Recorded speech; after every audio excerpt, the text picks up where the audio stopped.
blow a kite quick. Times of war, we ain't forget about you, keep your light lit. Rappers can't see, most of them scared to witness. Go and close your eyes, there's one right here for the trenches. Bad bitches, natural hair or extensions. Hood niggas that'll probably grip like some dentures. Brothers on them fences, 23 and 1 out. Praying that commissary hit before it run out. Bitches on the gram, dog filter with their tongue out. Couldn't stay home because they found the dugout. Closed casket, burner in the low jacket. My co-captain, riding on these whole rappers. My hoes fabulous. Now I don't mean that derogatory, but I'm a player and there's no my women riding for me. I avoided Maury, I got 2 jets. If I can't make it through for them, then I'm useless. Sit down that roof, Chris, with a couple bosses. After the war, just to count our losses. There's not many. You see a smile on my face, but I'm not friendly. Gun on my waist, sipping white Henny. I just hope this shit go right. Living in the dark, you don't know light. Gotta got my heart grip, my bow tie. Waiting on this war been my whole life.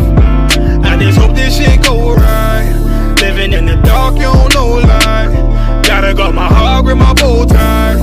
Living in this war been my whole life. My whole life. It's so melodic. When I be dropping this ebonics, this ghetto phonics, it got me on the level supersonic. My bomb atomic, and you know where you can find me. Somewhere probably folding this paper origami. My name is pure as the Dasani, my wave is like a tsunami. I went from 0 to 100, feeling like Ricky Bobby. I made a deal with the Reaper. Got a couple wives, they some keepers. Talk a lot of shit, but you can't walk a mile in my sneakers. Bitches go to Miami, come home with change features. Now she got a BBL, her ass fatter. Trying to show up all them niggas that laughed at her. Now when they see her, they only wanna fuck her. They just wanna touch her, they don't wanna cuff her. They just wanna come and kick it with her like a punter. Turned her to a runner, now it's all aboard the train. Fenty on her face, but it's not concealing the pain, it's a shame. That's why I'm in the hood like some rap snacks. I know niggas kill you and your mama for a scat pack. Dark tint, matte black, they do it for half that. Had you like 90s Missy in a fucking trash bag. I'm from Philly, we don't do bank accounts, just cash app. I spit a verse and I just watch the time slow. This that guy flow, this that shit that rappers die for. This that uncut Taha Wall straight from Pablo Escobar. I be at the bar like Moscato. They think it's effort, but no, this that block work. Make the countermeasures, take pleasures, making an op hurt. Lighters in the sky, cause every verse is a concert. My mind work at speed y'all can't fathom. Listen to the words of a champion. It can't, the streets need another anthem. I just hope this shit go right. Living in the dark, you don't know light. Gotta got my heart grip, my bow tie. Waiting on this war in my whole life. I just hope this shit go right. Living in the dark, you don't know light. Gotta got my heart grip, my bow tie. Living in this war in my whole life. My whole life.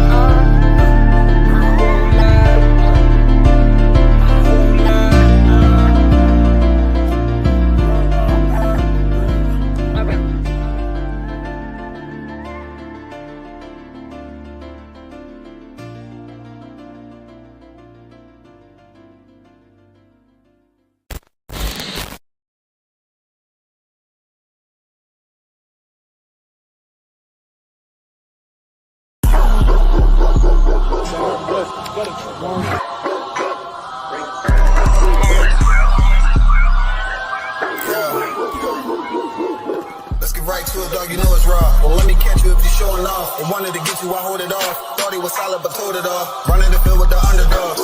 Don't wanna get involved. I can admit it, I know what it's, I'm in a flip and I gotta regroup. Niggas will fumble a bag. I get to the cash fast, gotta salute. I've been a hustler, look how I'm coming up. You running your mouth, better run it up. I'm running this shit like a big dog. Living my movie, they pissed off. Pushing the law cause we in charge. They gon' play this in the synagogues. How do I feel? I'm feeling great. Bigger the problem, the bigger the plate. Making my move, that shit gotta wait. Ahead of my time, keep it in line. Put on their face, I just learned to keep it all to myself.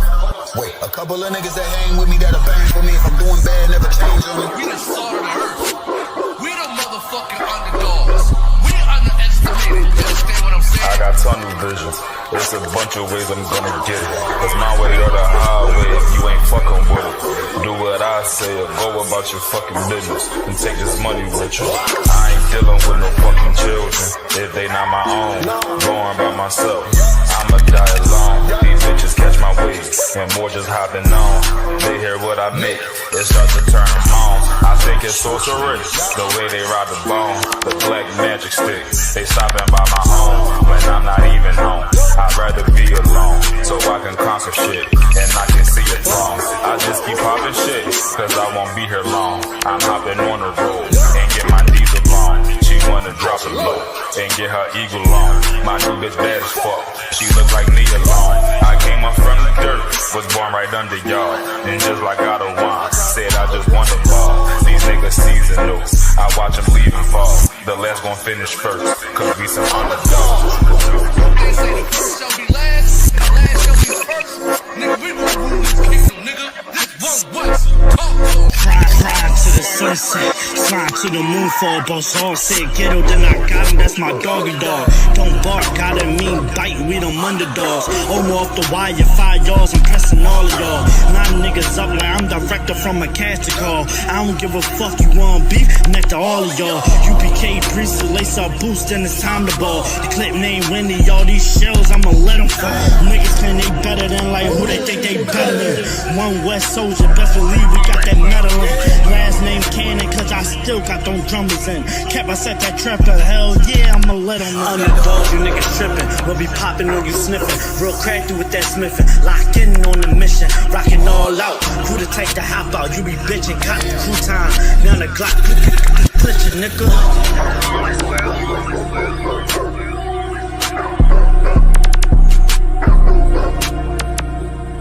Every dog has his day.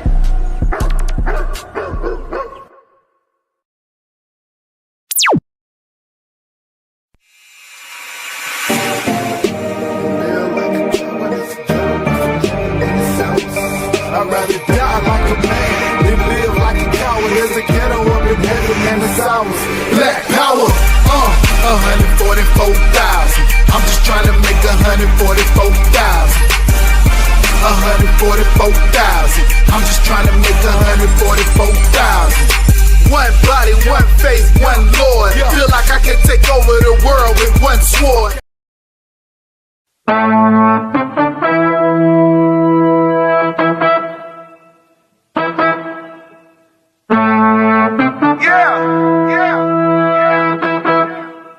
Y'all know what we do.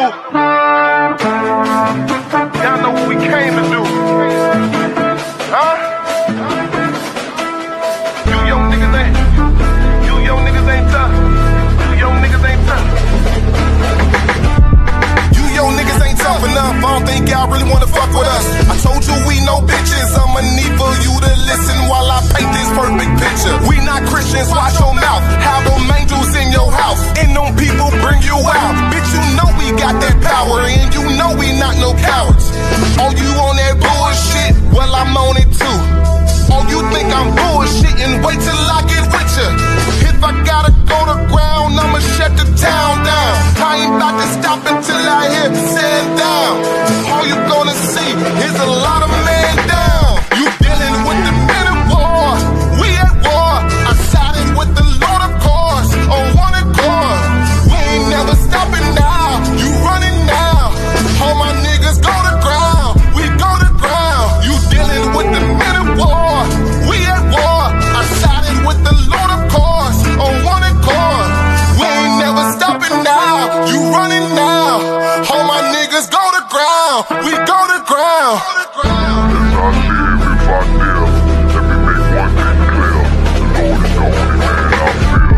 We are not the same. No, we not related. I'm not stuck on living. Death is a vacation. My camp undefeated. You cannot debate it. You just want the clout. We just want the grades. I'm just trying to get it. If not, I'm trying to take it. Give me that. I say fuck the devil. You think I'm talking Satan? One West in my blood. I'm a U.P.K creation. We don't give a fuck. You can see it in our faces. Got it out the mud. Straight up out the base. The world done made me crazy. The world done turned crazy. You dealing with the men of war. We at war. I sided with the Lord, of course, on one accord. We ain't never stopping now. You running now. All my niggas go to ground. We go to ground. You dealing with the men of war. We at war. I sided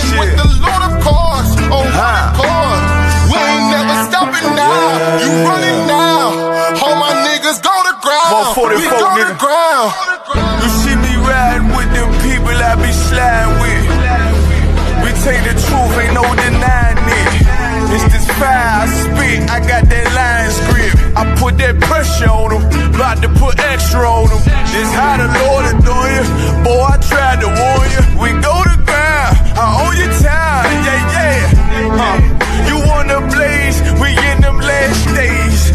They tried to keep my niggas locked up in them cages, yeah. I'm in pages, yeah. In them scriptures, yeah. I'm gon' flip it, yeah. I got that shit rockin'. I got that bulletproof heart and spirit, yeah. Retarded with this Glock, I'm gon' give it to you.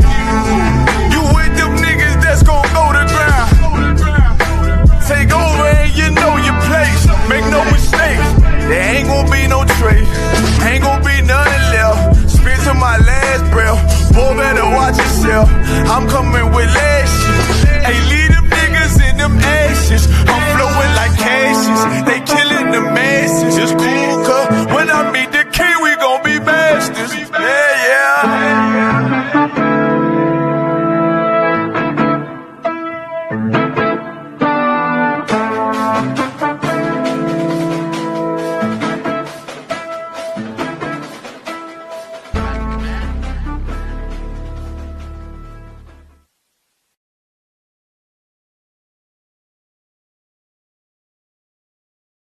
Until the general gets here.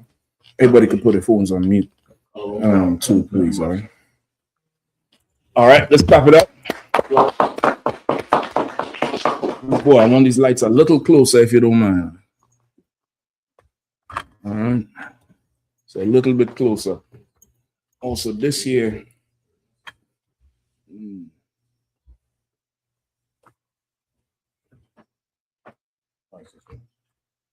Yeah, this is the wall.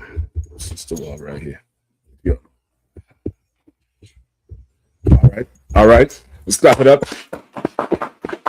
I.S.U.P.K scripture breakdown class in Washington, D.C. We are waiting. General Mahayaman, he going to be down here. 12th Street, General Mahayaman going to be down here tonight. You still got time.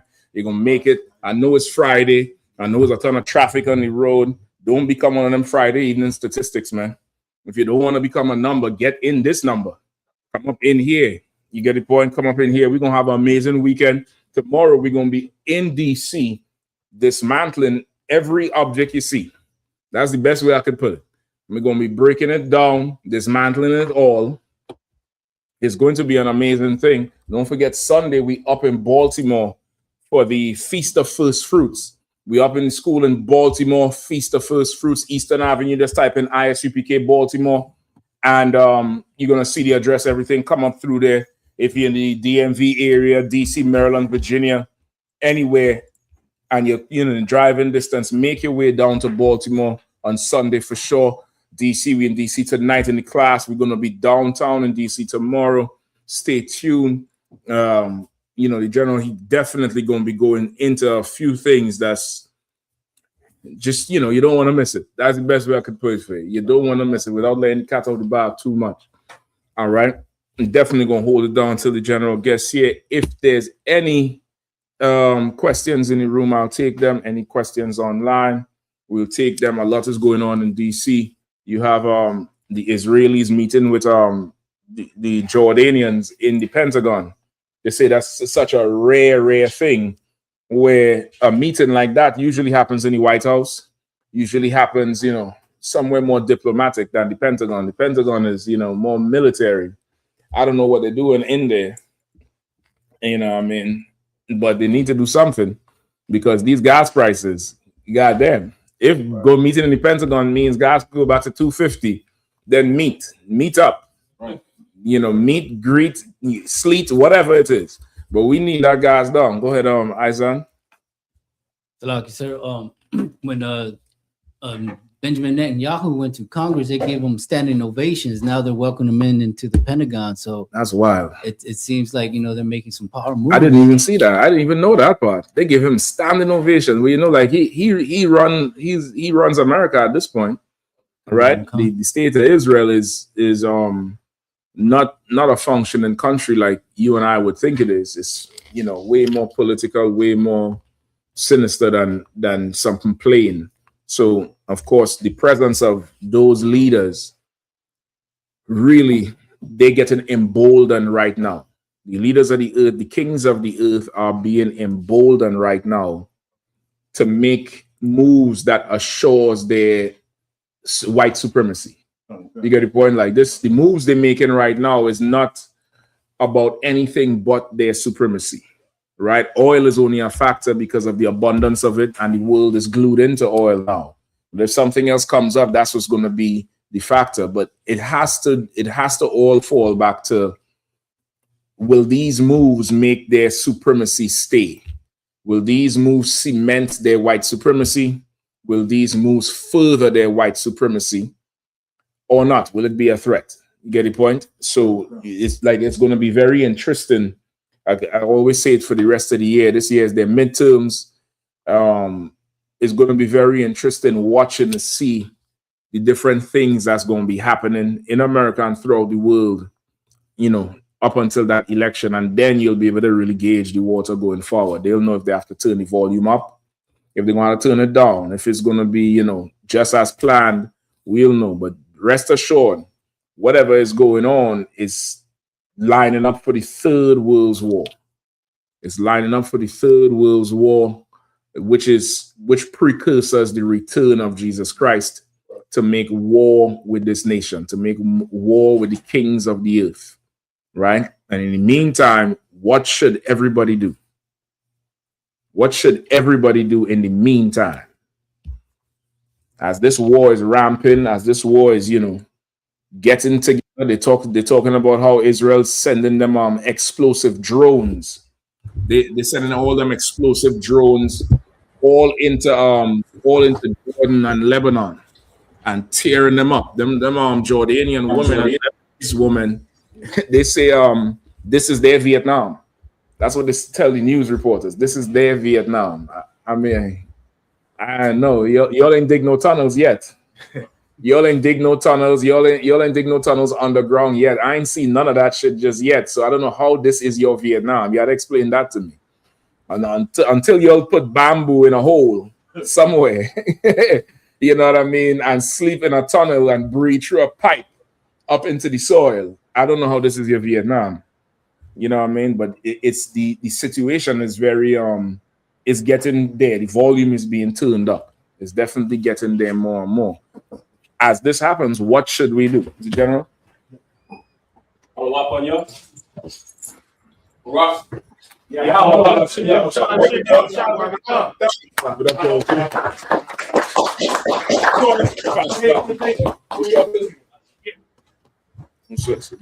sure them?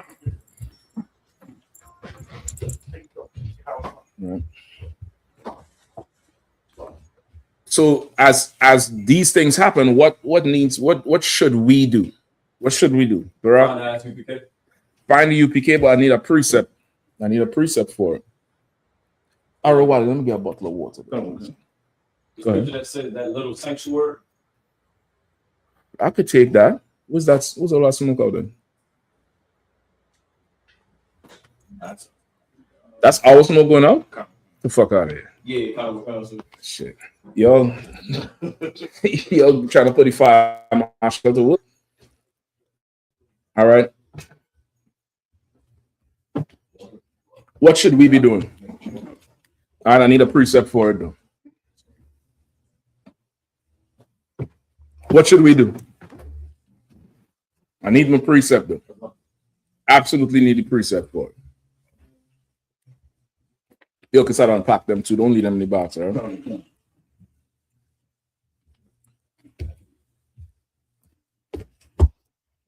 Come on. They gearing up. They meeting in the Pentagon. They're meeting all over United Nations. They're talking about who's this country? UAE, United Arab Emirates, just paid for Colombian private militia and mercenaries to go over there in Sudan and join the RSF. They're locking the things down, brother. What should we do? Bukwaj? Ezekiel 11 and 16, sir. Let me hear that. That's not what I have in mind, but let me hear that.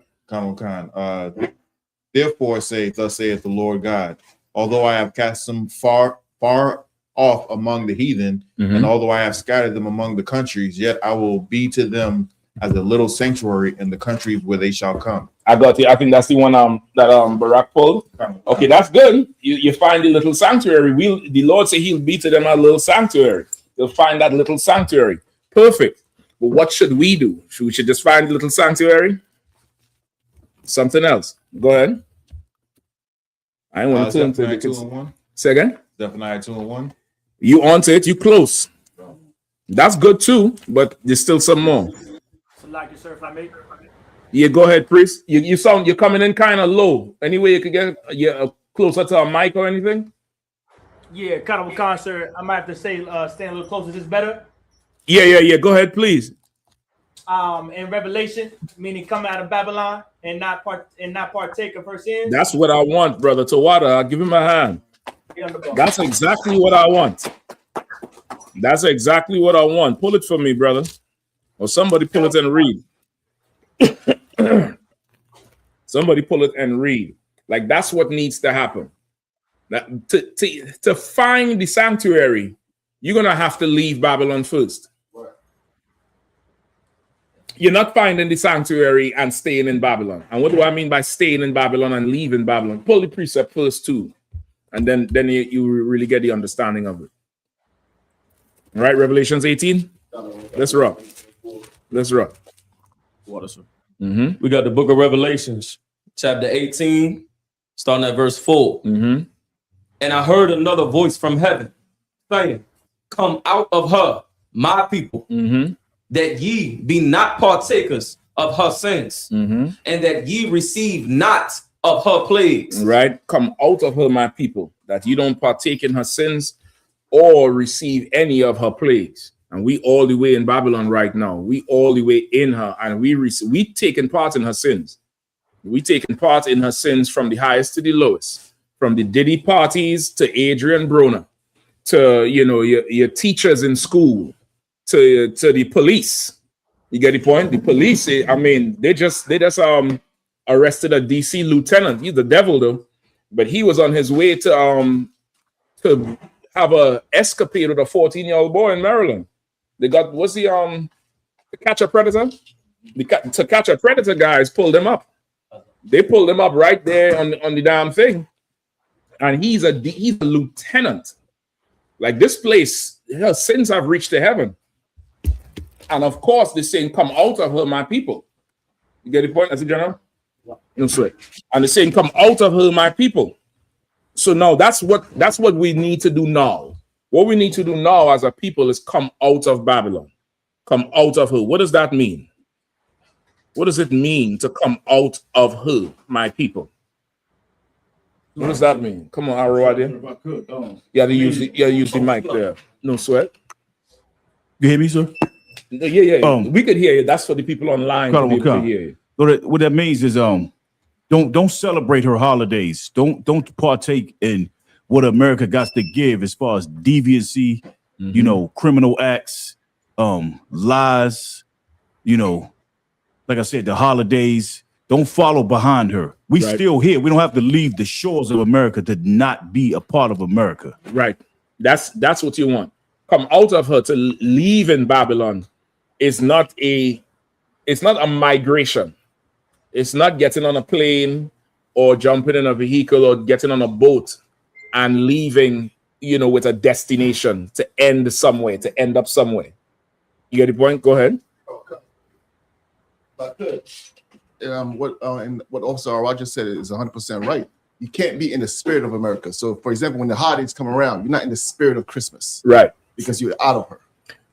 Exactly. You're not influenced by the spirit of this place, by really the culture, the customs of this place, the way this place runs. Because Officer Arwad said, you don't want to take part in their criminality. The issue with that statement is a lot of America's lifestyle is not looked at as criminality. It's just not looked at as that. It's looked at this is the American way. This is what America does. This is America. Right. America, yeah. But it's a criminal empire. It's built on blood, rape, theft, murder, That's the foundation of this place. So the culture of this place is criminal, but this is the culture. This is their culture. This is how they operate. And if you're not careful, you start operating, thinking, processing things the same way as America does. And you will start taking part in her sins, and then you'll receive of her plagues. So now to even find the sanctuary, you have to find the little sanctuary. You have to change your mind. Your mind gonna have to be removed from America, because if you have that, if you're still in Babylon, if you're still in her, that's how we talk. Like how we say, I don't F with this one, I don't F with that one. The Bible say you're in her, like you're having sex with her. And he's saying, come out of her. You get the point? It's saying that because you stay in this place, you will not recognize the little sanctuary. You ask the average Christian, where's the house of the Lord? They'll tell you, go to Betty People's Church. Everybody ever seen Betty People's Church? Because see if you can pull up one for me.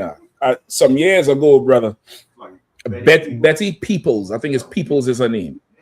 Some years ago, brother, I was coming up from Maryland, and I'm passing Six Flags, and I saw this thing on the left arc, and I could not believe it.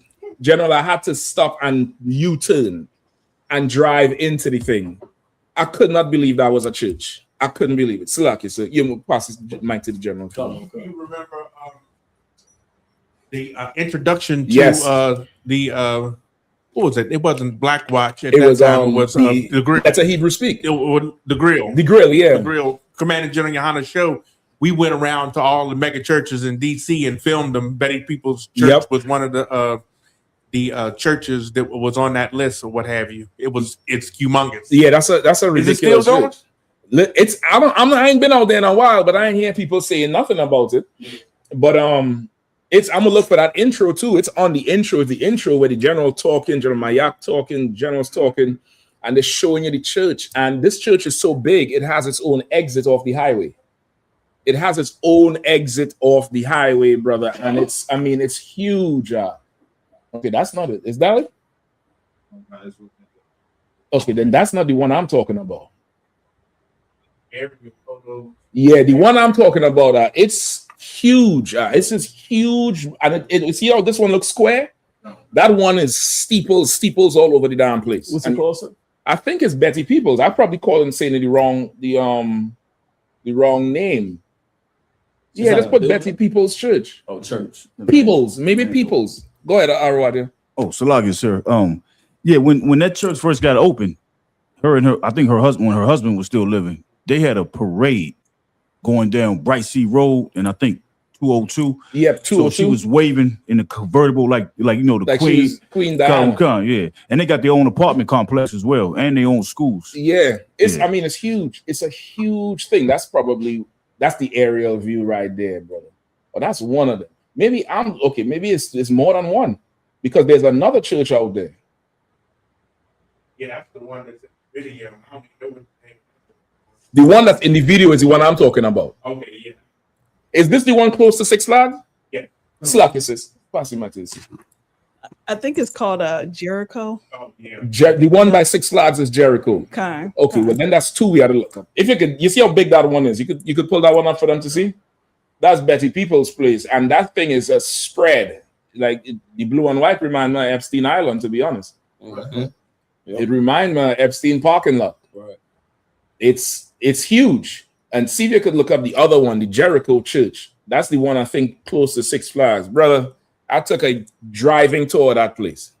I could not believe how huge that joker was. If you could find it, right?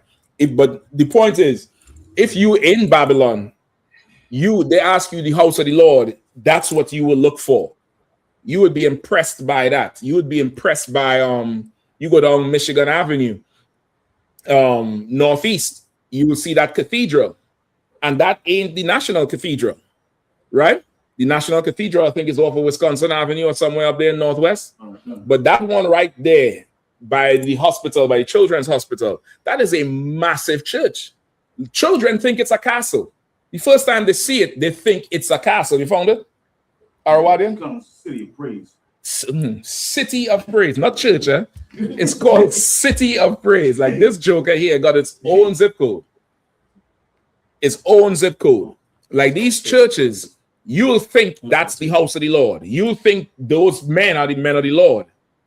But if you don't come out of Babylon, pass the microphone.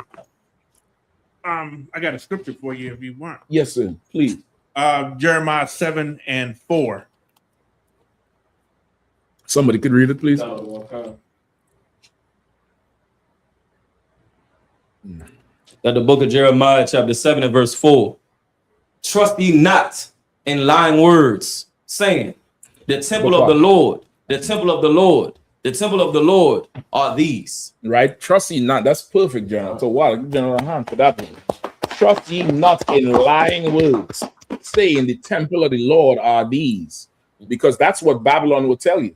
Babylon will tell you the temple of the Lord is those, and the men of the Lord are those men who in there, who full of adultery, who creep into silly women's houses, who molesting children, stealing the money. But if you stay in Babylon, you'll swear that this is the house of the Lord. You could drop it if you can't find it. I'm gonna find it because I definitely recorded the video. I'm gonna find it on my phone and post it. I think I had called 9 o'clock, leaving the damn park and not believing what I saw. It was so huge. But you're gonna have to come out of Babylon to find the sanctuary. You're gonna have to remove your spirit from this place, right? Keep reading. Get Revelations 18:4 again, and keep reading forward. Book of Jeremiah, chapter 7, verse 4. No, let's get back to Revelation 18:4, and then read on past there if you don't mind. If there's any other questions, just let me know. Just let me know in the room. You raise your hand or Bakwash if you found any online. Let me know too. All right, please. Okay, no sweat. The book of Revelations, chapter 18, verse 4. And I heard another voice from heaven saying, "Come out of her, my people." How does it feel in here to you? Is it cool? You all want the air on, or is it okay? No sweat. Just Bakwash, just slide it to the left there. I think set it down to 70. What is it in there now? No, the second one. It's a cool. It says cool. Slide it to the left. Is it all the way? Left.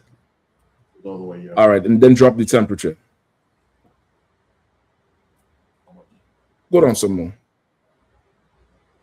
70? Yeah, it'll kick on in a second. All right.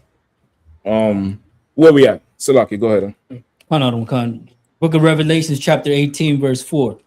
And I heard another voice from heaven saying, come out of her, my people, that ye be not partakers of her. Of her sins. Of her sins. And that ye receive not of her plagues. Right, so the Lord is a father, man. He ain't trying to hurt you. He trying to spare you what's coming. So he's telling you, distance yourself from this place that I'm going to visit, and I'm going to visit violently. So he's saying, come out of her so you don't receive of her plagues. Keep going. Verse 6. Reward her even as she rewarded. 5. Oh, Salaki, sir. No sweat. Verse 5. For her sins have reached unto heaven. For her what? For her sins have reached unto heaven. Say it again. For her sins have reached unto heaven. Go ahead. And God hath remembered her iniquities. Brother, like the sins of this place right now have reached unto heaven. I don't think that one is it either. You could drop it for now. I'll find. I had the video on my phone for sure. Right? The sins of this place have reached unto heaven. Anybody knows what that means? Anybody have a grasp of what he's saying? For her sins have reached unto heaven, and God hath remembered her iniquities. What does that mean? Her sins have reached unto heaven. Sir, if I could, her sins have reached unto, like, this devil have done so much, with being in America today, and with the other nations, because he allowed them to come over here. They done so much to the children of Israel that the cries of us and their crimes have reached unto the Most High, just like the blood, of Cain reached cried out to the Lord. I'll take that. It's like go ahead, a warrior. Oh God. Also, you could put it as it's kind of like the message has reached your door. It's beyond any sort of repair at this point. It's like You remember in high school, some of y'all was the student. I ain't gonna ask you to raise your hand and admit, but some of y'all was the student that, you know, sit in the back of the class, stay after and write penance. That shit did not work. Some of y'all was the student that had to go to the office. So now your misbehavior in class is at the principal's desk. And now if you have to bother him, it's going to be a problem. You much rather deal with the teacher, right or wrong. America's sins, brother, is the Lord he's hearing too much about this thing now. It's too, and he remembered her iniquities. You get the point? You bringing back memory. Now you're supposed to live your life where your reputation would precede you in a good way. When people remember you, they would remember the great things you did, how classy you were, how brotherly or sisterly you were, how generous you were, how hospitable you were. But imagine your memory is of every ill, foul thing you've ever done. You're really asking for judgment at this point. And America's sins have reached unto heaven. They talk about Alligator Alcatraz. They're trying to close it down this week. They said they spent $1.2 billion on that facility over the past year and did nothing in terms of anything with immigration. Didn't really nothing. You spend $1.2 billion to violate people, oppress people, have people out there getting sick. People died in their custody, and they don't give a damn. They don't, but yet still you're gonna pay January 6th rioters. You're gonna set them free for trying to burn your kingdom down. But people who are trying to live and survive and work for you at half a rate and do a better job than your own lazy citizens, you decide to lock them up in some alligator cage for your pleasure and for, you know, to make you feel better about yourself. The Lord has remembered your iniquities. The Lord has remembered your sins. Your sins have reached up to him. All the oppression black people are going through all over the world, everywhere. Black people didn't bring down your towers on September 11th. Black people didn't do that to you. But you would not treat the Arabs the same way you treat them. You would not do that. But now your iniquities, you're going to have to pay for it. That happens as we come out of this place. We're going to have to leave this place behind. This is something we can't cleave to anymore. At one time, cleaving to America, it was like, you know, there was safety in it. We trusted in the shadow of Egypt, like it says in Isaiah. But now, Egypt is swatting us away. Now we're fighting to cleave to Egypt, even though Egypt doesn't want us anymore. Now we got to gather together, O nation not desired, before it's too late. Now, if you want to go ahead and die with this place, you can die with this place. But death is coming to these shores for sure. Death is coming to their culture, to their way of life, to their religions. And when I say death, I'm not talking about a crazy Arab with C4 on his chest. That's not death. That's nonsense. Death I'm talking about is like how we face death every day. We are going to switch roles in such a way that these oppressors, they are going to howl and cry because they're going to wake up and feel like it's like what it is to be a nigger, to be a spick and a wetback. They're going to be the illegal alien everywhere. They're going to be wanted everywhere, and they're going to be the ones you're going to ask, where's your papers? Who do you belong to? What are you doing here? State your business. They are going to face what we face now. And that time is coming. I know it seems gloomy. I know it seems, grim. The pressure is on, but the pressure is on means that it's getting closer and closer and closer to the end. You're going to have to pull away from Babylon. You got to come out of her to see it. And once you see it, you're going to find the sanctuary. Go ahead, Arwade, please. Salaga, sir, I got that scripture for you. Go ahead. It's Isaiah chapter 30, verse 3. Mm-hmm. Therefore shall the strength of Pharaoh be your shame, and the trust in the shadow of Egypt your confusion. The strength of Pharaoh shall be a shame. That's what's going on now. They're talking about the repealing of the Voting Act. There's some nigga down there in a afro and a three-piece suit. He go up to a state trooper and yell, "Boy!" Like that's supposed to do something. Listen, we call the white man the devil and he kisses our boots. I ain't got time to go in no state building and call no white man boy. I'll call him the devil. And I ain't even so sure this fool ain't no plant. Because I ain't never seen no Negro up in politics with a big ass afro like that. Just like that. I ain't never seen that shit. I know that clean face means something. I know Westmore is governor because how he look. I get that part. I know he's signaling to them, I'm a safe Negro. I'm one of the safe ones. I'm one of the good ones. But that nigga down there, I ain't too sure he's just part of the, the circus until the midterms. All right. Any more questions, Ms. General? No sweat. Go ahead, Amberquat. What we have online?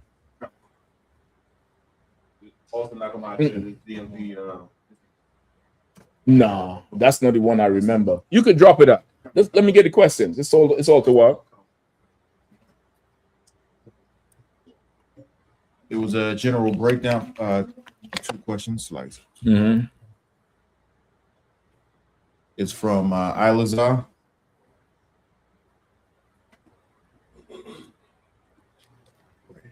Says Shalom Adawan. Can I get a general breakdown on Ecclesiastes chapter 10, 1 through 7? Ecclesiastes.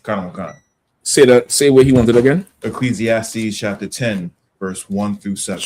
Okay. Let's see if we could try it. And is a general breakdown, sir. Ecclesiastes 10, 1 through 7. Okay. What's the other ones? There's another one. If those are short, I might do those first. The place to be is Shalom, sir. Can I get a general breakdown on Ecclesiasticus chapter 30, 14 through 17? Okay, that's a little shorter. Might have to get that one first. Go ahead. What's the other one? Those are the 2 for right. Those are the 2. No sweat. Let me Ecclesiasticus. Let me get that one first. Hold on. Let me see your 10. What does he want? 7 through 1 through 7? 1 through 7. Okay. All right, we can start with that one, and then we go through Ecclesiasticus. What's the other one? Ecclesiasticus 30, 40 through 17. All right, let me see a look at that too. All right, whoever has Ecclesiastes. The book of Ecclesiastes, chapter 10, verse 1. Dead flies cause the ointment of the apothecary to send forth a stinking savor. So doeth a little folly him that is in reputation of wisdom for wisdom and honor. Verse 2. A wise man's heart is at the right hand, but a fool's heart at his left. All right, let's get verse 1. Read verse 1 again. Anybody want to take a shot at it? Let me know. Dead flies cause the ointment of the apothecary to send forth a stinking savor. So the apothecary is somebody who would make oils and ointments and fragrances and stuff like that. So the ointment of the apothecary, the dead flies, like not the buzzing fly, but these sweet flies that go around fruits and stuff like that. Just imagine them flies getting attracted to this thing because it smells so good. Even till today, I think sisters know it. They put what is it, cinnamon and something in a pot, and it attracts the flies. It just kills them, right? Because they're attracted to the smell. But this one here is saying the dead flies in this ointment, because it's not meant to kill them. This is a fragrance. This now will sour that fragrance. It will cause it to smell off than what it really is. You get the point? Go ahead. So doth a little folly him that is in reputation for wisdom and honor. So what does that say? Like, these flies are small. They're very small. Like, what do you call gnats? I think that's what you'll call them. Like a gnat. Gnat ain't a huge fly. They're like a horse fly. It's small. Few of them will ruin this oil. It's expensive oil. It's saying, go ahead. Because so just like those small flies will ruin that nice fragrance, a little folly, meaning a little sin or something that is not of good reputation could spoil somebody who has some honor. A little folly. Folly is like silly. It's like silly. Because if it was sin, it would have said it. Right. Folly is like silly. You're not level-headed. You do silly stuff. It's like how the Lord remembers their iniquity. You get the point? Like, now you don't want that to be your reputation. You don't want that to speak for you before you. So now you have a reputation. I would say folly him that is in reputation for wisdom and honor. You have a reputation for being wise and honorable. But once you hear that but, it'll follow you. She's solid, you know. She always there, but have a little silliness going on. Have a little silliness going. You get the point? Like it's saying that folly, that, you know, something is simple. You're doing some simple nonsense. And this is simplicity that comes not from ignorant. There's something you might be ignorant of something, or you don't know. But this is just you just being simple. Just folly, which usually comes from, I'm gonna just say from an observation, it comes from a moment of laziness that you just get comfortable with yourself and don't want to be all the way laced up. You kind of want to be, you know, unbuckle the belt, loosen the tie, and that's what you carry, because to be a professional requires focus, attentiveness, consideration. You have to think. And sometimes, brother, thinking is the hardest thing you could do. So I'm just telling you straight up and down. Sometimes for some people, thinking is like, what are we talking about? I just felt to do this thing. And it was silly. You know how it is. That shit, brother, it's nobody remembers you speaking. Nobody remembers your class. Nobody remembers your great counsel. That's what's going to start to stack up as your memory. You get the point? Go ahead. Do me a favor, because you could probably shut these windows here too, all right? Under folly, sir, can you also say, like, somebody who had a good reputation, being seen one time drunk would spoil that reputation? That could be folly. It depends. Also? It depends. What's his name? What's the brother's name? No. Definitely not him. That's beyond folly. Nobody don't care about his boxing right now. There's nobody don't care about, you know, Mexican. Remember he was saying, I can, American, Mexican, any man can get. Nobody don't give a rat's ass about that. Not Adrian Bruner. What's it? What's Sodom and Gomorrah? Lot? No, not Lot. Noah. Noah got drunk. Was that folly attributed to him? Nah, sir. It presented an opportunity for somebody else to do folly. Exactly. You get the point? Okay. You understand? Okay, being drunk so much in a technical way. Technically, being drunk is a sin because you're losing control. But it's a sin because of what you do when you're drunk. You get the point? Like, if now you being not laced up causes you to sin, then that's the issue. You get the point? Noah was separate. You get the point? He got drunk. He's in his tent. One son came in and mocked him because that son has folly in him. You get the point? That particular son got folly. The other sons did not have folly in them. The other sons covered his nakedness. You all remember that part? They walked in the tent backwards and covered their father.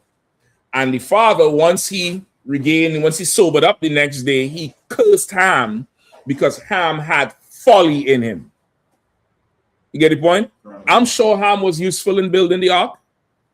Right or wrong? I'm sure Ham cut some wood. I'm sure he roped up some of them animals and clean the horse stables on the ark while it was on the water. Right. You think any of that matter at this point? You think Ham was in there with the elephant ark, with the elephant shit shoveling overboard? He was cleaning the chicken while they was, cooking on the ark for 40 days and 40 nights. Ham was there. That don't matter with this folly you did. You understand what I'm saying? So it's the context of it, damn near. You understand? Let's keep it going. Please. I'm this is good for me for now. To water. Appreciate. I'm to water. Verse 2, sir, or verse 2. Hold on. The book of Ecclesiastes, chapter 10, verse 2. Go ahead. A wise man's heart is at his right hand, but a fool's heart at his left. All right, what is that saying? Well, I got some notes in here. I don't even remember writing this shit out. That's the last time I looked at this particular. God damn. Go ahead. What is it? What does it say? Anybody want to take a shot? A wise man's heart is at his right hand, but a fool's heart at his left. So your right hand being your strong hand means you have your mind and your thoughts well put.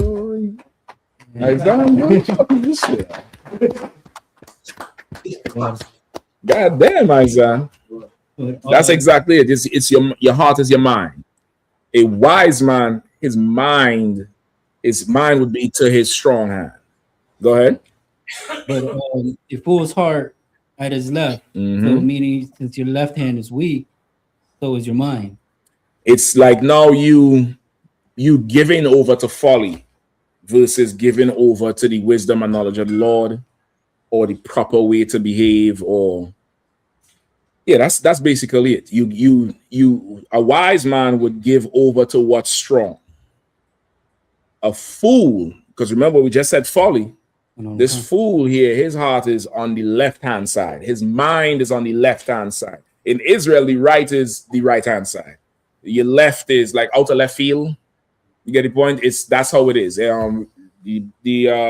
The Hebrew is from right to left. You get the point? Your Sabbath service, where do you all enter? From the right side, right? And you exit on this side. You get the point? Of course, if you're facing this way, like we are a very right is the right-hand side. Your right eye, right mind, right this, right that. That's how we are. So the left is what's not proper. So a fool, his mind would be towards the left, which is what's not proper, which is why he'll let folly take over all this wisdom and honor he would have accumulated. Right? Go ahead. Verse 3. Yea, also, when he that is a fool walketh by the way, his wisdom faileth him, and he saith to everyone that he is a fool. Come on. Verse 4. Read it one more time. Come. Verse 3. Yea, also, when he that is a fool walketh by the way, his wisdom faileth him, and he saith to everyone that he is a fool. All right.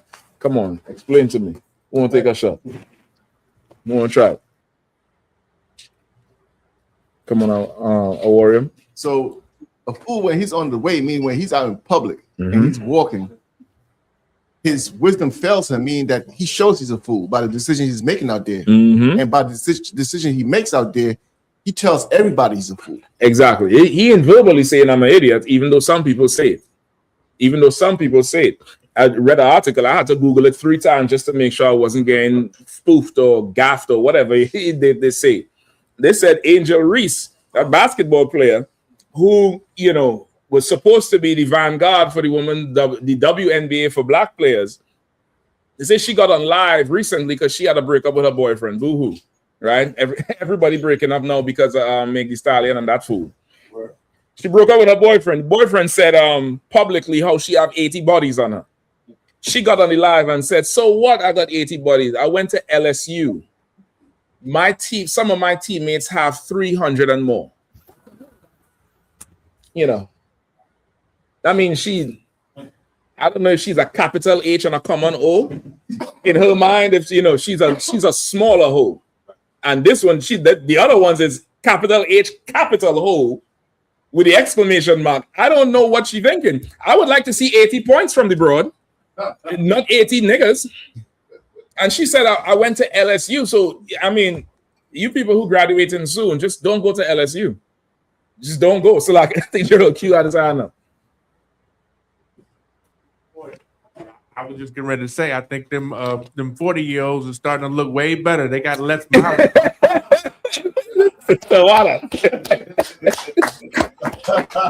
Listen, it's rough out there. Listen, come out of her, my people. You know what I mean? She might have to do 6 months to a year to get her name. 80. That's a lot of iniquity to forget, woman.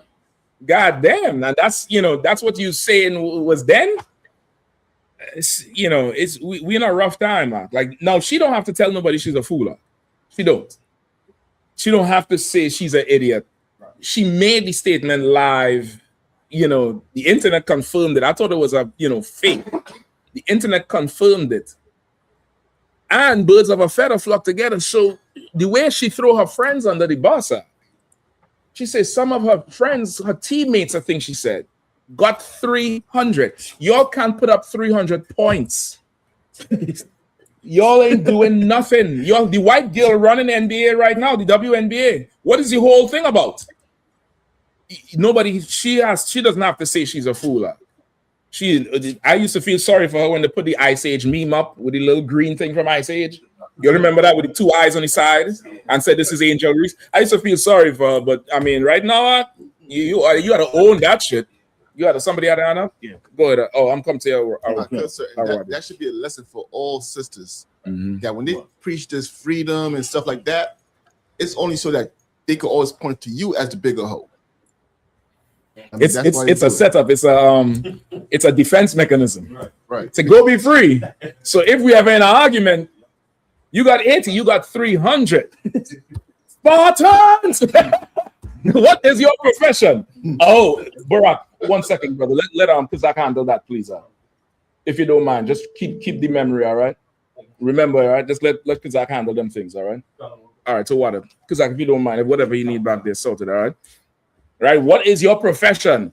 Ho. Go ahead, Arrow. Sir, if I could, me, Officer Bakwashi was talking earlier. So I guess if you knock down the football team and the basketball team, you can rise up, in them numbers, them bodies that she got. What do you mean? Like if she not, like 50-something brothers up on the football team, it's like 12 brothers on the basketball team. She can get them numbers up quick. 4 years in college or going to the club, I don't really the dorms care and about everything. the how she get there and all. Come. The fact that she's there is the problem. I don't care if she took a Uber, if she took a jet. I don't care if she walked to that number. The fact that she got there is ridiculous to me. You get the point? And again, it's the sins of Babylon. It's the plagues of Babylon. It's the plague. The plagues of Babylon is that thing. And it comes from, again, the church, because I'm sure she has some amazing molestation story. I'm sure she have a ridiculous one. Let's say amazing in a bad way, something that would just make you be like, what in the hell is going on? Like you a top prospect. I mean, our brother went to one of them schools. They had some he said they had some track girl come in. She was a state champion in hurdles. She was done by the spring semester because she ain't jumping hurdles no more. She came in and was, hot to trot and had a name and was, name ringing out. And that was all that was ringing out. Like the plagues of America is something we can't get away from. Angel Reese have a problem. You got the what's the big footballer name who he has the show? Shannon Sharp. Shannon Sharp.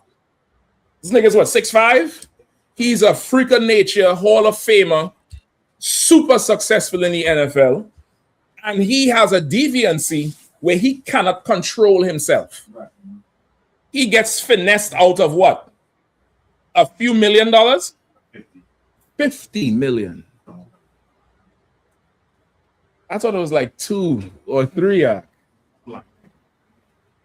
He gets finessed out of millions of dollars.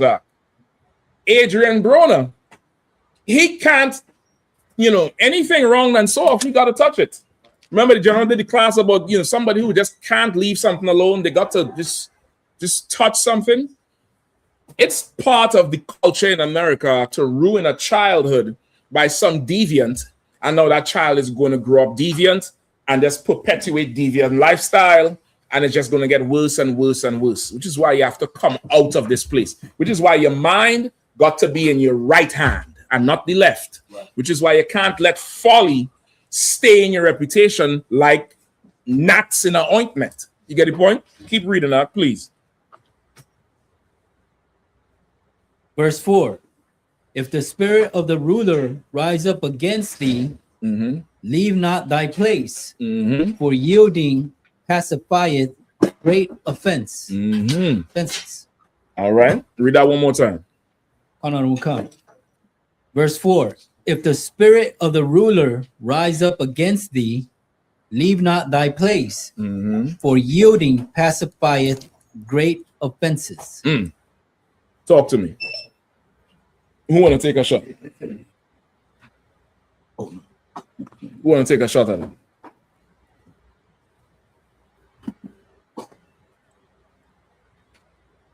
Go ahead, Ron. If I could, sir. The spirit of the ruler, meaning under the government you're currently under, or under the authorities. Well, I wouldn't specify it. A ruler is a ruler. Or any ruler, any ruler, any authority over you. If it, of course, a ruler who's over you, not a bully. Right. You get the point. A ruler, somebody. There's you know, it's obvious this person has authority in this situation. Right. Go ahead. If a ruler, legit authority, that's what I want to say. If a ruler with legit authority comes up against you, do not stay in your place. Basically, that's what. When I say do not leave thy place, what does that mean? What does that mean? You might have to rearrange some of these chairs and just to keep the space. Want me to give it up here? No, I'm thinking maybe you'll come on this side, and that way the sisters can have an extra row right there. You know what I mean? You'll see y'all could sit right behind Warrior and I.S.U.P.K. All right, just take your chairs and just slide over there, and that way the sister could sit right where you all were sitting, more or less. That would probably be better. All right, because you can help. You could leave Bukwatch, but he gonna need space. But help your sister out here to get to that spot right there. That's probably better. Right? What's you saying? If the spirit of the ruler rise up against thee, leave not thy place, for yielding pacify great offenses. All right. What does it mean? What does it mean? Go ahead. If the person who has authority over you comes up against you, in other words, is upset with you, not leave your place. Meaning that you go ahead with it. Meaning that you know how. I'll walk on you. Barack. You'll clap it up. I appreciate you everything. Not bad. And rolling. Let's get it on tonight. I walked in. I'm going to get to your questions as fast as I can. Please permit me to do the announcements 1 second. Mi nombre es General Mahayaman. Estoy al servicio de el General Yahanna. Nosotros somos la Escuela Israelita de Conocimiento Práctico Universal. Comenzamos en 1 West Calle 125, Harlem, Nueva York. Desde 1969, debajo del mando de el General Yahanna. Carnales, esta es la verdad. Si tú eres hombres españoles, negros o indios nativos, tú eres Israel, el pueblo elegido de Dios. Tu madre y tu padre dicen que somos un culto y mantienen su iglesia sin culpa, pero su iglesia es culpable de todo lo que nos están pensando. Órale. Gracias, hermanos y hermanas, carnales, sacerdotes y oficiales. Bienvenido. I'll answer all of your questions whenever you're ready, all right? Please, if you don't mind. Yeah, absolutely. I appreciate it. Hold up. In français, les vrais juifs bibliques sont les noirs, latinos y amérindiens.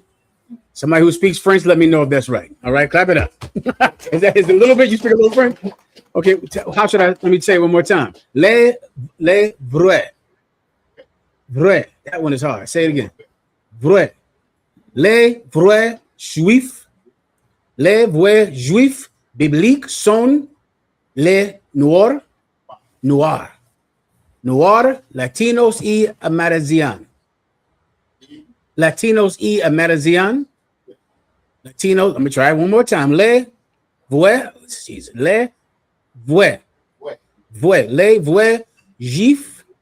juifs,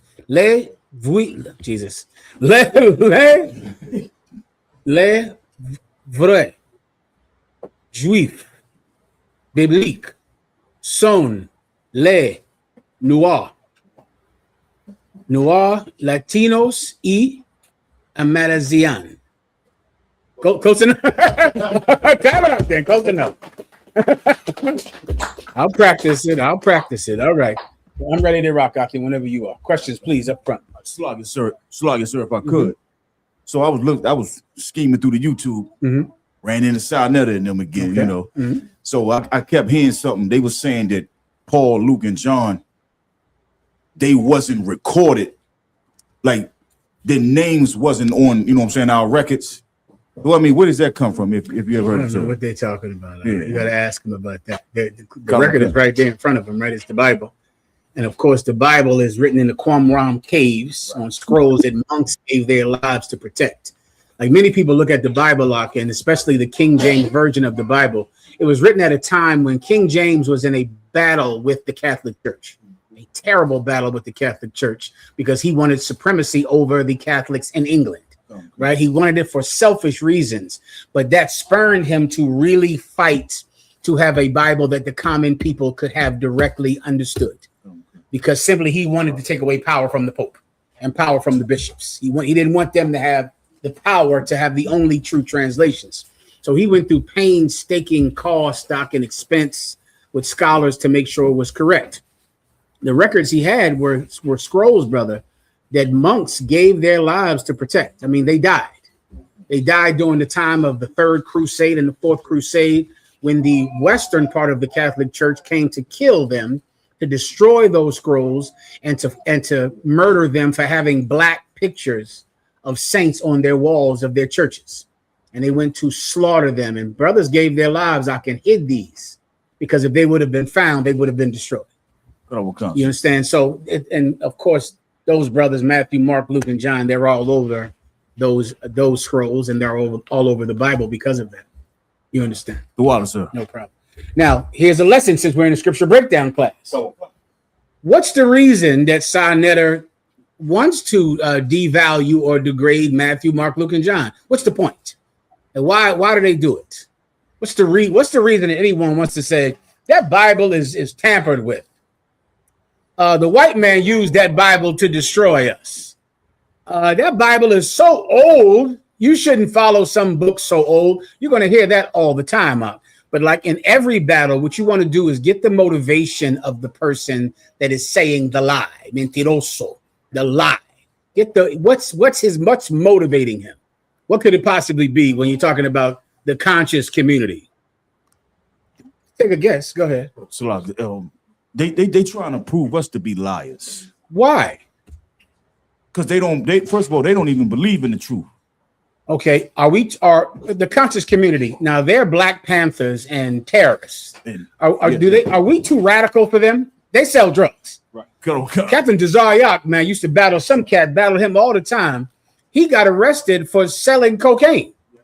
You remember him? What was his name? Tootie. Oh, that's Natural Tahuti. Natural Tahuti. Now remember, we in a whole biblical battle with this cat who sells keys of cocaine. Right. But every week we're like, well, in Jeremiah 15 and Ezekiel 37, he leaves there and sells keys of coke in Harlem. We in another battle forever with some cat that's saying you can make a baby without having sex, and in a battle over the Metanetta, whatever the hell that is. The Metanetta, all of this nonsense that I ignore and don't care about. Come to find out, he's molesting everyone's child. Right. So then, I mean, why do they want to just devalue the Bible? Why do they want to say that what we're saying is not true? Why? They believe in selling coke. They believe in child molestation. Why not just believe that Jews are black? Like, I don't get what's the controversy. Look at the things they do believe in. They believe you can have a baby without sex. They believe in all types of lizard men. You know about that? The lizards? Malachi. Are you telling me what we believe in is too strange for the conscious community? They believe in lizard men and the Yahanakis. So now, but I'm crazy because I believe that blacks and Latinos are the chosen people of God. Why are they so against it, brother? So, sir, if I could, please give it a shot. They just, first of all, they deviants and they sinful people. Why are Christians against what we say? because they want to do whatever they want to do. They don't want to they don't want to uphold the law. They want to do whatever they want to do. You want to stay right there. Like what? Molest kids. Like molest children. Give them a hand. Now you see where you're going with it, right? I'm giving you the answer. Whenever you're battling someone, they're giving you the answer. They're saying it. You just have to listen. You can listen and speak. You can do this job. You can go out and fish. If you can't listen and you can't speak, it's very difficult to do this job. You get my point? Christian, I'm sorry, brother, please. On the same topic, sir, would you say that Christians and all these other religions, whatever the hell they call themselves, would you say they have a fear of being God's chosen people? Okay, fear of being God's chosen people is not the accurate way to understand them, because if you ask any Christian, they're a child of God. They're a saint. They're saved. They're the anointed. Like, Christians have a gigantic ego. So it's really not they're afraid to be the chosen people of God, because if you ask them, they're going to say, absolutely, I'm a child of God. So what's the real reason? Come on. If I could, okay. If I say I'm a child of God, but everybody else is also, then the spotlight's down on me. Well, do Christians believe that Muslims are children of God? Atheists. Yes. I guarantee somebody who they don't think is a child of God. Come on. You. Right? All this universal love. Where's the love after the UPK? Right. So what? God loves everybody but us? Right. Right? Don't God love us too? Right? God loves everybody. Okay, well then he loves me. And this is what I'm going to say right now. And if God loves me no matter what, then God will love me even though I hate white people. Won't he? Right. If he'll hate me even though I'm gay, and hate me even though I eat pork, and hate me even though I'm a drug dealer, why can't God, I'm sorry, if he will love me even though I'm gay, and love me even though I eat pork and shrimp, and love me even though I'm a drug dealer, why can't God love me?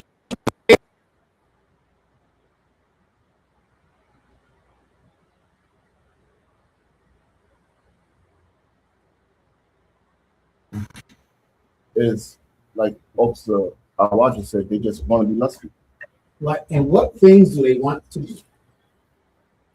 All the things America has told them to do, like eat pork, French lobster, birthdays, Christmas, sex in some very lascivious ways and deviant ways.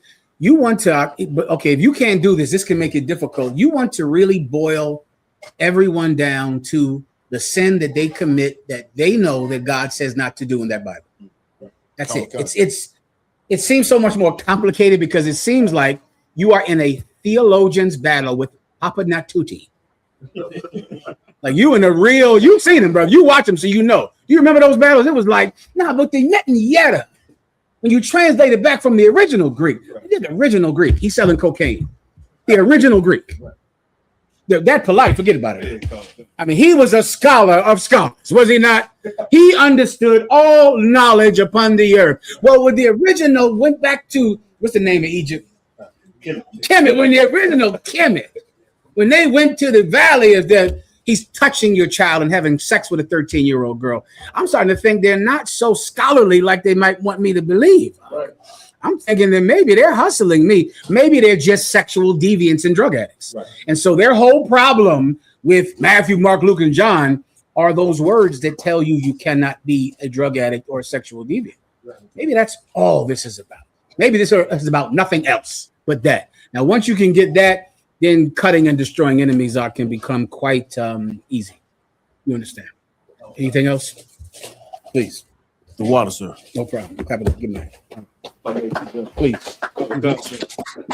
It's been a while since I heard you say it, sir, but I remember you would have the breakdown where you said New York is Jerusalem, Philly is Corinth, DC is Rome. If I could, sir, can I just get a breakdown on that again, sir, please? I'm sorry. That's old. That's old One West doctrine. That's old as when I was coming up. Brothers always said that New York was Jerusalem, Philly was Corinth, and DC was Rome. And it's based on their how similar they are with the places in the Bible. Of course, Jerusalem is where the truth started, right? It's where all the tribes are, all 12 tribes are in New York, right? It's the home of the truth, 1 West 125th Street, Harlem, New York. It's Jerusalem, in spirit. You get the point. Corinth is like a city that is, and the brothers that have been to Philly or grew up there know Philly is super into. Okay, we used to call it the Philly chill, right? But it's brotherly. That's the best way I can describe it. It's like it doesn't have the ambition that New York has. It never had. When I was coming up, it did not have it. I would go back and forth from Philly to New York. And I remember one time going to Commanding General Yahanna. And I spent time with him in New York and then go back to Philly. And the brothers in Philly were chilling. What they knew how to do is sit right there with a bottle of liquor and laugh with each other. You get my point? Right. But New York was super ambitious about Times Square, New York people, fishing, but they also hated each other. You get my point? They had a lot of problems with hating each other, but they were animals about the truth. Right. I mean, they were straight up and down animals like in New York. About going to a camp, Jesus. About Times Square and fishing, they were animals, but they did not like each other. You understand? And I remember one time coming back from New York, and I sat down with Commander General Yahanna, and I said, how can the brothers in Philly be more like y'all brothers in New York? He said, what you mean? I said, man, I go up there and, brother, they is going to camp out and they is fishing and they losing their mind. Philly is very relaxed and very cool. They love each other, but they're not very ambitious about growing the school, about making the school go from 10 brothers to 30. They're not very ambitious. And he said, well, that's true. The brothers in New York are aggressive. He said, but the brothers in New York have a lot of problems that the brothers in Philly don't have. And I remember that specifically. And because Philly, they loved each other. They cared about one another, but they didn't care about growing. You get my point. And that's Corinth. Like when you read in the Bible, Corinth, even that brother who slept with his father's woman, he came back around. They was happy to have him. You get my? He was proud, but they didn't hate him. Paul said, you better never let him come around again. But Corinth was letting him come back around. Why? Because that was their homeboy. You get my point? That was the brother they was with. He made a mistake. He did this. It's okay. They were like that, and that's how Philly is. It's Corinth. It's a place more focused on relationships than the aggressiveness of spreading the truth. And they're very good at that. You get my point, right? Rome is the seat of government, right? And usually the brothers that grow up here grow up under the shadow of Egypt. Like it's like almost like if you're from DC and live in the DC area. I remember coming down here for the first time, being in awe at this giant garbage that y'all live under. You living under that building with that old Washington monument and that all of those giant monuments to Lincoln and Abraham Lincoln. And what's that street you can drive downtown, and it's where the IRS is, and there's like mausoleums down there, like giant stone pillars to American imperialism. Right. And you live under that every day. Every day you're seeing that, going to work every day and seeing the success of your oppressor and seeing the monuments that he built to crown his success. Right. And it definitely puts you in a certain vibe like fear. Like, fear is like you could be afraid to come against that monument downtown. That giant seat of power. And before you know it, brothers in DC kind of tap out, just give themselves over to their position under the oppressor. It happened when all those brothers and sisters marched down here on the March on Washington. Those brothers walked here. They walked here. They did not drive here on buses. They came to Washington, D.C. from Alabama, Mississippi, South Carolina, and Georgia, and they walked. Can you imagine the kind of drive they had to get here to better their lives? Right. But when they got here and the speech was over, they just settled in Southeast. That's it. Right. Where was all that energy at to walk here? Yeah. You get my point? But once you get here, it's like, well, I can't come up against this monument, this giant White House, this building, this government. And then before you know it, you just live in the shadow of Egypt. And that's how it was in Rome. The brothers in Rome lived in that shadow. Of course, Paul came and saw that there was value in the Holy Spirit in all of those places, including 4 other places, which were the 7 churches that Paul established. And he saw that even though this city might have this issue, this school might have that issue, that they could fix those issues. because what they had right about them was that Jesus Christ was in the midst of them. So he just went and fixed them, just tweaked them. He went and worked on Jerusalem. Peter did that. Paul went and worked on Corinth, went and worked on Rome, and today they're the 7 churches. Everyone understands. Any other questions, please? What, teacher? No sweat. Haz tu pregunta.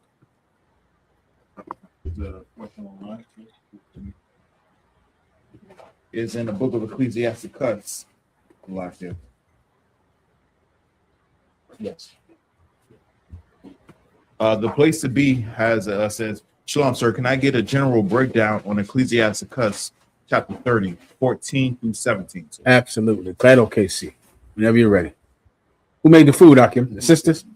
What's the name? Allah. Ayan Lawana. Allah, say, so you can go ahead and say it, brother. Sister Ayan Lawana. Give her hands. Captain Marcus with Sister Taqwa.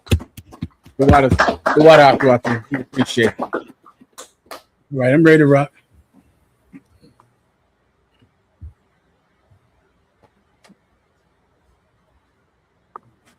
You said Ecclesiasticus 30, 14 through 17. The water, please. The book of Ecclesiasticus. Sorry, please. Levi up front. Like it's like I hope I ain't miss no sisters. Did I miss anybody? Okay. Good job. No problem. Go ahead. Whenever you're ready. Oh, damn, I forgot something in my car. The book of Ecclesiasticus, chapter 30, verse 14. No, it's gone now. I'll sweat it. Mm-hmm. Better is the poor being sound and strong of constitution than a rich man that is afflicted in his body. Yeah, that's an absolutely outstanding precept, especially to let you know your value even in hard times. Living in hard times can make you think you have no value. When you don't have money, when you can't afford to pay your bills or to give your children the things that your love would like to give them. Right. And you can believe that you're worthless. But remember this precept. Read it again. You need a second? Go. Somebody read for him. You need somebody to read for you? I got it, sir. Please. Read it again, sir. Please. Come. The book of Ecclesiasticus, chapter 30, verse 14. Better is the poor being sound and strong of constitution. Better is the poor being sound. The word sound is like solid. You know, if this boat is sound, meaning it's not going to sink.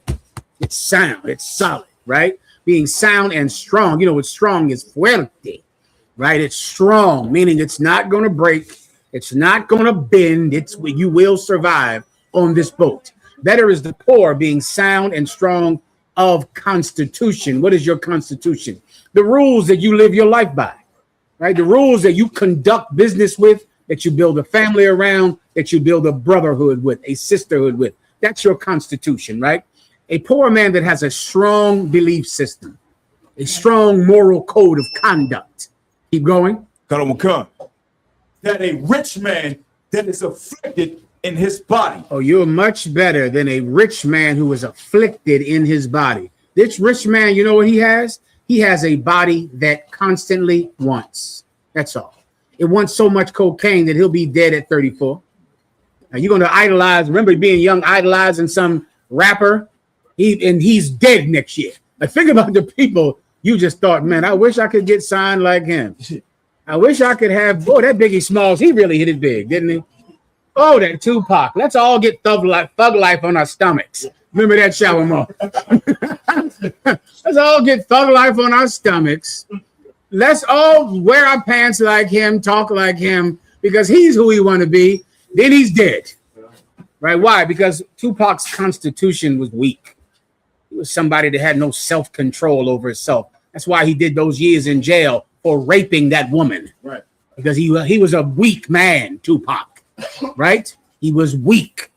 And you idolized him. You shouldn't. He should idolize you because you're going to outlive Tupac. You understand? You're going to outlive the famous drug dealer, the famous basketball player, the famous football player. And he's going to be poor soon. Soon he'll be bankrupt and having nothing, and he'll be celebrity boxing. He'll be sitting up there and getting his ass beat up with some goddamn celebrity boxing match. You wanted to be Ray J. Now do you? You want to be him now? Okay, where's it? Where's the line at? Sisters, y'all still love Ray J, y'all? You still want to go date Ray J, I'm sure. No more? You changed your mind on that, huh? I thought you might.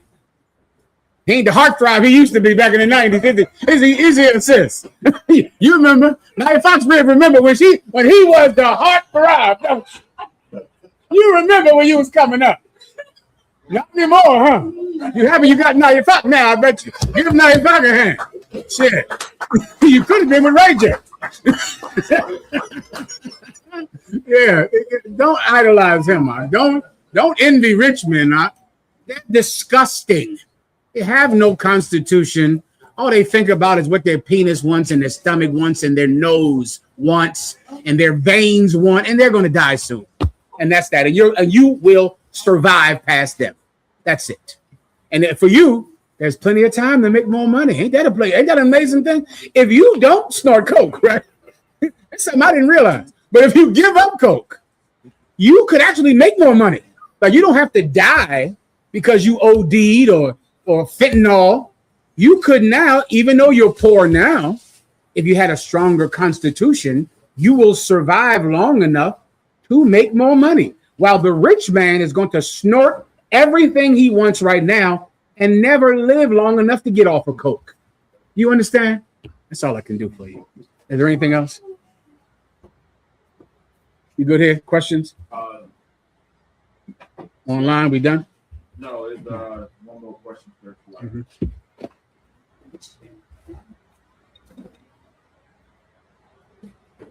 It's in Zechariah 2 and 5. The seven questions. Mm-hmm. Yeah, we ready.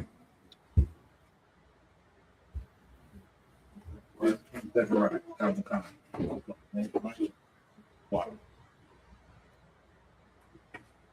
It's from Rapayah. It says, like, so if I may, in Zechariah 2 and 5, is this the angel or Zechariah speaking for the Lord? Also, may I get a general breakdown on verse 11? Go ahead.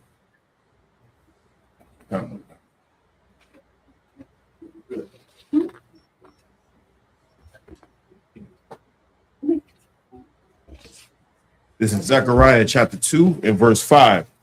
For I, saith the Lord, will be unto her a wall of fire round about, and will be the glory in the midst of her. Missing. Where's the angel part? I'm missing what you're asking me. He's asking if is Zechariah speaking here, or is this an angel? It's the Most High speaking, right? The Most High is speaking through Zechariah, which is exactly what's happening at camp in Washington, D.C. It's the Most High God speaking through Captain Meshach, General Cabal, Captain I.S.U.P.K, General Shalamar, speaking through them. It's the Lord speaking, but it's a man's mouth moving. Good to go? And then he asks a general breakdown, verse 11. Go ahead. It says, Zechariah 2 and 11. And many nations shall be joined to the Lord in that day, and shall be my people, and I will dwell in the midst of thee, and thou shalt know that the Lord of hosts has sent me unto thee. Okay, he wants just a general breakdown about this. Read it one more time. Zechariah 2 and 11. And many nations shall be joined to the Lord of that day, and shall be my people, and I will dwell in the midst of thee, and thou shalt know that the Lord of hosts has sent me unto thee. Okay, this is a general way to understand every precept that sounds like this, and it might be every last one of them. I'd have to try to remember, but I don't think any of them are different at all. This is always speaking about Israelites. Always. It's so profound and widespread, and you can just assume it's always speaking about Israelites, and you're never going to be able to be confounded. The minute you think it's talking about white people, which is what everyone wants it to be thinking about, because we are black, which means we must focus on white people's salvation. All right? Come on. Please, anytime. You don't have to ask God. This is never speaking about any other nation except for Israel. What's your precept for this? Abraham. When the Lord said, Abraham shall be the father of many nations, General Cabal. You want to say something? Go ahead. In verse 8, in verse 8 it says, for thus saith the Lord of hosts, after the glory hath he sent me unto the nations which spoiled you. For he that toucheth you touches the apple of his eye. So you understand, the scattered in the other nations is The Lord showed you. That's the Bible, General. The water, give him a hand. That's the whole breakdown right there. You see, the Most High God is going to the four corners of the planet Earth, which is an old way to just say the entire Earth. It's like looking at a map and saying the four corners of a map. So that's where you read that term, the four corners of the planet Earth, to find people who are scattered among these nations. And he's going to deliver. And so he's going into many nations, taking African Americans, taking Mexicans, taking Guatemalans and Haitians and people in France, because those are the scattered sheep of the Lord among those nations. That's your breakdown, huh, if you want it. Anything else? Mantime Koi said, since Russia hit up NATO, is it about to go down? I hope. Espero. I hope. I don't know. No man knoweth the time. Right? So I don't know, but I know that Jesus Christ said this. Thou shalt hear of wars and rumors of wars, but let your heart be not troubled, for the end is not yet. Right? Whenever you see, wars and rumors of wars, what you don't want to be is afraid. It's almost a byproduct of faith, because Jesus Christ is going to return. He's going to deliver our people. Great destruction is coming. Sometimes that knowledge, like most knowledge, can create fear. You can be afraid. The ignorant are almost never afraid because they're ignorant. They don't understand things. But when you begin to know Jesus Christ is coming back, then you begin to go, oh my God, great death is coming. The gasoline, how are we going to eat? We're going to have to live in bunkers. It's going to be a terrible, goddamn, horrible day, a day that has never been seen since the foundation of the world. So it can make you afraid. So what you want to remember is, and thou shalt hear of wars and rumors of wars. Let your heart be not troubled, for the end is not yet. For nation must come against nation. Meaning what? When you see wars about to start, World War III, it's still not World War III, right? This is how you know when it's over. When World War III begins, not the beginning, not something that could precipitate World War III, not a nation bombing this nation, not a place invading this place, but when you see World War III, now it's on. Right now, there's no question, because the missiles are in the sky. This is it. And Christ doesn't want you to get afraid soon, because getting afraid soon makes a lot of terrible people do terrible things. You ask the Jehovah's Witnesses, there are people out there that have known about the coming of Jesus Christ, sell everything they own, get butt naked, and lay in the field. Am I making this up? I am not. The Jehovah's Witnesses did all kinds of nonsense. They said Christ was coming back, I think, in the 30s or something. Tons of those evangelicals, they pick some old date. Jesus Christ be back here May 15th, 2 p.m. And because of that, you know what they do? All commit suicide. That's what happens. Every last one of them says, let's commit suicide so that we can get on the chariots, because they're afraid to go through the trouble of that war. Go through it. It ain't happening yet. Pick up your kids from school, everybody. Just pick them up. Don't be late, okay? Don't say, well, Jesus Christ coming back. You're going to have to get home on your own. Pick up those kids from school. Go into that slavery of yours if you still got one. Make some money. Pay your tithes. Take care of some kids. Shalom, it's good to see you, boy. Give out your hand. Why? Because there are wars and rumors of wars, but the end is not yet. Everyone understands. All right, good to go. Next. It says, Slacker General, this is Officer Roth from Baltimore. May I get a breakdown of Judges chapter 14, 3 and 4? My question is, why would the Most High give an occasion for Samson to be with a heathen woman to destroy the Philistines, when we are not supposed to marry a heathen woman or another nation? Go ahead and read it. It's the book of Judges, chapter 14, verse 3. Then his father and his mother said unto him, is there never a woman among the daughters of thy brethren, or among all my people, that thou goest to take a wife of the uncircumcised Philistines? So for those of you that don't know, Samson sinned against the Lord and broke his Nazarite oath by having sex with a woman outside of his race. Her name was Delilah. Most people think it was about his hair, and it was not. His hair was part of the Nazarite oath, which he was not supposed to break. He had sex with a heathen woman who cut his hair. That's how he broke his Nazarite oath. And then his mother and father are saying, God damn it, isn't there any woman among thy people that you could have? You could have any woman. Think of Sam. You know what the best way to understand Samson is an athlete. It is the exact same dynamic. Black men, when they finally make enough money that they could have anyone, that's when they want this slut whore that's just a stripper. Then it's like a wild thing. But that's the reason they became an athlete. And you'll find that out. That's the reason, because here you are, brother. You got it, right? You could be with anyone you want. You could do it. You are the high value man. You could be with any single woman you want. That's when he wants a slut from a trailer park at that moment. That's what his father is asking him. Why would you do this? You're Samson.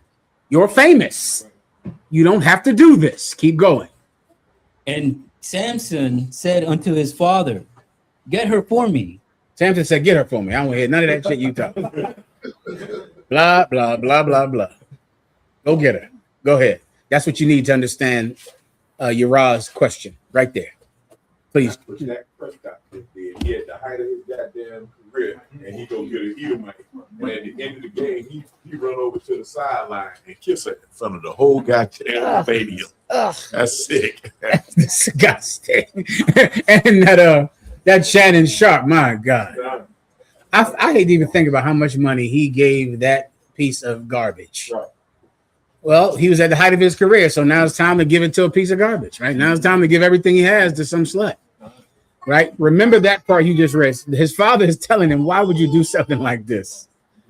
Go get her. That's what you need to understand Uriah's question. Go ahead. For she pleases me well. Go get her, because she pleases me well. And that is the weak constitution of rich men right there. That's all. They have a problem in their flesh. They have a problem. That pleasure is all they care about, and they're not going to live long. Their eyes are going to get burned out of their heads. It's going to happen. Keep going. Verse 4. But his father and his mother knew that it was of the Lord. Read that again. Salakia. But his father and his mother knew not that it was of the Lord. That's it. His mother and his father didn't realize that him having sex with this heathen was of the Lord. His mother and father didn't realize that because they were righteous. So righteous, they dedicated their son to the Nazarite oath when he was a baby. That wasn't his will, that was their will. For their son to take an oath to never drink wine, to never cut his hair, to never marry a woman, to never cut his beard. They loved the Most High. They didn't realize that this sin was of the Lord. Keep going. That he sought an occasion against the Philistines. What was the reason? That he sought an occasion against the Philistines. Now, this is all you need to understand this. The Lord cannot tempt anyone with evil.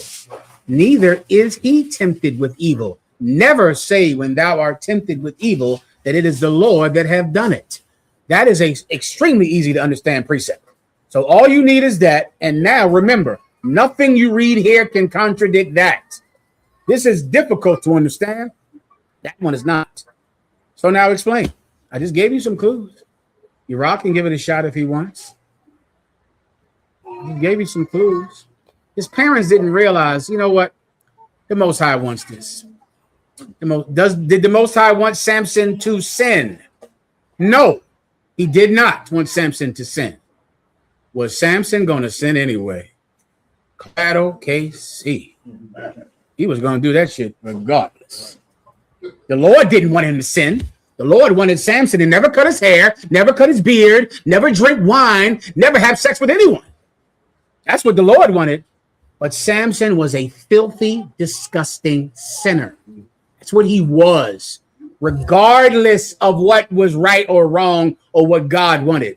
So the Most High God used him. How do you know for a fact the Lord did not want Samson to sin? His eyes were burned out of his head, and then he was killed. He died. He pushed the pillars down on the Philistines and himself. Do you understand? He didn't live out some long life with a great beard next to his grandkids. He died as a sinner would die. That's what happened to Samson. Why? Because the Most High, just imagine if you want to, it's very, to picture the Lord like a father is a good way to try to understand his motivation for things. So imagine a father. listen, you should not do this. I dedicated you to the Most High. Aren't there any women among your people that you can be with? Go get her. Go get her. Okay. Bueno, no problem. It's fine. Go get her. No sweat, because I will still utilize you. I'm still going to do it. Since you must sin and you have to sin, then I absolutely will use you nonetheless. So then for thousands of years, I am going to have a story that I can teach young men about a brother who had sex with women outside of his race and what happens to him that does it. That's what it means when it says the Lord was in it. The Lord wanted it, meaning not that he wanted to sin, but he wanted the judgment. He wanted this cat to get what he wanted. Now you got it. No problem. Now I'm burning your eyes out of your head. You're gonna push grind grain into powder, and then finally at the end you'll realize you were wrong. Samson, right at the end, brother, had that repentance. That's right, repentance right there. He got it. He had no eyes by then, but he got it. And he just asked the Lord for one more day of glory. I thank the Lord. The Lord heard his prayer. The Lord hears the prayers of sinners. He heard it. Samson he had done so much evil in his life. He wanted to do one last good thing. And he did. I pray you understand. Rezo entendimientos. He did it. He did one last good thing as a repentant sinner. So that's what it means, a brother who asked. Not that he wanted him to sin, but he did want him to be judged for sinning. He absolutely wanted that. Is there anything else? Please. It's from Austin Nakamaya. It says, like a general, 2 questions. This year, I've spoken to men from... I'm sorry. Rezo entiendes. That's correct, Ash? Rezo entiendes, not entendimientos. Rezo is prayer. I pray. Right? Rezo que entiendes. Entiendes. Got it. Go. Please. It's from Austin Nakamaya. It says, like a general, 2 questions. This year, I've spoken to men from the early 20s and 30s. Mm-hmm. They share common experiences where sometimes they'll date a sister who's sometimes they what? They'll date a sister. They'll date a sister. Go ahead. Who seems to be okay on the first week of dating. Please. I'm listening. But by week 2, the sister has some random breakdown into tears about how terrible her life is. Yeah. The brothers are shocked by the sudden mood change. Mm-hmm. Most brothers rush to improve the sister's life, then end up hurt by sisters later down the line. Yeah. The first question is, how can you young men identify and protect yourself from such a person with that spirit? And 2, how can a father or guardian train a daughter to defend herself against that broken spirit? All right. There are a few precepts you're going to need, right? You're going to need first, a woman will have any man. You're going to need that first. I'll take that. And then give me he that can control his spirit. You also want to give me keep under her body. You need that, right? And I'll take anyone you have in whatever order you have it in, all right? That's an excellent question, right? And it's absolutely necessary to learn. Here's what you have to face. Most of you are never going to learn it, right? People are not born if people aren't stupid. That's just a fact. That's just a fact. You see that scotch over there? That's where babies come from, brother. Babies come from scotch. Or to a sister, vodka, I'm sure. Vodka, the rum, Bacardi, the wine. I'm sorry, the wine. Right. That's how babies are born, young brothers, from not thinking about your decisions. You understand? So now you should teach this to your young brothers. It's important that they learn it because they can put themselves in a better scenario, right? Sometimes the best scenario is just not going to happen because of the call of nature. That's gracias. Sometimes it's not going to happen, but you absolutely want to put a young brother in the best possible position to make a good decision. All right. But what I want you to understand is sometimes all the learning in the world don't fix this. This is that other thing. This problem here. You understand? This is nature. And it is extremely difficult to fight. All right. But you can help someone to have a good chance at making a better decision. All right. So whenever you have that choice, I mean that precept, please let me hear it. Kind of. This is Ecclesiasticus 36 and verse 21. A woman will receive every man. Read that again. A woman will receive every man. A woman will receive every man. The thing that's one of the most important things. I mean, this is so vital, but it is so difficult to understand. Do you know that what the key is to getting a good woman is the ability to turn down women? You have to do it. It is like, I mean, it is. There's just nothing more important. Right. Like the reason that you pick terrible women is because you cannot say no to a woman. You can't turn down sex. You just can't do it. If you could say no, if you could go years saying, no, sis, Salakia, I can't do that, sis. No, my apologies. No, I'm flattered. But no, it's all right. Brother, you're giving yourself an excellent chance to get a good rib because you can say no, you can turn them down. But when you cannot turn a woman down, you are bound to make a mistake because you are saying yes. And you have to just be willing. Let me make it more simple. Be willing to lose a good woman, just to lose it. She might be great. She might be wonderful. She might be the key to all your problems. She might solve all. Oh, she got plenty of money. You know, she's an entrepreneur.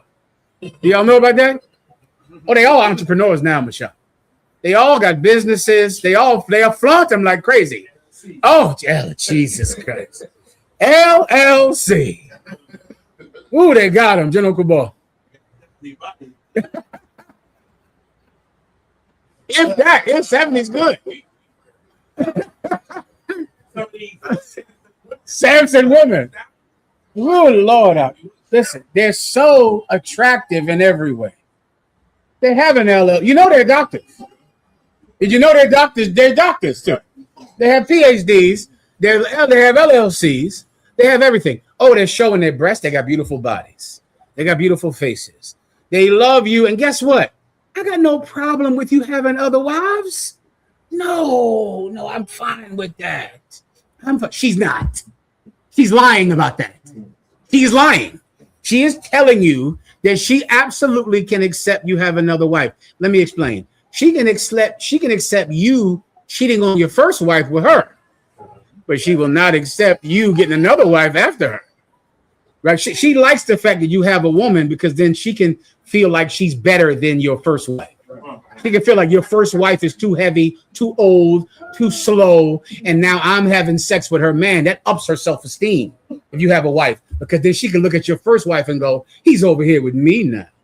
You don't please him. You say, that's right, baby. I thank you. Listen, I'm getting the third one.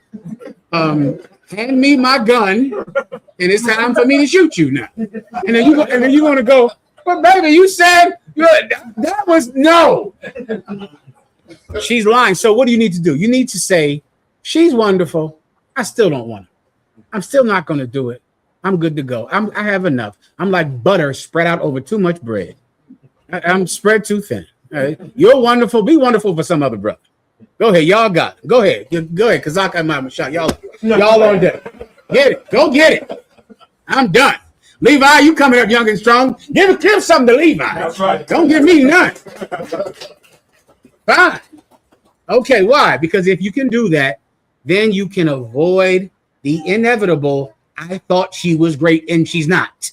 I thought she could handle me having another woman and she can't. I thought she was a doctor and she's not. You can handle that because you can turn them down. So that's step one, all right? That's the best I can do for you. Now just ignore that. And just have sex with the first one you see on Instagram. All right, go ahead, brother from Baltimore. Go ahead. You from Baltimore? That's like your DC. My apologies. Go ahead. A woman will receive every man, yet one daughter is better than another. I'm telling you, brother. Listen, she'll be with anybody else. She just wants attention. The man is irrelevant. She just needs who will be calling her. Somebody. You get the point? Who will come over? Who will tell her she's pretty? Who will she talk to about the problems on her job? Anybody. How do I know? Because if she can't find a man, she'll get a bulldagger to do it. The person is irrelevant. Excuse me, children. Salaki, I forgot. Give you a little money for that one. I'm sorry. Just ignore it. Don't listen to none of this. Listen, but now she doesn't need. It don't even have to be a man, right? If she finds a woman, heavy enough with a football jersey, that'll do. And you ever see one of those women who they got like 4 kids, but they're a lesbian? I'm just telling you, like, it don't matter. You understand? Whoever, man. No problem. You see, have a woman that complain about penis size and then get with a woman. What does that tell you? It does not matter. Anybody, anything. So what does that tell you? You're the one that's choosing now. Choose wisely. Say no. She's great. She's wonderful. I know. She's everything you ever wanted. Still say no. Just be able to say no. Say no, just saying I'm saying no just because. I'm saying no just because I'm saying no. There's good brothers out here. Listen, they're going to have you and love you. I'm saying no. And if you could start off with that, you were starting at a good spot. Keep in next precept. Please. Give me the other. Oh, shit. Keep under her body. Keep that foot on her neck while she is young. Bow her head. I'm sorry. Bow her head. And that might be the same one about under her body or something like that.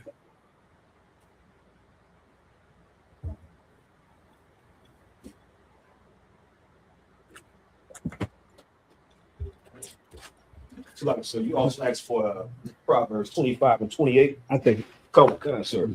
Proverbs chapter 25, verse 28.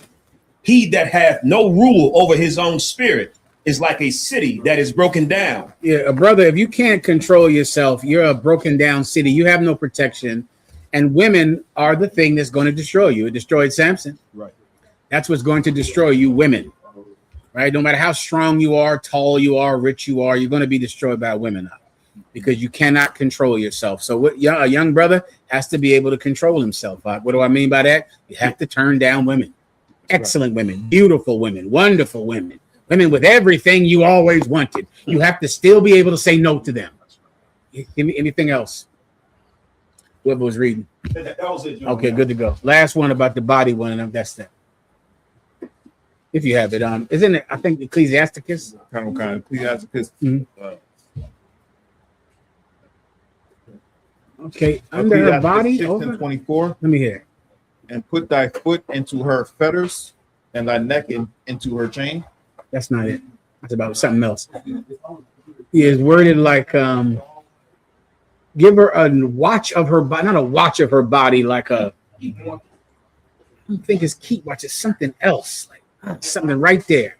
It might be in Proverbs, but it's like something about her body. Definitely to bow her head while she is young. That one should be easy to find. Bow her head or bow her neck while she is young. It might. This one I'm asking about might be right there as well. I can give it to you for time's sake. I know we're late. This is what you have to do. If you're, what was the question about a woman? I forgot it already. The question would be, the question is, how can a father or guardian train a daughter to defend herself against that broken spirit? Okay, so meaning you see a woman, she has 1,000 emotional problems. That you're going to encounter, brother. You're going to encounter a woman that is a bug nut lunatic. You understand? I mean, straight up and down crazy. And women are kind of allowed to be crazy because they're women. Women kind of enjoy living in the gray area of equality, and each and every one of them are born crazy babies. They kind of live right there where we're all equals until we don't want to be, and we want to be big babies who cry all the time and who go crazy and who stab you because they're hurt. So they kind of are able to stay in that zone. Sometimes they're going to have to be in that zone for a period of time. Okay. How do you avoid a girl ending up like a broken, shattered, emotionally damaged woman?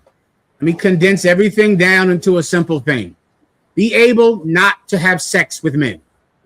That's it. Because this is what destroys a woman, having sex. When a woman gives her body to a man, inevitably, that is the beginning of her being a lunatic. Right there. It's where it starts. Usually it's from child molestation, because in some way now her body has been violated, taken against her will, taken when she's too young to even understand it. And it's going to begin right there. All of it is going to be sexual based. Or she's 13 and she falls in love with Ray J. She's in love with him. She gives herself to Ray J. Ray J leaves her. She's broken and destroyed. Raise your hand if you know about this. You meet a woman. You got to spend, I think, maybe the first date. Is it the first date or the first phone call? The first date, the first phone call, maybe the first 6 months, a year. All you're doing is listening to her talk about how much her ex hurt her. That's it. That's all you're doing. All you're doing is, how you doing? Well, you know, my baby's fine. You know, he don't love his kids. And he used to beat. They all used to get beat. Every last one of them been beat. They all like former boxers. Every last one of them has been hit by a man. He beat him. He don't come see the kids. He was physically and emotionally abusive. Let me help sisters out with something. There is no such thing as emotional abuse. That is not real. It is something that men allow women because you're pretty. You understand? But emotional abuse is not real. What's the charge? What's the how much time you do in jail for emotional abuse? What's that? 2 to 15, 2 to 5, 6 months probation?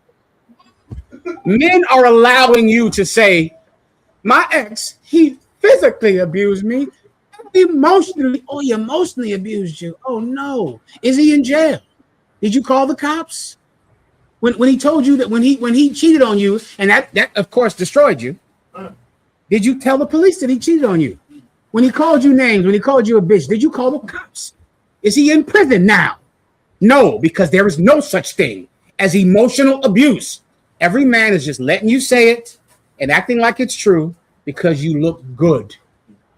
Now, enjoy that privilege. Have you been emotionally abused? Absolutely. You have. It was terrible. You come over tonight, I'm going to help you with that emotional abuse. I'm going to give you such sweet healing.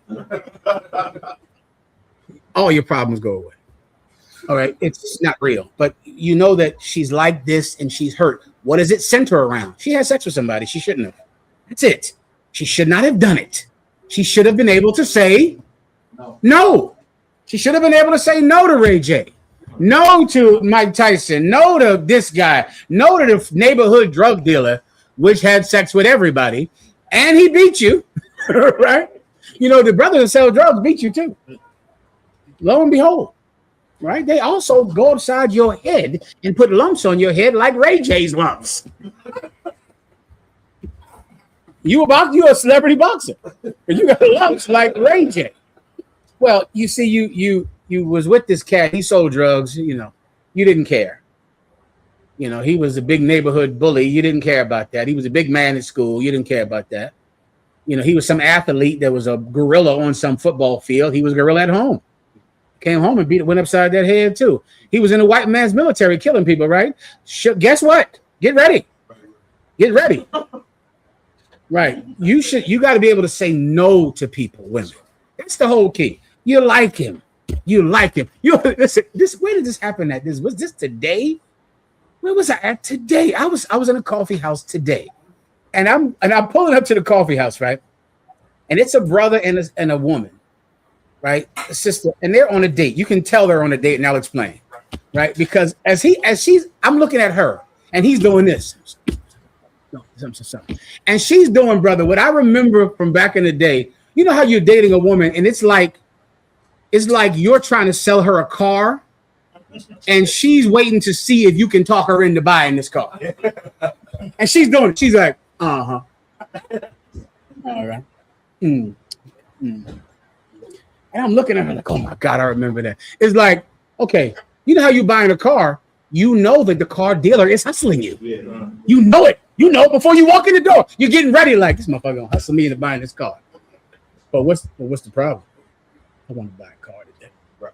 So damn near, I want to get hustled.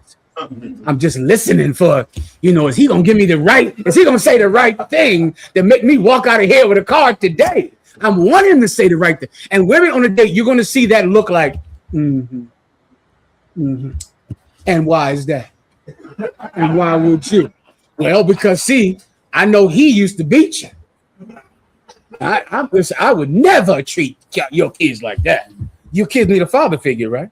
Oh, I'll take them to prom. I'll take them to the basketball games. And I know. He did what? He did that to you. These brothers. These brothers, I don't know why they gotta act like this. Me, I would never do that to you. And she listened like, Why? She knows she's been lied to since she was 11. She knows you're lying, but she wants to get a man. So she's hoping you can give her the right sales pitch so she can surrender her common sense and have sex with you. That's what she wants. And you're on a date trying, making sure you're nothing like that ex, right? You ain't nothing like him. You'll never do the shit he did. Never. Guess what you're going to do? You're going to go upside that bitch head too. Excuse my language.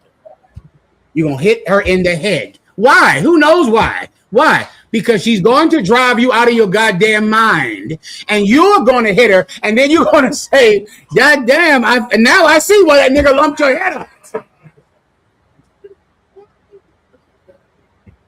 But what do you think he thought? You think he thought, you know what he did? Her ex was doing this on their first date. I'll never do what that your other baby's father did. Now he the current baby's father, and he lumping her head up too. And now she come to you like, you know, I've been through abusive relationships my whole life. Have you heard that before? I've been through abusive relationships my whole life. Oh, you're the answer. And you like, yeah, I am the answer. I'm definitely the one. Because I'm not like that. I'm nothing like that at all. I won't be like that. I promise you I will never be like that. And you sit and listen and make promises that you're never going to keep. Both of you should say no to each other. And now you're going to stop trauma in the Black and Hispanic communities. Please, Cabal. She's trying to figure out who she's going to buy cracks from. Yes. It's like, yeah, you can buy it from. It's a sales pitch, and she listening, and she waiting, and you serving it up. Please. You don't have to ask her anytime y'all want. All right, everybody, that's all I can do for you. Now just ignore all of that and just do whatever you want. Okay? Anything else? Sir, is from Kwashai, says Slack Galawap. If a brother or sister keeps using the term you're worshiping a woman or a man, can you tell me what that means? When they use the term, they're usually speaking about our rank system in the UPK. You should ask them. That's better, but that's what I got to assume, General Cabal. Yeah, that's what they usually mean. They usually mean they don't want to take any orders. They hate our rank system. Now, why would they not want to take any orders? What would be the possible reason? General Shalimar? With the white man. Oh, no, they don't. They have no problem with going to a job every day and cleaning a dirty toilet at their job. But getting paid damn near nothing, slave wages to do it. Right? People follow orders all day, all the time, constantly. When you get on the goddamn bus, they're telling you where to sit and to put money into the damn machine and where you can sit. People are following orders all the time, every day, in every way they're doing it. So then why do they have a problem with? I ain't see you over there, General Kadam.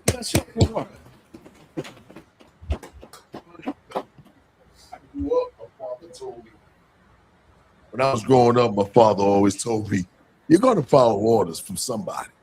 One day and I couldn't stand it until I came into the UPK. And following orders is beneficial. That's right. Yeah, it's man. really to save my life. Yeah. I mean, I don't know how you big tough independent men drive a car without following orders. What you say? F that seatbelt? Huh? You don't. You put the seatbelt on. The thing beeps until you obey it. Go ahead. I'm sorry. Oh, here you go. Go on. I'll sweat. Yeah, you're going to follow orders if you drive a car, if you get on an airplane. If you walk down the street, because you damn sure better cross at that stoplight if you're black or Latino, or else you're getting a jaywalking ticket, right? You can't talk too loud because that's disturbing the peace, right? You can't cause an uproar. You can't drink when you go outside like a grown man should be able to, right? You, not you. That's public intoxication. I think you're obeying someone constantly, all the time, every minute of the day, and I didn't even count the job that you're on, where some idiot is telling what you to do all day, okay? So what would be the reason that they would have a problem with following orders from Commanding General Yahanna and the generals and captains and officers that he puts over them, otherwise known as your betters? That's what they are. Those are the people that are better than you. Why would they have a problem with that, General Cabal? Give them a hand. Can we get to that eventually? Right? Because the problem with following orders in the UPK is because we order you not to have sex with that woman until she's been in this school a year. That's the problem. And so when you hear that, you go, ain't no man gonna tell me when I can get a woman. That's why you broke the 1 year rule, right? Because you ain't no man gonna tell you when you can get a woman. Ain't hearing that. No. Oh, that's the one order you disobey. But you obey everything else in life. You drive from here to there and you obey. You cross the street, you obey. You go on the plane, you obey. Everything in life, you obey. You don't obey this one because this one is about your lust. Right. You see, you can buckle your seatbelt and still go drive to get high. Right. Go drive to a brothel. Go drive to go have sex with someone's child. You see, the rules that men give you don't make you compromise your lust. You don't want to follow One West because that is exactly what we're doing with our orders. That's the point. All right. Anything else? Yeah. Little man pull up. Then here they come. Exactly what says. Tell me what to do. Run. Give him a hand. Yes, that is the case. All right. Anything else? Khan. It's from America is Burning. Says, like I one if I may. Can I get a general breakdown on Ecclesiasticus 30 and 17? I have that right here, sir. Ecclesiasticus 30 and 17. Death is better than a bitter life or continual sickness. That's it. Khan, what it's speaking about is trying to make the living understand the merciful judgment in dying when you have extreme illness. Like if you have someone in your life that dies and they're living with terrible disorders, terrible diseases like leukemia and cancer and terrible things, you're going to be very sad because you love this person and you don't want to lose them. But if this person has done everything that they can do to stay with you, and if they still die, then the Most High has decided to give them misericordia, to give them mercy, because it is better to die than to live like that. And you've seen people like in your life, you've had people like this, when you're looking at them just withering away and dying and they're trying to hold on. Sooner or later, the loved ones go, you know what? It's okay. It's okay, Mom. It's okay, Dad. It's all right. It's okay. Now, you want them to be able to get a relief from the pain that they have to suffer every day. It's making the living understand the mercy that God gives people that die with terrible illnesses. General Cabal. Sir, there was a story this week.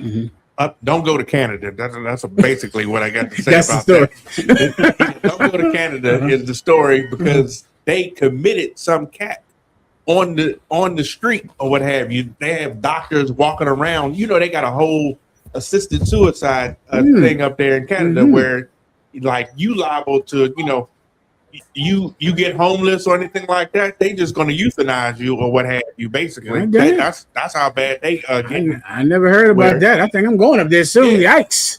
All right, well, remember that. I can watch the news. They committed this cat. You understand? The doctor just was like he committed and he couldn't say anything, and the guy was recording it or what have you. And you know, it's like I don't know anything about that. So why for letting us know? All right. Anything else? Is from YM Israel 37. It says, why do we say shield of David or seal of David? And what's the difference, if I may ask him? Shield of David that's the actual translation of what is called in the Bible, the shield of David or the seal of David. Magun Dawadah. Dawadah is David. Magun is shield. The white man calls it the Star of David because white people worship stars. That's the whole point. Just like Washington, D.C., that's set up in the pattern of a star, just like the stars on the flag. Stars represent everything. They worship the host of heaven. They worship what you look up at in the night sky. All right. The shield of David is not a star at all. It has nothing to do with the star in any way. Right. People think it looks like a star, so they call it the star because white people worship stars. Right. But in actuality, it is the shield of David. It's called the shield of David because it's a badge. And to understand it, just think of a policeman's badge. His badge protects him from you. He walks into your neighborhood, you're under arrest. Now, if someone walked into your neighborhood and kidnapped someone, what would the people do? It would fight back. But if a cop does the exact same thing, takes you, handcuffs you, and leaves with you, the people don't fight. Why? Because that cop is protected by his badge. He can take you out of your home. When a criminal can't, that's kidnapping. A cop can put you in a jail cell. That's called kidnapping. Unless you're a cop. Right. You get my point? What protects him? His badge. His badge means you better leave him alone. He represents David. He's here not kidnapping anyone. He's carrying out King David's orders. Right. So he walks into your town, he takes you outside, and he chops your head off. Is it murder? Can you kill him because he committed murder? No, you cannot. This is sanctioned. It's not murder at all. It's the order of the king that this man lose his life. His badge protects him from retribution of him carrying out his duties of office. That's why it's called a shield. It's called a seal because this same symbol was put on a ring so it could give a print in wax so you could know that this letter came from the king. So it would be back in a long time ago. Imagine this scroll. It would have a wax seal on it. You'd have to break the seal to read it. So the king's seal would be put on it. Now it would be handed out. Whoever broke it, if it wasn't the person it was sent to, whoever broke it would get his head chopped off, right? Because the only person that could read this is the person that the king sent it to. That's why it's called a seal and a shield. Y'all go mas. Anything else? Got on. Raw 327 says, Salagi, sir, will you explain Leviticus 19 and 15? Thou shalt not respect the person of the poor. Should we not respect poor people? Should we not respect poor people? Should we just kick the shit out of poor people? Yeah, do it. Go ahead. Go ahead and do it. Don't respect them. Kick him when you see him in the street. Now, let me help you brothers with something. He knows that already. Do you understand?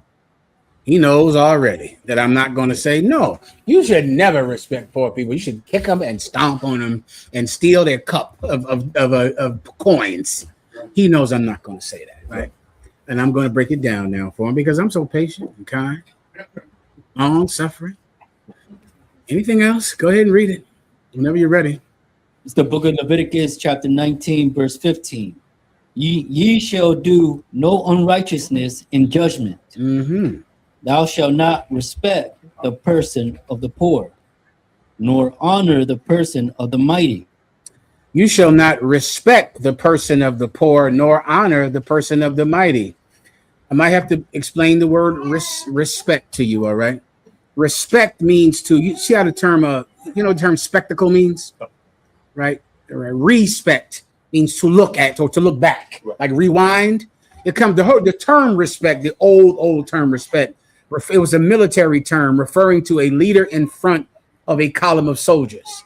Now, the ones in the front can march and they're in the front, but you're supposed to have respect to the people who can't run. And you want to look back at them. You want to make sure they're catching up, make sure that no one is hurting them. So you want to respect people means don't just go forward with the strong people. Look back at the people that can't keep up. That's the original term for respect, right? Now, in this context about poor people, it means don't look at their poverty and judge them based on their poverty.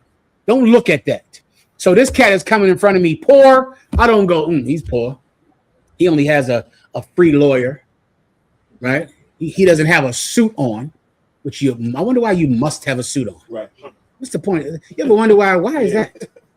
Right, what is the point? Okay, so meaning if you're too poor to have a suit, right, you still have to have one on. So meaning I cannot come to court looking poor. Like, why would it be better? What if I came to court in rags? Wouldn't that tell the judge, God damn, he's poor. Maybe I should have some mercy on him. He came here in a sack and rags. You would think that would make the judge have pity on you. Right. Because he looking at you, Yahanna, I'm in a trash bag. Come on. I stole something. I'm in a trash bag. Can you give me a break here?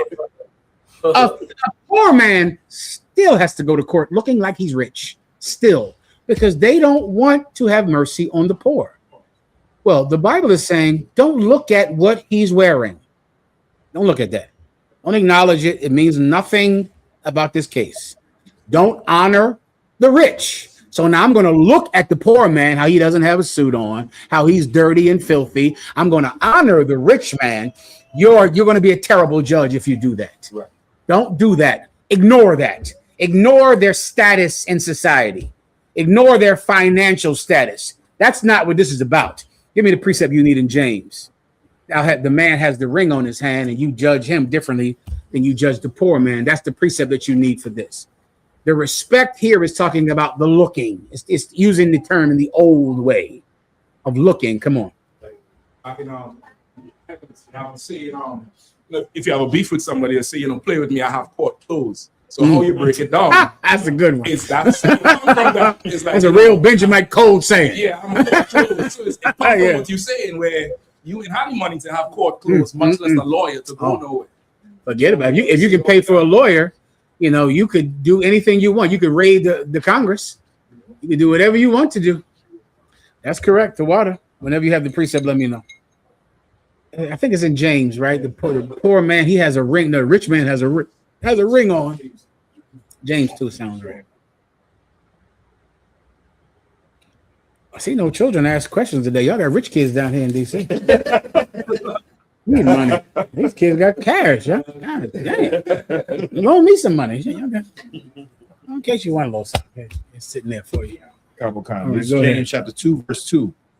For if there come unto your assembly a man with a gold ring and goodly apparel, and there come in also a poor man with vile raiment. You see that? They're coming to your company, a rich man with goodly apparel. That's why those Romans wore purple, which is why those purple pigs love wearing purple today, because that was something that was illegal to wear. If you were not royalty, you were not allowed to wear it. You can look that up if you were like Buscalo. Look it up. You wore that. Oh, you won this case. You walked in there with purple on. You won back in Rome, right? You see a rich man, he has goodly apparel on, and a poor man, his clothing is terrible because he's poor. Go ahead. Verse 3. And ye have respect to him that weareth the gay clothing. And he have respect to him to wear the gay clothing. Speaking mainly about the purple pigs at the IUIC, I think. I think that's the whole point of this. Precept, that and Christians, of course. General Cathone. That's the point. That's why I pulled it. Right? That's the point. Like the judge is like, everybody got to wear a suit. And if you don't wear a suit, your lawyer is going to tell you you're losing.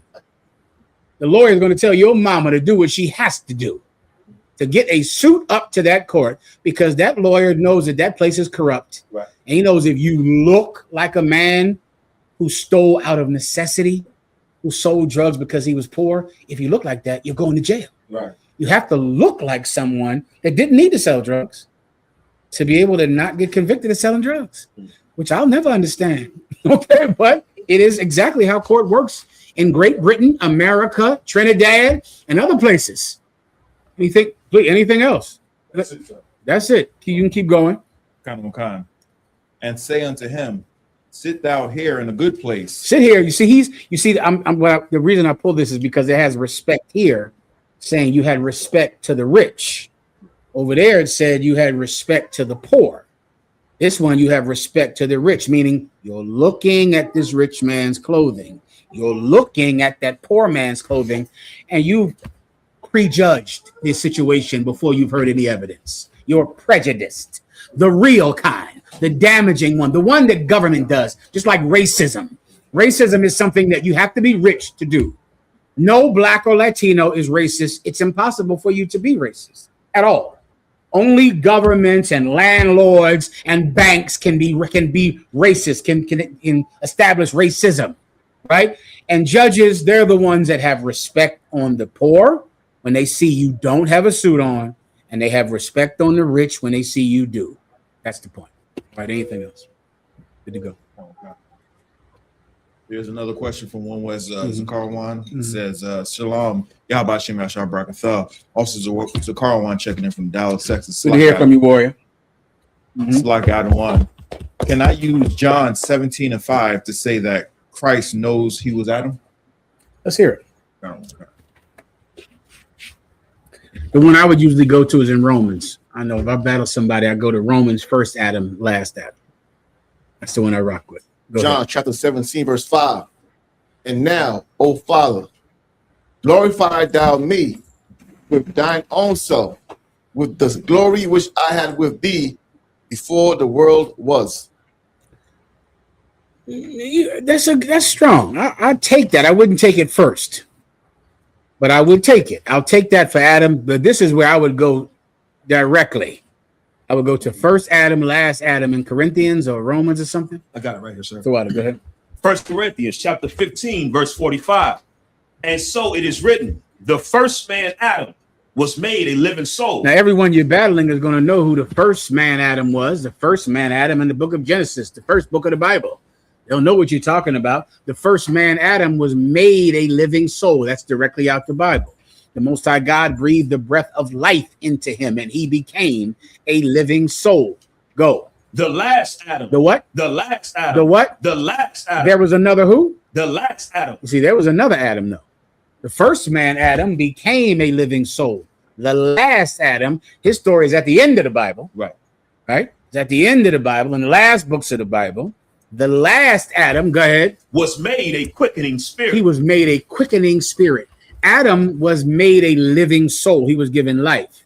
Jesus Christ, who is the last Adam, was made a quickening spirit. The term quickening means to give life. The first Adam was given life. The last Adam gives life. That's what quickening means. Right. All right. I don't know how you could find any other breakdown but that one, Christians. That's it. That's all you could do with that. Is there anything else? Then if you want, if you can go to that one you pulled too as well. All right, next, please, General Kubal. Same topic? Okay, go ahead. Whenever you're ready. No sweat. Your brother read for you. Go ahead. Read for the brother. Read for the Leviticus chapter 10, verse 1. No sweat. The water. Go ahead. Leviticus chapter 10 and verse 1. And Nadab and Abihu, the sons of Aaron, took either of them his censer and put fire therein, and put incense thereon, and offered strange fire before the Lord. Just that, right? Just that the fire was the same as all other fire, but what was different? Let me read it one more time, just to make sure this is the same precept I'm thinking about. Go ahead. And Nadab and Abihu, the sons of Aaron, took either of them his censer and put fire therein, and put incense thereon, and offered strange fire before the Lord. Keep going. Which he commanded them not. Okay, this was absolutely strange fire, but fire is fire. But what's different? What you burn? Okay. What were they burning? Marijuana. That's the best way to understand it. Crack cocaine. Right. That also used some fire. Fire it up. All right. Now you know, right? You burn all of them. You burn frankincense and myrrh, and you burn that crack cocaine. Right? One of them is the one the Lord likes to smell. Right. The other one is one he said not to burn. Right. You burn both of them, but there's one he doesn't want you to burn. Shalom. Anything else? Go ahead, please. It's called incense because all of it is incense, because all of it goes in your nose. Crack goes in your nose, marijuana goes in your nose, frankincense and myrrh goes in your nose. But he doesn't want you to burn the crack and the marijuana and the crystal meth. Shalom. And if you read the second verse, it breaks it all the way down. Shalom. You know what that's about. Go, General Cathar.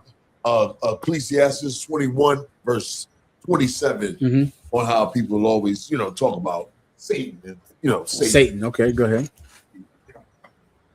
On the Apocrypha. This is Ecclesiasticus 21 and verse 27. When the ungodly curses Satan, he curses his own soul. In particular, break it down for me. Oh, I'm sorry. Okay, I'll break it down, but go one verse above it. Verse 26. The heart of fools is in their mouth. So that's what we need right there. That's all you need. The heart of fools is in their mouth. That lie hole.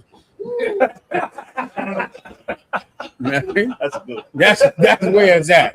And that lie hole sent it in that your face. Right? The heart of fools is in their mouth, meaning this with their words, this is everything. What you hear is everything they want.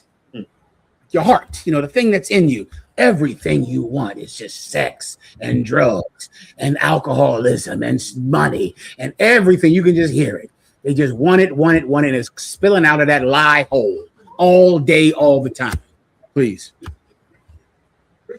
Forget about it. Yeah, it absolutely is. You just listen to them. That's why you're going to hear Christians always, the law is done away with. The law is done away with. It doesn't matter what you eat. It doesn't matter what you eat. I know what you care about, pork. That is all you care about. Pork. God doesn't care who you have sex with. God doesn't care whether you... I know what you care about, being a deviant. Right. You listen to his words, you're going to hear what's in his heart. You're going to hear the lust that is consuming him. He'll talk about it all the time. General Cabal. You heard the latest Fred Price Jr., the baby came up against the Hebrew Israelite, so to speak, or what have you. Of course, he's still holding to he believes that we're Israelites, but he believes the tenets of Christianity still. You know what I mean? That you can do whatever you want. You know what I'm saying? Same stuff or whatever. Listen, well, cut him, destroy him. I've never heard of him. Yeah. Just wipe him out. Good to go. Where we at here? Did I break it down or not? Was it more, General Katham? No, that's it, sir. Okay, good to go. Well, I think it seemed like it was more. But read from where you were. Verse 26. The heart of fools is in their mouth, but the mouth of the wise is in their hearts. You get that correct, but the mouth of the wise is in their hearts. The mouth of the wise is in there, as opposed to a fool. His heart is in his mouth because he's always talking, but your mouth is in your heart, meaning you're not speaking the thing that you want. You're not saying that at all. What you're saying is what God wants, because your mouth is in your heart. Meaning, imagine your mouth being up here lying, and imagine instead your mouth is in here, closed. So now you don't know what I want to eat. You don't know who I want to have sex with. You don't know what I want, because that's not what I'm talking about. I'm not, we're not fighting over my favorite blah, blah, blah, or who I think is good or what I think is good. That is not what we're talking about. What I'm saying is what God wants, because my heart is in here. I put it away in here, and I don't just speak about what I constantly lust for and what I constantly want, which is what preachers have grown famous with, just talking about money and talking about cars and talking about jets and talking about it constantly. Imagine if he could put that mouth away and put it somewhere where you could hold it and nurture it and now get it in here good. And now you'd have to shut this up. It's put away. So now what would you say? What God wants? Because what I want is in here. I might be a homosexual. I might be a drug addict. I might be someone that likes white women. That ain't what I'm going to teach.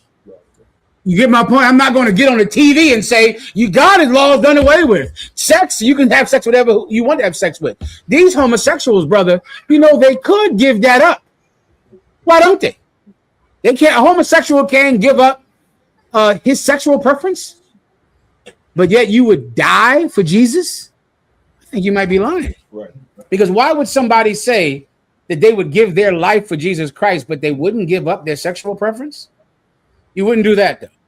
And you expect, I don't know how Christians expect drug addicts to get off of drugs. When, I don't know if you know this, but drug addicts really like doing drugs. It is great. Cocaine is the really only real drug. That's getting high, brother. Thank you. Now let me tell you, a brother that gives that up, a homosexual can give it up. That's right. That's right. You hear me? I don't know what else he can do. He can stop. You could stop anything, please. So, what's worse, sexual lust or drug addiction? Say that one more time. What is worse, a sexual lust or drug addiction? They're all the same, and don't even think they're different. They're all strong, powerful. most times you were doing it very young, right? When did the brother first get high? 11? I'm sorry, I'm not even counting the smoke you inhaled from your mother and your father from getting high around the house. You were inhaling drugs. 3, 2. You get my point? You've always been high. You ever see somebody's car seat and the car seat smells like weed? The baby bag stinks like weed. The car seat stinks of weed. If the car seat stinks of weed, the baby sits in the car seat.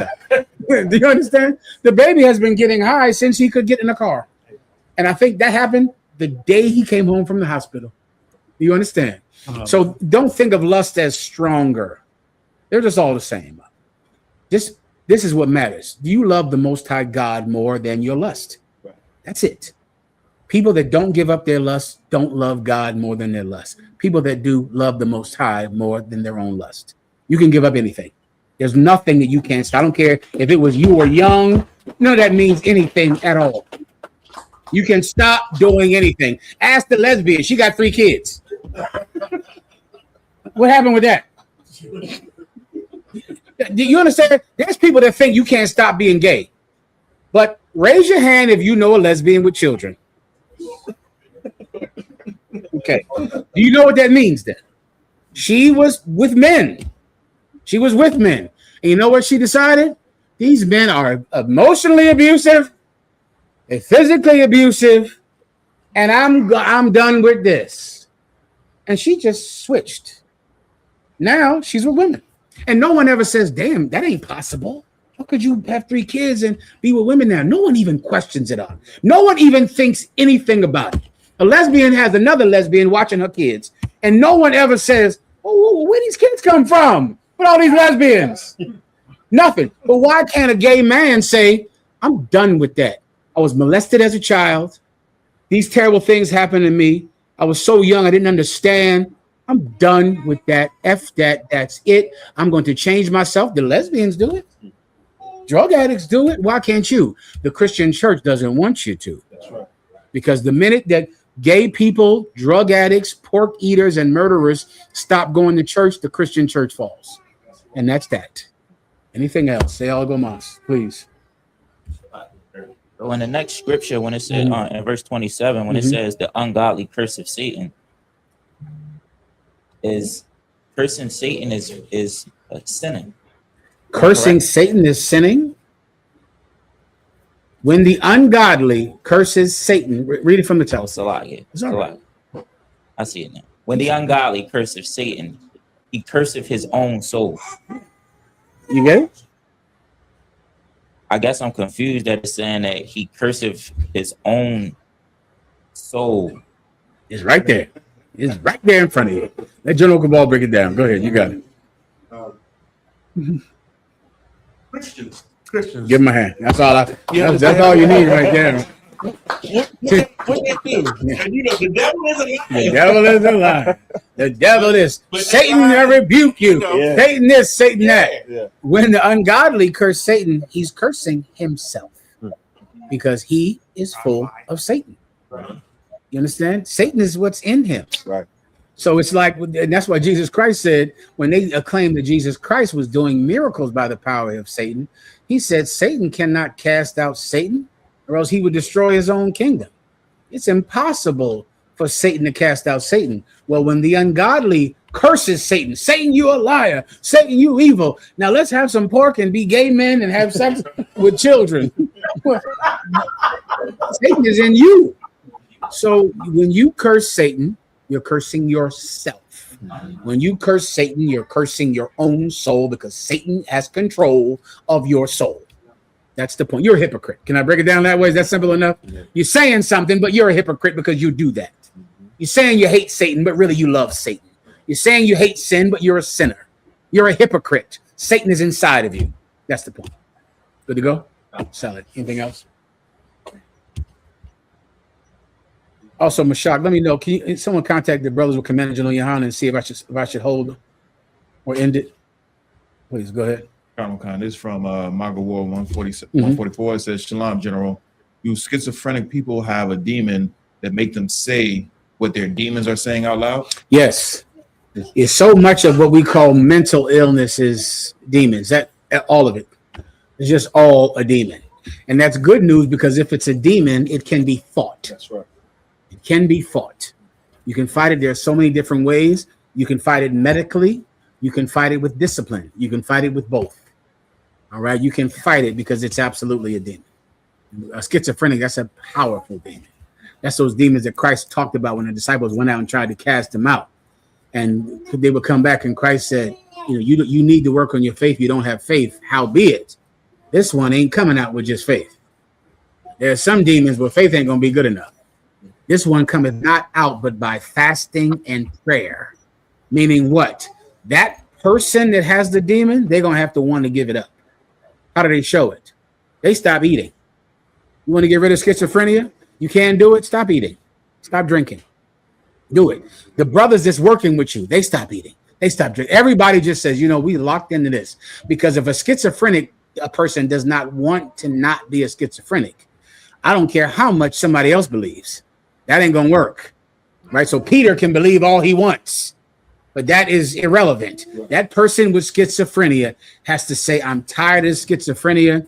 I can't stop. I'm not eating food for a day. I'm not drinking water for 2 days. I'm going to focus. I'm going to deny myself something that is essential to life so that I can develop the strength to give up something that's destroying my life. Everyone understand? Anyone else? General Cabal.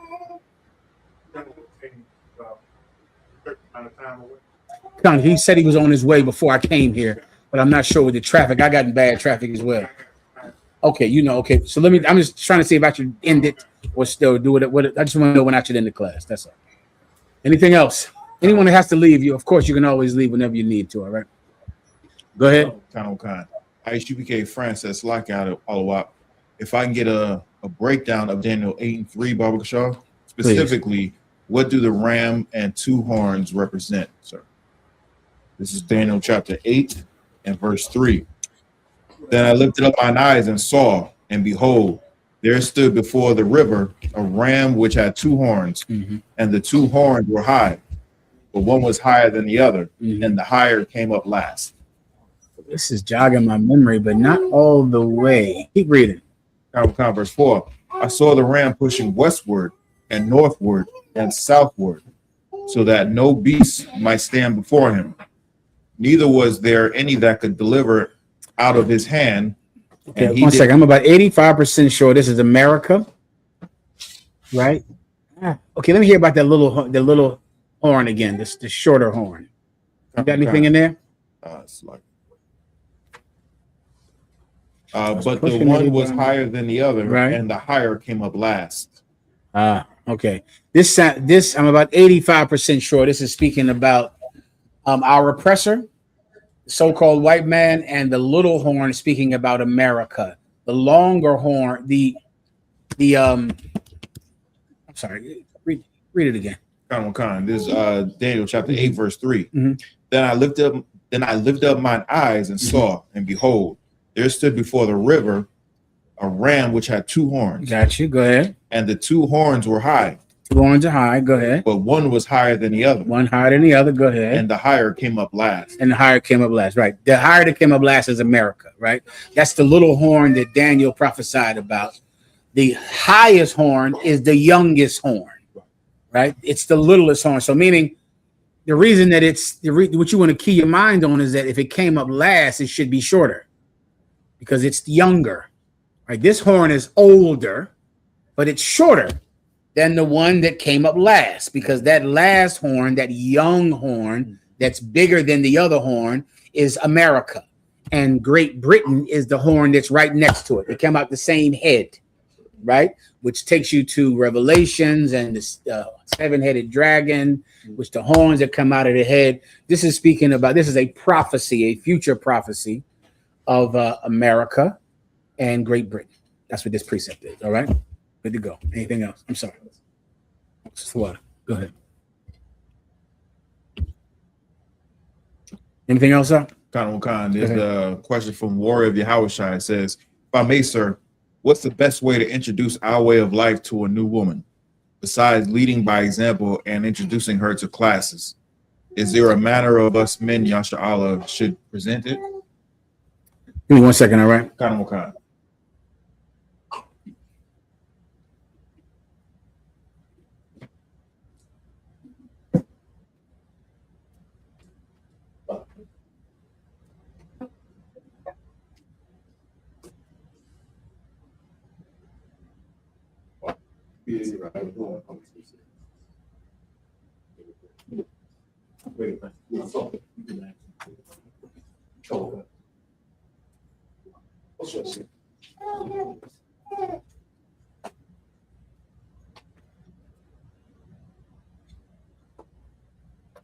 All right.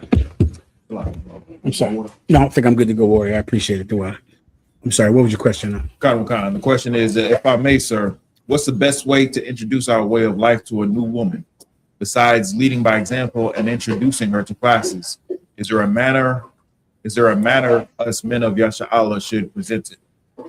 All right. The best way to present the UPK lifestyle to a woman is not to attempt to hide it and soften it so you can sucker her into having sex with you. Right? That's the mistake that you make. Right? Even if you're thinking about, well, how do I present it to her so I can lie enough to her to get her to have sex with me without scaring her off? That's the question. The question is, how do I get that tail without scaring her off? I tell her my slave name. That's what y'all like to do, right? That's y'all favorite thing. What's your name, Jerome? Jerome Jenkins. right. You want? Let me give you the one you scare her to. I heard y'all can have more than one wife. Yeah, but see, that's not something I'm interested in right now. That ain't, that ain't what I'm thinking about. Yeah, brothers can do that. But see, me right now in my walk, that ain't what I'm thinking about. I got things I got to do. I'm trying to get my journey. I'm trying to get my flatbed truck license, my overhaul trucking. I'm trying to get my LLC really together now. Levi. So I remember as a slave, I try to scare some sisters, right? So I'd be like, yeah, I got more than one wife. Mm-hmm. And they'd be like, one Mexican sister said, you just got so much more interesting. That's a good sign. Yeah. Don't try to hustle women. Don't do that. Okay. Then when she falls for your game and she has sex with you, then you have a child with her. And then, of course, she leaves the truth, leaves you, puts you in child support court. And then you're wishing you would have just been honest about who you were in the first place. All right. Just don't try anything. Don't try to soften it. Just be honest. Now, not softening it doesn't mean I'm telling you to be rude. That's not the same thing. Right. I'm just saying, don't try to hustle her. You're just talking to her. She asks you a question. You're telling her the truth. Right. You're listening to her. And that's all. All right. Everybody don't sculpt a special lie for a woman. Okay. Good to go. Anything else? That was the last one. Come on, Warrior, right here. Can I get a breakdown of Ecclesiastes? Can I get a breakdown of Ecclesiastes chapter 21, verse 24? Can I help sisters out real fast before I answer that question? When the brother tells you he does not want a woman right now, he is absolutely going to get another wife. And you got to know that. That is going to happen. Okay? He just really likes you because you're so pretty. And he really likes you. And he doesn't want to scare you off. And he knows that if he says this to you, he won't get to have you. So he has to say, he's like trying to say, yes, we teach that. Yes, I'm allowed to, but that ain't what I want. So that you can do what women do in your mind, which is lie to yourself. Women love to do that. Like, oh, yes, I'm sorry. Please. Like, no sweat word. Women like to find, you give them an out to lie to themselves, they'll take it. So then she'll go, okay, yes, he's in that crazy group, and they have other wives. But you see, I got one of them who doesn't want other wives. Because not all of them have more than one wife, right? That's true. They don't all have more than one wife. I hit the jackpot. I found the UPK brother that only wants one woman. Boom. Congratulations, Felicidades. I got it. So then she marries you. So she gets to have all the benefit of all that UPK sex appeal that brothers have that make women just want to be with us all the time, except she doesn't have to fight her own insecurities and low self-esteem to think you might be with another woman because you told her that ain't what you want. Okay, later on you're going to want that. It's going to happen. So why do that? Why do that? Let her leave you now. Let her just say no. Let her say, well, I don't want to be with you. Then you say, thank you very much for your time. And you move on, and that's that. Everybody understands. Anything else? Please. And can I get a breakdown of Ecclesiasticus chapter 21, verse 24? Mm-hmm. Ecclesiasticus chapter 21, verse 24. It is the rudeness of a man to hearken at the door, but a wise man will be grieved with the disgrace. Read it one more time, please. Mashak, just if I still don't know what his will is in the matter. You know, you let me know. Okay, hold on.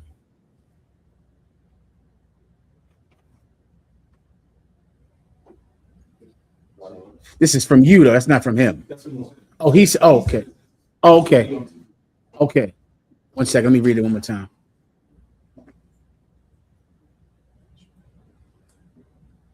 Okay, the water. Okay, go ahead. Ecclesiasticus chapter 21, verse 24.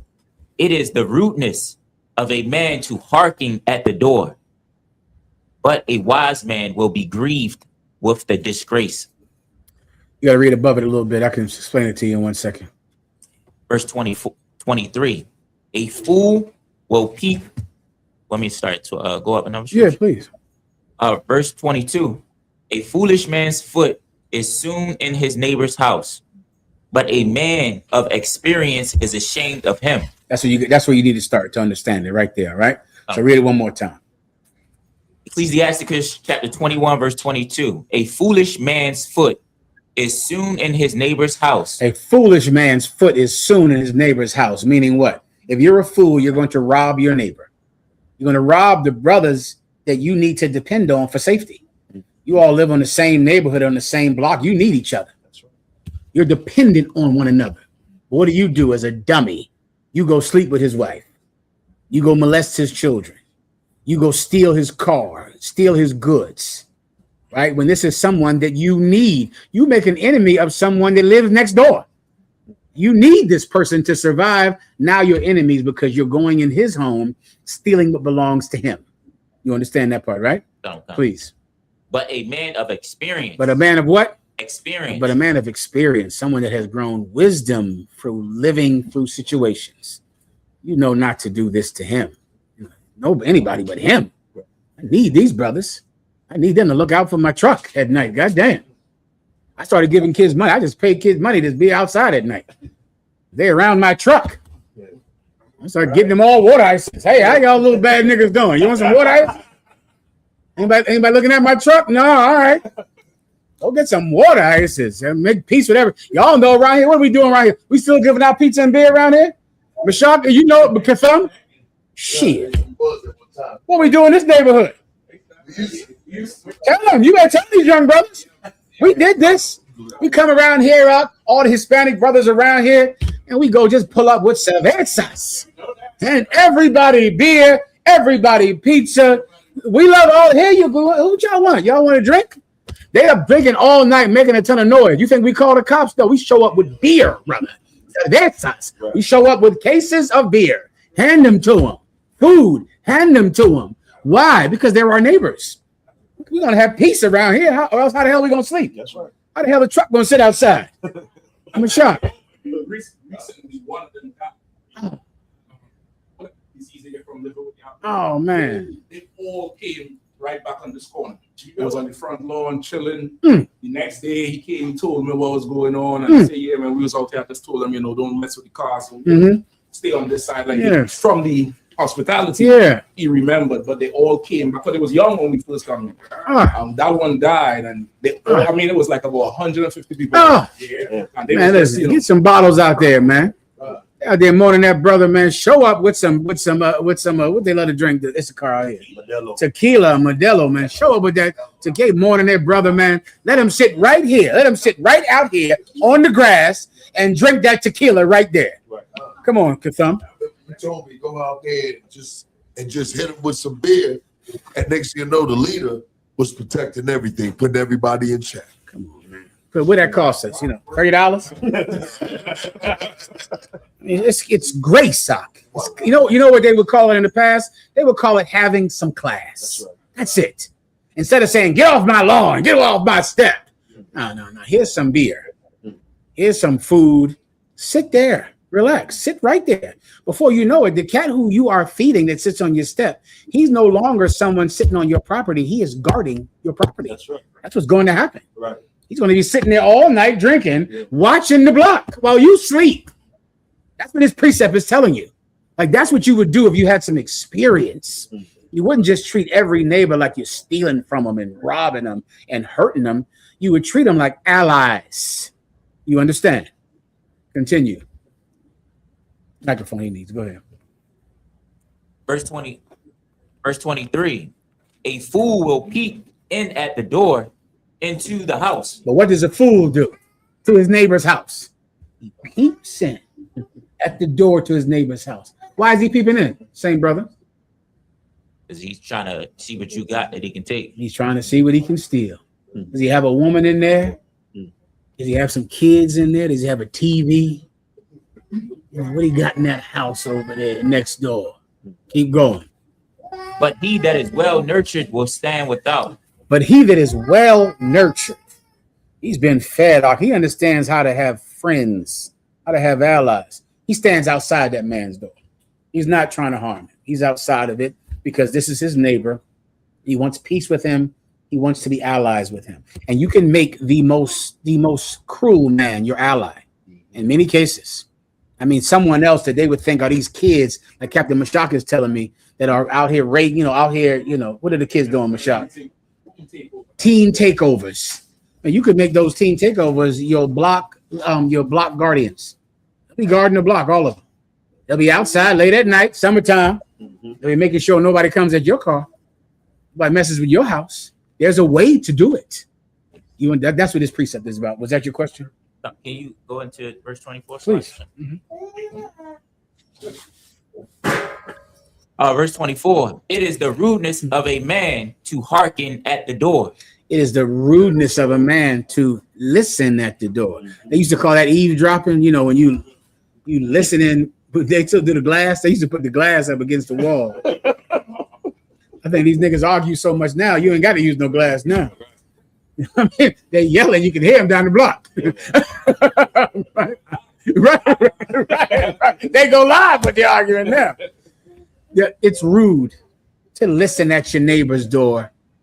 Listen to him argue so you can go and tell everybody on the block he having problems with his wife, to gossip about him. It's rude to do something like that. That's the point. Good to go? Solid. All right, we'll go for a little while longer, all right? Once again, you want to leave, get the hell up out of here. I could care less. All right, go ahead.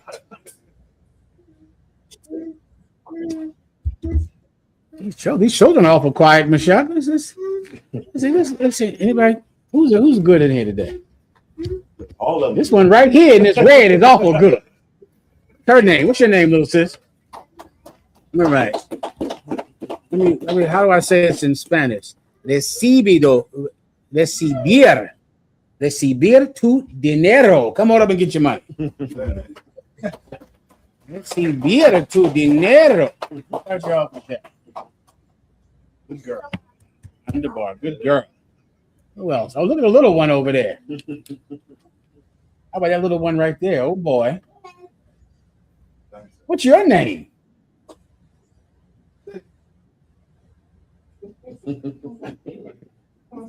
You can say it. What's your name? Oh, what a pretty girl. Recibir tu dinero. Come on up and get some cake.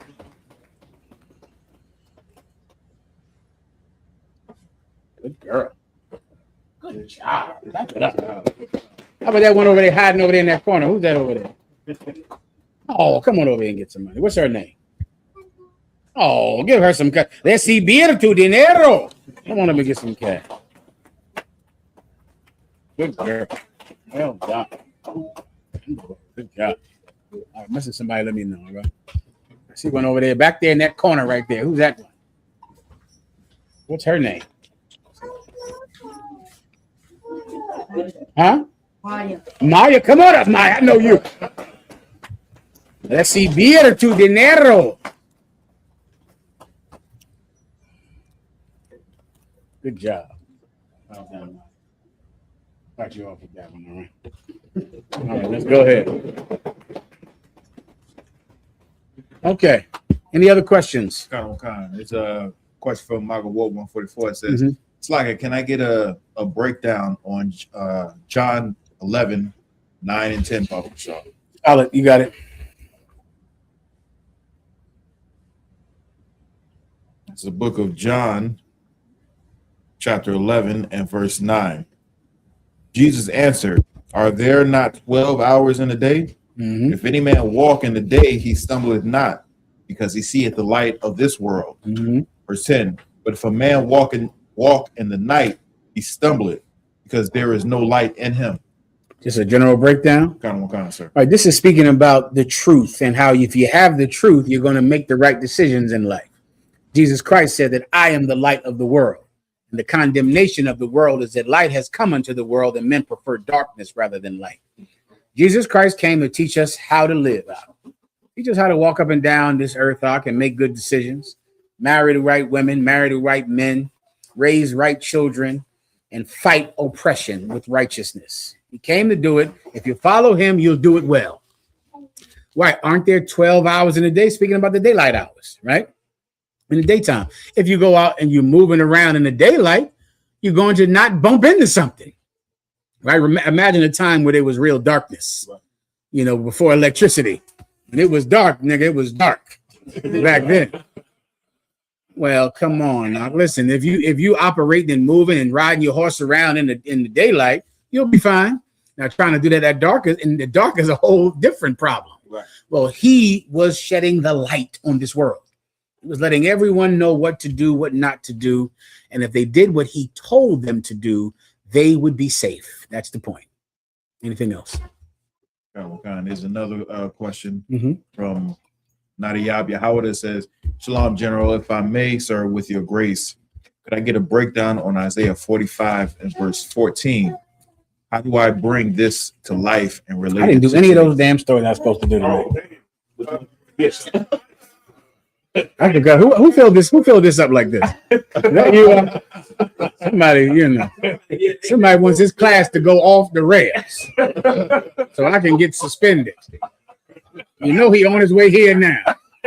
By the time he get here, I'm getting suspended. Anyway, anything else? General Cabal. Could you at least tell us what you had planned? Oh shit. It was a ton of stories Mashak gave me about those kids, right? It was a few other things about preachers that Ephraim gave me. Who did I give the stories to? I have them. You have them, okay. And can you put them up here? Okay, let's try to do a couple of those. Let me get the questions first, all right? And if I have time, we're going to stand by for Commander General Yahanna. Yes, I'll definitely. Yeah, definitely. All right, go ahead. It's from Nadia. Says, Shalom, General, if I may. With your grace, could I get a breakdown on Isaiah 45:14? How do I bring this to life and relate it to today's time? How do I bring this to life and relate it to today's time? Okay, go ahead. This is the book of Isaiah, chapter 45, verse 14. Thus saith the Lord, labor of Egypt and merchandise of Ethiopia and of Sabians, men of stature shall come over unto thee. And they shall be thine. They shall come after thee in chains. They shall come over, and they shall fall down unto thee. Yeah, this is a beautiful precept, Doc, about the reward for repentance. That's what you're reading about right there. Imagine reading this in slavery in Southeast DC, Southwest DC on Hope Road. That's the street out there. I remember. Is it still terrible out there? Oh, That's it. Oh, God. Oh, that's you. Uh-huh. Change the name now to Murray and Bird. Is that how much crack is being smoked that day? Just name it Crack Street. That's a rough one now. That was a rough place, brother, back in the day when General Yahanna brought me up here. Woo! Anacostia, Jesus Christ. Well, anyway, let's imagine reading a precept like that and hearing about kings from other nations, royalty bowing down before your feet, being brought to you in chains. Like these are the type of things that slaves read. Nat Turner read things like this. Right. Nat Turner read these precepts, and slaves have read these precepts for thousands of years, and it has inspired them to turn their heart from wickedness. And that's the point today, because it's really unbelievable. Right, you're here, right, in the shadow of Egypt with all of those monuments and cathedrals to imperialism over your head every day, all the time, and you're living in squalor. You're living in squalor, and it just doesn't seem like that you'll ever get to go into their world. Come to find out, their world is going to come down to you. Right. They're going to be brought to you in chains if you repent, and you can give up alcoholism, drug addiction, marijuana, homosexuality, eating pork, eating shrimp, birthdays. You can't give up a goddamn birthday. You want to rule the world. It's a joke. If you give up these things, this is your reward. Kings being brought to you in chains on their knees. Is there anything else? Whoever was reading. They shall make supplications unto thee. They'll beg you, please don't kill us. Please, please, please, we'll give you everything. We'll give you our entire gross net worth. We'll hand it to you. We make this much in rice every year. We make this much in manufacturing. We make this much in wheat every year, in cattle and in farms every year. We'll hand it to you, please. We'll give you this much, please. Please let us live. Mm-hmm. A good precept be Revelation 21 and 25 when he said they'll that's bring the perfect precept. They'll bring their riches, the glory to other nations to you day and night. The kingdom of heaven, the lights will never go out. That's correct. No sweat. Anything? I'm sorry. Anything else? Are we done here or not? I think we're done. Are we done? Go ahead. Oh, one more question. You got it. Is Prince of Judah says, Shalom, Adawan, Salaki General, with your grace, what is the best way to deal with the rib who is unruly and disrespectful, even though you do all you can for them? Well, okay, you didn't marry her already. I'm assuming by that you call her your rib, right? So you married her already. Here's what you want to do. You want to first find out why she's like that. You married her already, so now you have to find out why is your rib so unruly and disrespectful. You want to ask her a ton of questions. Let me give you just a short answer because this is a question better answered in specific to that particular wife. It's another funny thing about women. Women are so much alike that you can forget that really, truly controlling women is learning how they're different from other women. Like every woman is different from another woman, but women seem so alike that you can just think, how do you do this with women? How do you handle this with women? Because they seem so alike. But if you want to truly control a woman, you have to learn what makes her absolutely unique and different to any other woman. And there is something. And you just find out what that thing is, because there is something. And so that's why I'm telling you, in general, you want to ask her, like, why is she so rude? Why is she so evil? Why is she so out of control? Why does she talk the way she does? Ask her about her mother and her father. Start there. Start asking her about that family, her mom, her pop.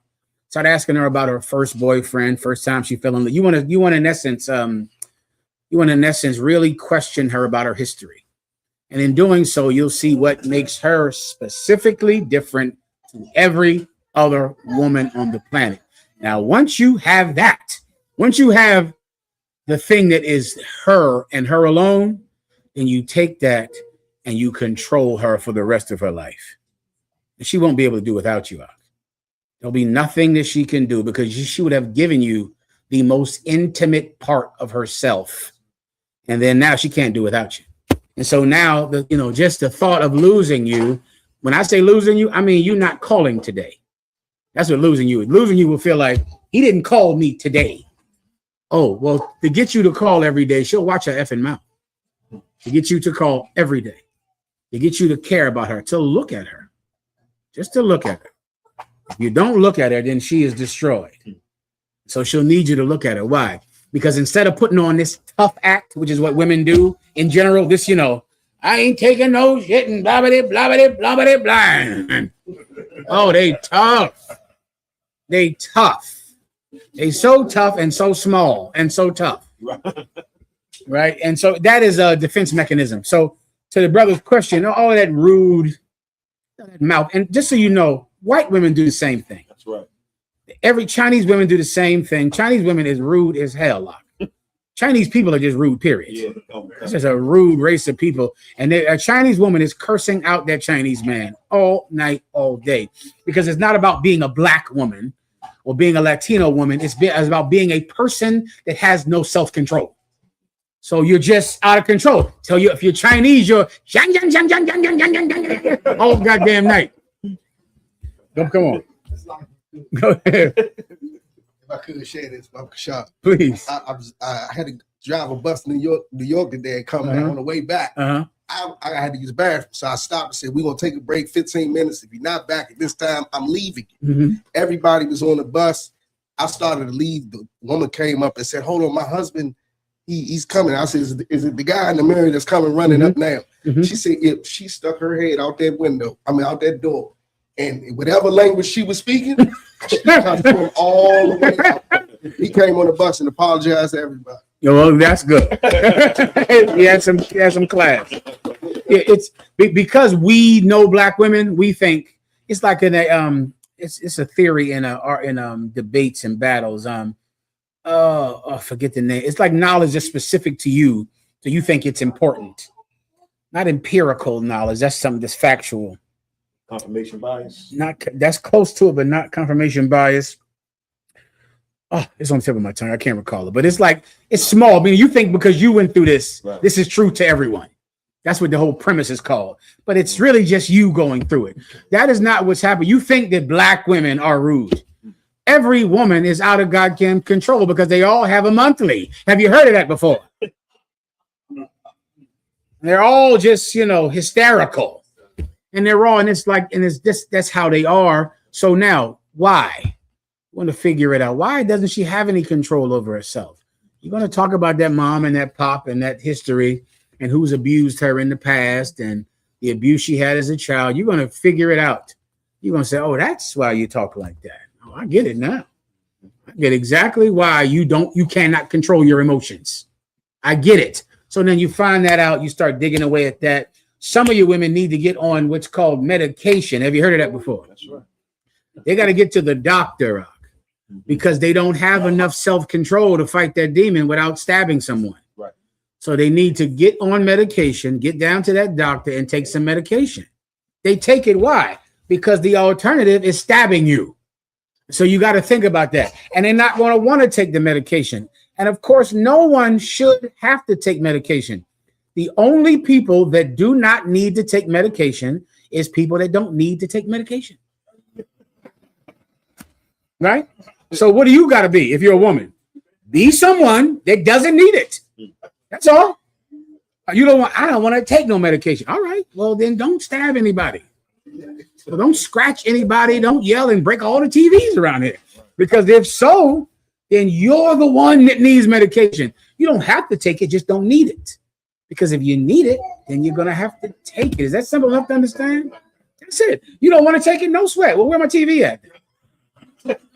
Seems like I ain't got no TV no more. Right? My clothes, my shoes, all that's gone. Oh, that's outside. So it seemed like my clothes outside. Seems like I need new clothes and you need medication, right? That's what it seems like. So if you don't want to take medication, don't need it. Right. So that you want to start looking at all those things, and you'll be all right. All right, anything else? That's it. Mm-hmm. Go ahead, Katham. Just for the internet, brother. All right. Something popped up with what is her name? Taraji Pinsett Henson. I don't know if you saw that. Mm-mm. All right. I heard of that name before. Right. She played Can I get in, the station, please? One of y'all. absolutely. What did she play in? Baby Boy, Baby right? boy. Right? Okay, A lot of celebrities, a lot of brothers in the UPK. We know they I hear that. SHIT. I hear that. But I just want them to battle this, exploit it. She says, gay men have always protected black women. And we know that they done beat black women. But just for usage, how should we go at it? How should we go at someone that's saying that gay men protect? Well, I would first ask her, where is the evidence of that? What are you even talking about? Right. So you want to start there and hear this story. Now, this is what she's going to say. She has a gay friend that she gets high with. Right. I almost had the word I'm trying to think of. Not metalogical, theological. It's almost tip of my tongue, but that's similar, meaning that's that type of knowledge I'm trying to describe. Say again? Anecdotal. How'd you know that word? Jonathan smart down here. Huh? Give him a hand. Anecdotal. Meaning you think this is how gay men are because you have a gay friend that you smoke weed with and you get drunk with and you go to the nightclub and party with. So you're like, gay men protect black women. Right. You mean who? You know, Reggie that you get high with? Does that mean that's how it is everywhere? It's anecdotal information. It's not real. Right. It's just you. Right. It's just so small to you. It is not a generalized empirical amount of information that you can apply to every goddamn thing. Okay. It is simply you have a gay man and you have a gay male friend. And there are women that have a gay male friend. They have a gay male friend. Go ahead. General Cabal. I think she might have been responding to that cat that said a couple weeks ago that the straight black man was the problem in the black community or what have you. Some homosexual. Oh, that sounds familiar too. That was like. Yeah, that's a hell of a. Because what I'm saying is, right? I know women. Yeah. I know women in the hood. Of course. You go get that cousin that gonna get busy. Oh yeah. You ain't gonna get no homosexual. Ain't that right? To fight somebody. Yeah. You know what I mean? Like, yeah. That's my mentality of. Well, it's true as hell. So then what do you think when she says gay black men defend black women, she's not talking about fight anybody for her because she don't call that gay Reggie when somebody is offending her. Okay. So what does she mean? Remember I said it earlier? You want to just think about what are they trying to say? What's their point? What does she mean when she says gay men defend black women? Well, let me see, General Cabal. Go ahead. Lock you. Y'all don't know who Chud is, really. You understand? Bring it down. Chud, you understand? He was getting pimped. You understand? Meaning that the black homosexual is pimping the black woman to the white man right now, and so he ain't going to help you. You understand? When you got a ball in your mouth in the basement or what have you. Are you joking? Gay men are absolutely not physically putting their lives on the line to defend anybody. Right. They won't do that to defend other gay people. So then what is she talking about then when she says defense? Defending what she want to do. What do you mean by that? Sleep, get another so how does he defend? What does his defense look like? Girl, you should not listen to your husband. Give her a hand. That's it. Here's a gay man's defense. Talking. People are saying that you have sex with too many men. Girl, don't listen to him. Thank you, Reggie. Thank you for defending me. That ain't defense. Like, here's what defense is. Agreeing with whatever she says on the internet. Right. You get my point? Going on the internet and going, y'all talking about her because she had sex with so many men. Don't stop talking to her. Thank you, Reggie. That's what you call defense? I thought I had to die when someone tries to take my wife or hurt her. Right. I thought I got to get out the goddamn car and now go die now. Right. I thought I'm obligated to do it. Because I know this much about all women. If you do not step up and defend them when they being physically threatened, you're a bitch. That's right. And they are going to make sure to tell you. That's right. Women have a keen sense of, you gonna let him just do that? They're gonna do that to you. You ain't see what he just did? You gonna let him? Listen, you better be out the car before that come out of her mouth. You got to be out the car doing something about it, or else there will be no sleeping tonight.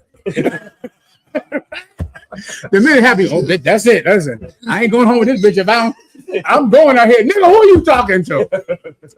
You're gonna have to do something because she knows what is masculine. She knows when you're scared and you ain't step up to do nothing. You got all diplomatic when that nigga came up. Right. You became a peacemaker then, nigga. You the Prince of Peace when them niggas came up. When she's gonna realize that, and she will never respect you again. Reggie gonna say, "Girl, you tell him." Thank you, Reggie. Right. Please. Like if I say too, sir, and the irony in what you're saying is, if a straight man doesn't defend her, she gonna call him gay. You my gay. point. Women are keen to masculinity. They get it. Right. They get what being scared is. Right. They get if you start acting all scared, what you brother, you done. Yeah. You are, and in doing so, they can help a lot of weak brothers. Right. Because if you can just do things to make sure your wife ain't never saying you're a punk ever. Right. Oh, that can help because she's keen to it. She understands it. She understands that you can't be afraid to die if it means defending her or your kids. And you can't. That's just a fact. That's not something. Don't have kids then. That's right. Don't have a wife then, because once you get them, you can't be like, oh, you hurt my wife. You slapped my wife in the face. Well, baby, listen, what did you do wrong? She got a lot of mouth. Shit. Brother, you better do something. I don't give a, you better get up there and do something about it, because she ain't gonna be happy with you because you all diplomatic. Right. Everybody gets it. I gotta go. Go ahead. Because I'm thinking the same thing. Like, something physical, and then, like you said, right, he's just supporting her decisions. That whole nonsense about, well, then let everybody be gay. Since gay men are so wonderful, let everybody be gay. Oh, I forgot. Then you can't have people anymore then. And I guess there ain't no more goddamn people. If everybody is gay, then guess what? Ain't no more gay men either. You see how ridiculous this talk is? Right. Oh, so gay men are the best. Okay, no sweat then. Well, then let everybody be gay. Guess what, Reggie? You wouldn't even be here unless for people who love vagina and penis. That's how gay people get hit. That's how all bad people, good people, all kinds of people. So the concept is something for arguing, something for online, but it's not true. Nobody believes it. It's just good to argue about nonsensical things, and it means nothing else. Come on, Warrior. Microphone, come on. We can get to the stories if you please go ahead.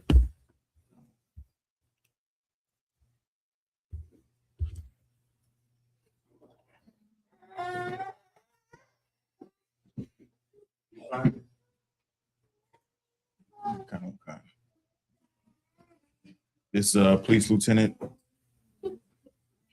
I guess, gets caught. The police lieutenant that gets caught on his way to molest a 13-year-old boy. Yeah, damn it. What religion do you think he is? Who wants to take a guess? Maybe he's a Buddhist. You think he a Buddhist? Go ahead, play it.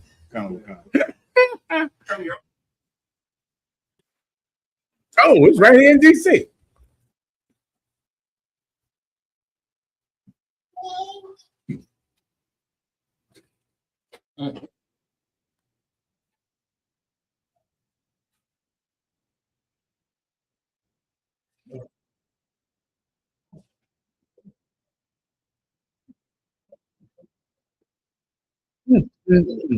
That's right here in Washington, D.C.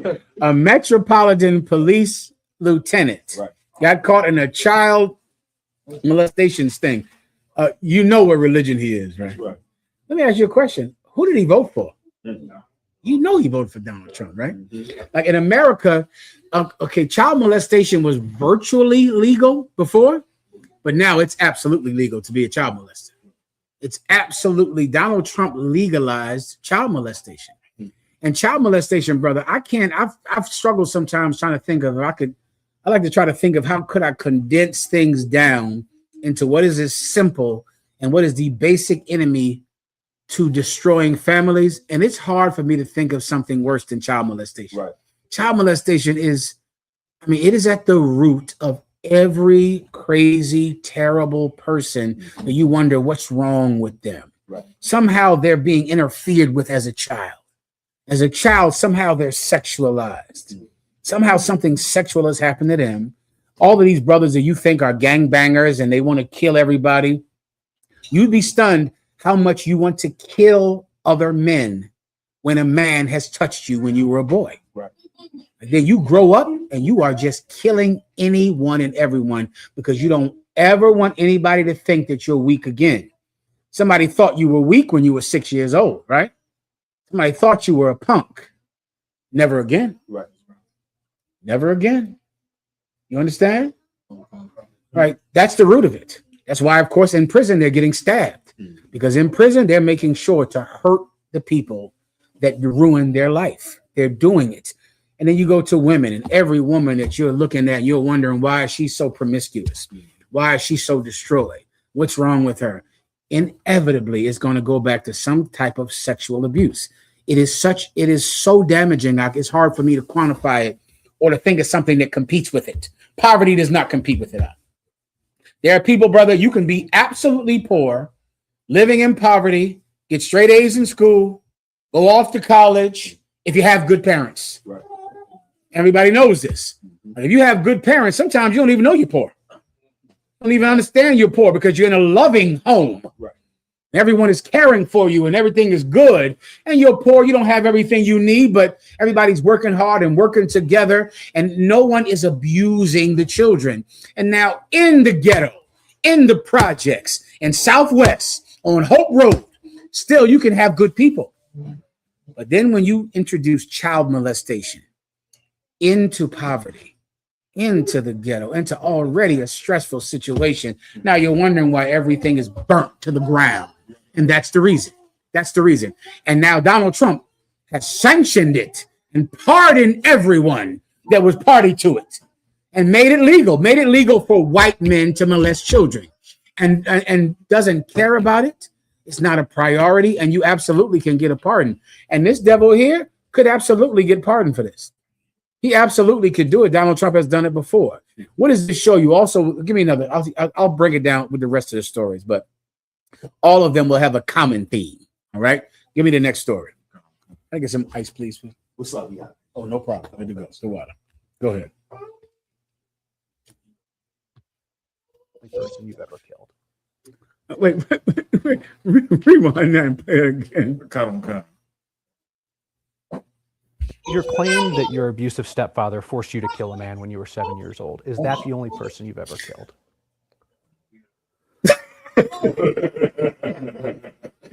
I have to pause it right there, I think, right?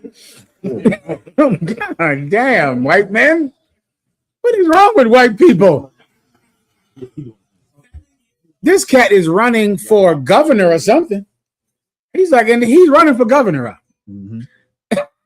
And he's already written books and said when he was 7, his abusive stepfather forced him to kill somebody. I don't know what the specifics are of the whole thing or how that works, but somehow his stepfather forced him to kill someone. And so the reporter is saying, is that the last person you killed? He said, I'm not telling you none of that. That's none of your business. Let's just say that's when the balls start rolling. At 7. It's about to roll on you right now in this interview. White men, let me tell you, this is okay. The fact that people are so devoid of love and caring that they don't care about children destroys generation after generation. The Bible says, do not even the sea monsters give suck, but the heart of the daughter of my people, her heart has grown cruel towards her children. Brother, if you can't have pity on a child, how do you have pity on your brothers and sisters, on the poor, on people you see every day? Babies are designed to encourage pity. Right. They're little. Right there alone, they're tiny little people. Right. They're young. They have big eyes. Their voices are all squeaky and little. They need you to survive. And you don't have pity on children. And this country, this society, this oppressor has no pity on children. They don't care about them at all. And because they don't care about them, they cut off school lunches. They cut off after school programs. They cut off a woman from being able to take off from work so she can raise her child. They cut the salary of black men so that they can't afford to feed these babies. They kick black men out the home so that they cannot protect these babies. And then you send your child to this football coach, this basketball coach, this police lieutenant who's now going to molest that child. And then it just keeps going on and on and on and on. So now here's a white man. He's at home and he's murdered somebody at 7 years old. For time's sake, he won't. He play a little bit more. They might need it. Go ahead. Well, I would say, as a child, yes, I mean, without question. But I've been in other situations where, possibly people or persons died. That's enough for time's sake. Now, let's see if he wins the governor's race. Right. Let's just see. Let's see if this cat is the governor next. Right. Because I think recently some cat won in Texas, that is a child molester, and he won. So let's just remember his name. And then we'll look back in a few weeks and see if this is the next governor right here who murdered his first man at 7 years old and kept the ball rolling ever since then. Keep going on. Next scripture. I mean, next, you know what I mean. Go ahead. Coming up on Takedown with Chris Hansen. Holy cow. In Harford County, Maryland, this man arrived. Stop. Turn around. That's the same one. We did that one. That's the police lieutenant from Washington, D.C. That's the same one. You got it. Oh, yeah. Come. Jesus. Next one. Stinner. And you were quoted as saying, and I don't want to take this out of context. Yeah, let no, me you tell go. the story. You said it was awesome. Yeah. Now, that could have been, it was pretty horrible. What did you mean by it was awesome? So, can I pause you? Context. For those of you that don't know, this is, what's this cat's name? He's from the UFC. Dana White. He was present at the latest Donald Trump assassination attempt. He was there. He was in the ballroom right in front of Donald Trump. Mm-hmm. And afterwards, they asked him, well, how did you feel? Because there was a cat right outside the door trying to kill everybody in the room. He said he loved it. It was great. He was so excited about it. He loved it. And so the reporter is trying to understand. Now, remember, he doesn't have a gun, Dana White. Right. Because he went through the metal detectors. Right. He loved the fact that somebody might get killed tonight. The fact that somebody might get shot. It was so exciting to him. You need to understand this because this is in the mind of white people. This is empirical information. I can take this back to slavery, oppression, imperialism, the British Empire, the Spanish Empire. I can show you this is in the heart of them and their plurality. Right. Not in, what's that word again? Anecdotal. Not anecdotal, right. But in their plurality. This is how they build countries. From having this mindset of loving murder, even if they might get murdered. Jesus, go ahead and play it. I was sitting there talking to Pete Hegseth, the Secretary of Defense. Yes. Or War, depending on your. Yes. Yeah. All of a sudden, you start hearing just crashing, like plates and dishes and glasses. Turn around, and what looked like 50 Secret Service guys kicking tables over, running on the top of tables, and they're screaming, everybody get on the ground. And I was like, oh my God. Then I watched them pull Vance and Trump off the stage. They clear the stage, and then literally the entire stage are guys with guns with lights on them pointed at us. Right. Now, the Secret Service guys are coming toward our table. I was the first table in front of the stage, and we don't know what's going on. Is there a shooter? Is there a bomb? And just the adrenaline in your body, and mine anyway, perish in his was off the charts. I mean, it was. They're saying, "Get down, get down." First of all, I'm never a get down kind of guy. Okay, that's never going to happen. If there's something going on here, I got a bad news for my family. It's going to be a closed casket. Okay, because I'm not getting shot in the back laying on the ground. Now, being another man, tell me the greatest movie you ever saw with those type, just on steroids. I mean, it was now to Dana, it wasn't a movie. I know, which made it even greater. And when it was over and we knew that the threat was over, you know, everybody just started getting together and talking. And there's just this level of camaraderie and just that Buzz. Holy shit, Yeah. what we just went through. Yeah. Kind of thing. You were just at the White House correspondence. All right, that's enough. Do you understand that this is who is ruling the world? Right. Like all of us are surrendering our protection, our tax dollars to him. He loves when people get assassinated. He loves to be right there. He ain't getting down. No, God forbid. He don't want to get shot in the back of the head. He want to get shot in the front of the head. Because he can't even get down. Do you know that right here in Washington, D.C., in a little while, you probably have driven by this. There's a giant ark up in front of the White House right now. I can only imagine what you brothers are seeing down here in D.C. with the garbage they're building here to worship Donald Trump. Right. Well, right now, there's a giant ark that they're building in front of the White House so they can have wrestling or something down there. Like some type of wrestling match. Right. They're building the Coliseum to have gladiators beat each other to death in front of Caesar. Right. And here's the thing that I know most people don't get. Donald Trump is really at his heart just a real estate thief, just a slumlord. And whoever built that arch, that's kickback money. All of the people involved, whoever's laying the cement, whoever's paying for the nails, the trucking company, those are all his friends that he is just finding ways to give them money. Right. That's why he drained out the goddamn reflecting pool in front of the Lincoln Memorial. Why? Because I guarantee whoever drained it, that's his friend. Yep. Okay. Whoever's cleaning it, whoever's polishing the rocks, whoever's putting the new water in. He for 4 years, he is just finding ways to give every one of his friends all of America's money. Right. That's it. And he's going to just invent ways. Let's just drain the fucking pool out. Let's just do something. Let's just build a ark. He's building a giant ark. Just, I guess, to build an ark. But here's the reason. Because somebody has the cement, somebody got the bricks. It's like a cartel takeover. Yeah. And he's going to just pay everyone who he made money with in Atlantic City, made money with in Manhattan, General Cabal. Go ahead. Oh, here we go. Here we go.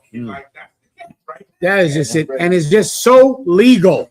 So legal for him to do it. But you know what your problem is? Kids hanging out downtown. Right.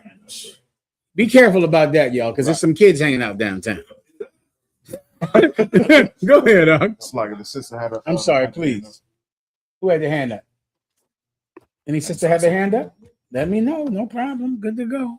Go ahead. You get the point. Go ahead. Okay. It's like if I could, Mm-hmm. I was in Afghanistan and we got hit, bombed a few times. Mm-hmm. That was fun. You wouldn't listen. You ain't have a good time. Well, it would be better if you were in charge of the country. That's right. You understand? This cat is sitting with the president. He loves getting shot at. He loves it. You got a precept I asked you for? I got it right here, sir. Let me give you a precept about whatever this cat's name is. Come on. Not the precept where it says he's estranged from the womb. That's a good. That's not the one I was going to pull, but that's a good one. But it's another one where it says, "Who can understand his strangers, his psyche?" Basically. Yeah, man. I'm familiar with that one. Can't think of what it is. Who can understand him? Not who can understand. Let's try who can understand him. That might be on too. Who can reason with him or understand him? That might be. You try looking for it like that? Is the serpent one? It must not be that exact phrase then. Who can search him out? I believe that's it. Search him out. Yeah, that's the one. Let me read this one and I'll break that one down if you need me to. Go ahead. Ecclesiasticus chapter 3, verse 26. A stubborn heart shall fare evil at the last. A stubborn heart shall fare evil at the last, meaning you're going to get to eat evil at the last. A stubborn heart. And that's what these white men are. They are just so, they are so falsely masculine. Right. Because all of them, let me blow your mind with this, all of them have had sex with other men. Right.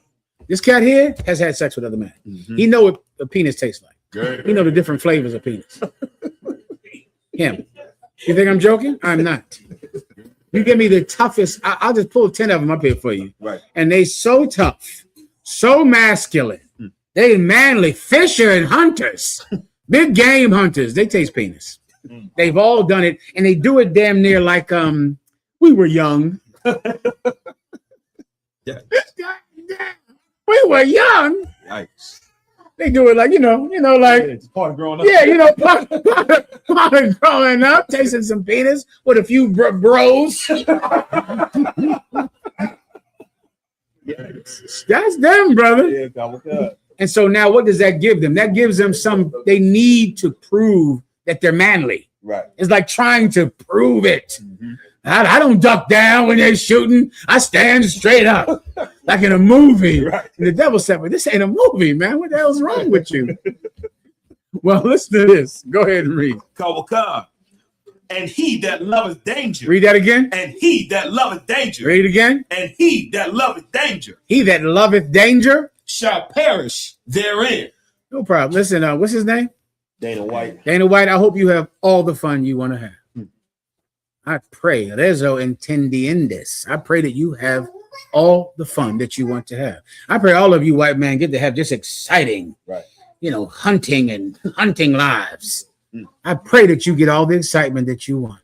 Rezo entendiendes. Anything else? Come on. Just after what you're saying, right? The detention center they built down in Florida, right? They're about to close it down. I didn't know. Yeah. Alligator Alcatraz. Yeah. They say Florida is shutting down the controversial alligator Alcatraz immigration detention center located in Everglades. Official plan to empty the facility of detainees with transfer and deportation occurring, and the site will be fully dismantled over the following weeks before it's returned to its previous use as an aircraft training site. So they fit into the Lord fit into. Yeah. Now, what you should look up now, I.S.U.P.K, is how much money did they spend on that place that doesn't exist anymore? Right. They don't even exist. And remember, everybody's saying, we got to cut money for school lunch so we can afford this. We got to cut money. We can't give everyone universal health care because it'll be too expensive. It'll cost so much money. That alligator Alcatraz thing, they got up and gave everybody hundreds of millions of dollars and just say, hey, listen, we changed our mind. Go ahead. $626 million. No one is in it. No one at all. Because that entire thing was just a way to find some way to buy cement from his cronies who sell cement. That's all. And they're gonna do this everywhere they can. In the end, it doesn't even have to happen because they're not going to get a refund of that $600 million. That's it. They're going to just give out money. And remember, you sit here all day thinking that you don't want to get welfare because you're a strain on the system, because you can't have health care because it's a strain on the system, when they could just hand people $600 million and never do anything with the building at all. Now you're fucked. Get the woman in Congress to pay for the expensive. Oh, how did I forget? I think that was $300 million.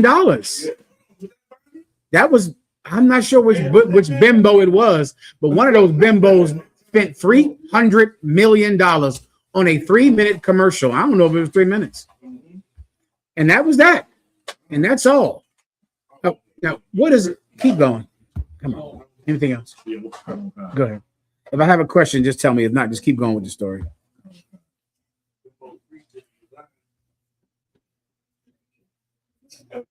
I don't think of myself as being. 1 second. Go ahead. Let me get Ash. Go ahead, Ash. Never until recently. What? Yes, he was. That Doge. Whatever happened to that, Ash? Right. Doge. They were going to go into the government and stop all that frivolous spending. We got to balance the checkbook in America. And meanwhile, he was getting $1 million a day, fired every black woman that worked here in D.C. Yep. And that's that. And it's over, and he's gone. Go ahead.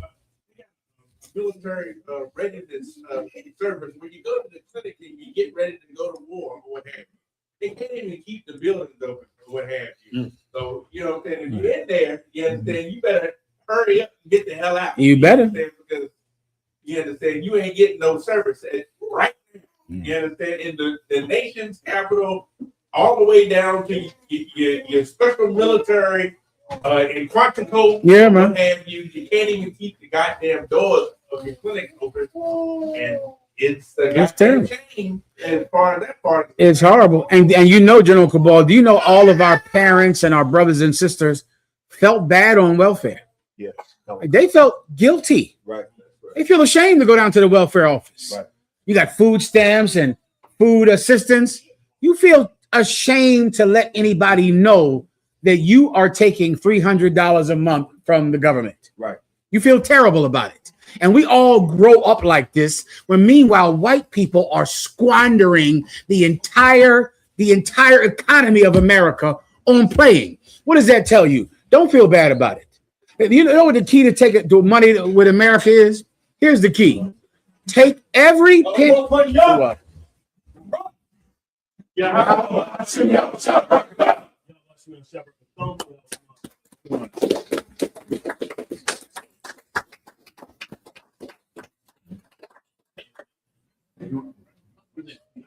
Okay, so like you said.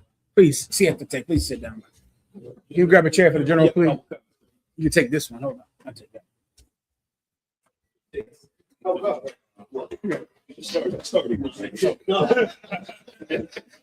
I get this. Couple cuts.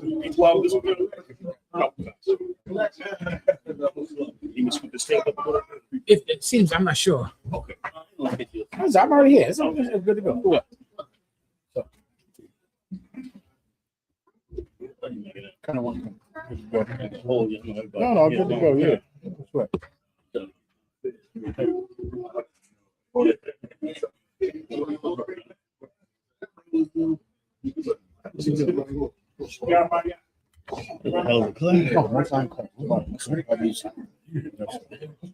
Still live? I believe so.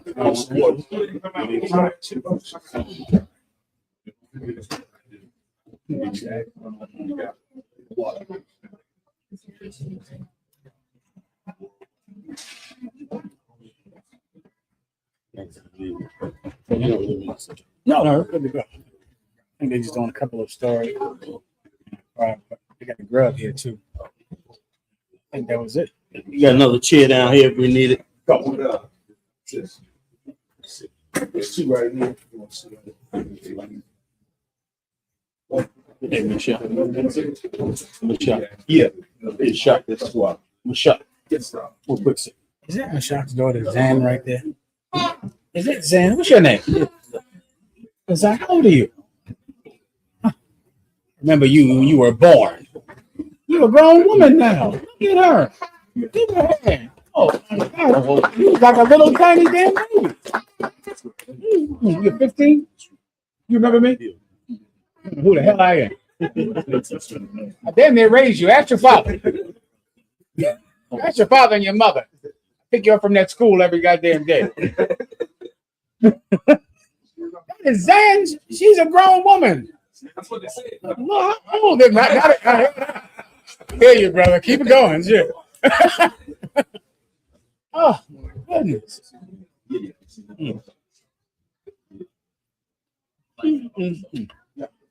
It's cute. That time go by. He was sitting right back there. He's right there. He's right next to Shalamar. Arch is over there somewhere too, or something. Thumb is over there as well. Yeah,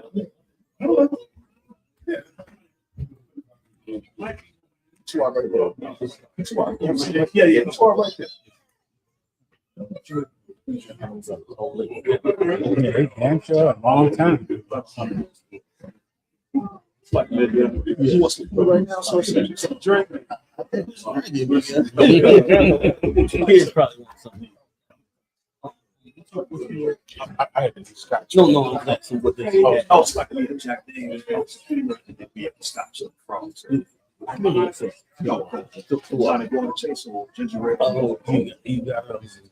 Yeah, ginger ale? Yes.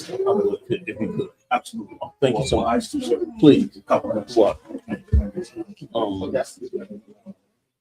Maybe what's up? Because No. What's up? Maybe.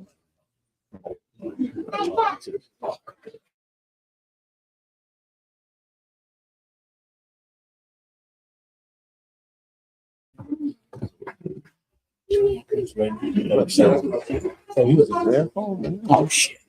You always there. I don't think nothing. I don't never think nothing of it. After going so long, I don't think nothing of it. You swear. No sound correct. Brother, I was just waiting until they sit down. And I can keep going.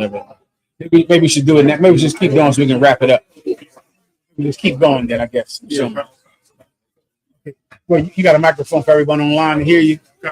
Okay, go ahead. Keep going. Yeah, come on. Think of myself as being a Negro. General, Never until recently have I really been concerned that I am a Negro. I thought all the while that I was an American. I have empathy for my people, but yet in my middle class value, I still kind of think of them as those people. And I'm aware of it. And I think a lot of people in my particular class, if you will, is aware of it, but we're reluctant. We are just imbued with this white middle class value, where we think white. Oh yeah, okay, yeah. People online is watching. Yeah, come. I think we're not saying anything. I'm sorry. Let's see. Are we playing that video? Okay, what mic was that speaking? Mic right here. Oh, this one right here. Oh shit. Okay. So, like, you want a second, everybody? Wait, sir. You say something? No. Okay. Are you using the microphone? Okay. I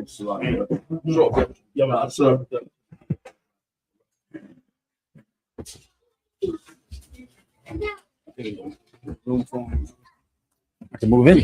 Yeah. You put a chair on this side. Oh, you want a chair here? You want it on this? I'm moving off. Yeah.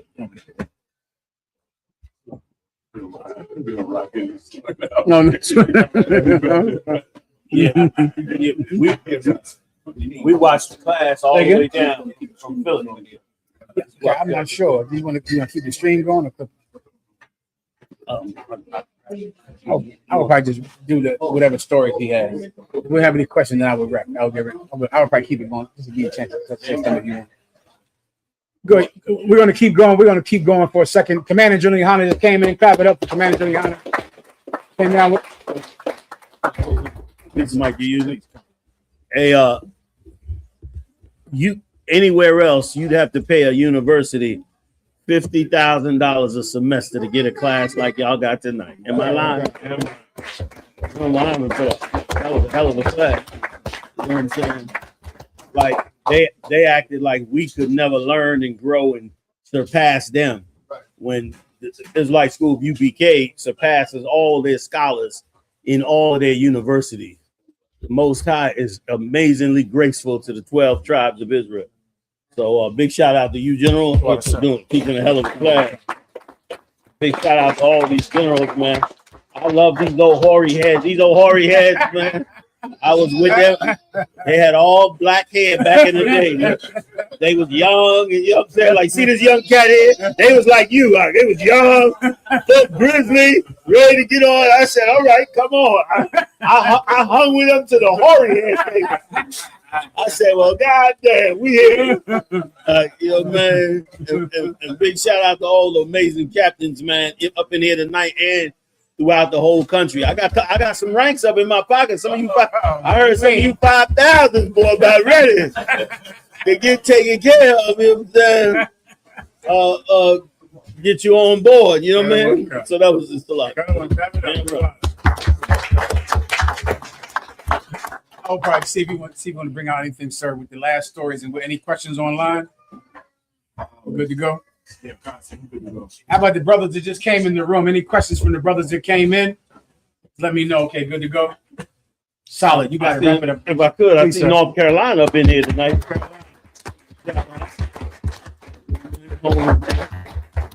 Anybody else in that from out of town? Baltimore. B-Mall has always doing their thing. Congratulations to them out there. You know what I'm saying? And of course, Philly is here. Philly up in the building. You know what I'm saying? The captain coming through here, man. And somebody get a shot of these wonderful sisters and this wonderful food we about to tear up. All these sisters. I see Big Osh up there. Okay. Big shout out to Osh Puerto Rico. Up in the building, you know what I'm saying? Oh, yeah. Doing what he does, you know what I'm saying? Oh, yeah. So slug. No, that was good, sir. Good to go? No questions online? Okay, you got it. We'll just, whatever story you have left.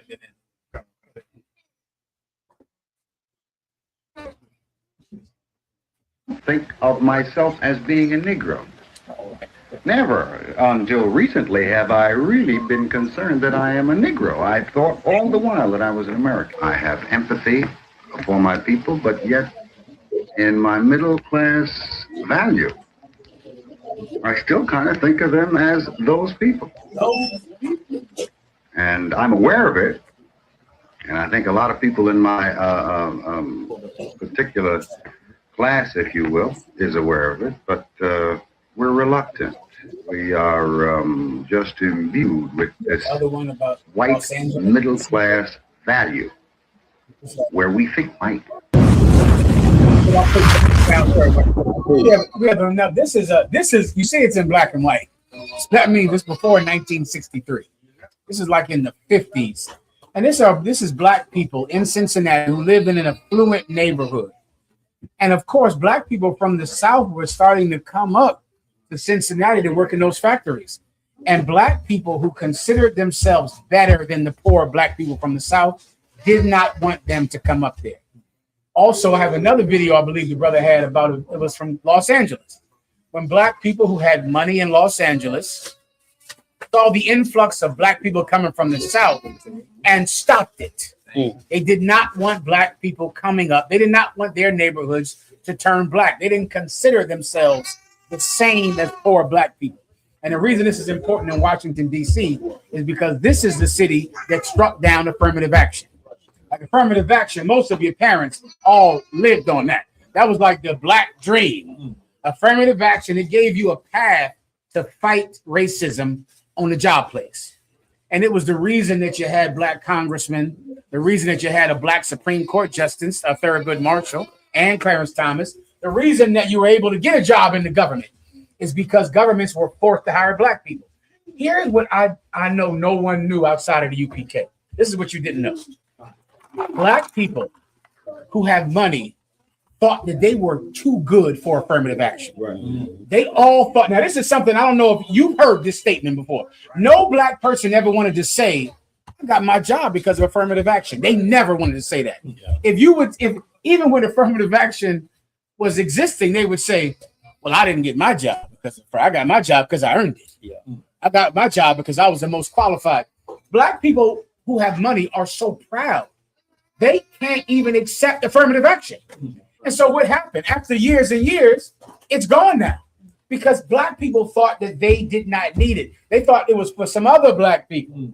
It was poor black people right here in where's the affluent? And DC has a ton of affluent areas to my memory. Prince George's County. Prince George's County. My God, I think it's the richest place in America for black people. And there are so many cities like that where if you go there and say, do you need affirmative action? Yeah. Did you get your job for affirmative action? Oh, hell no. I earned my job. I don't need I don't need any handouts. I don't need any assistance. And that you don't have the other video, do you? The brother Prince?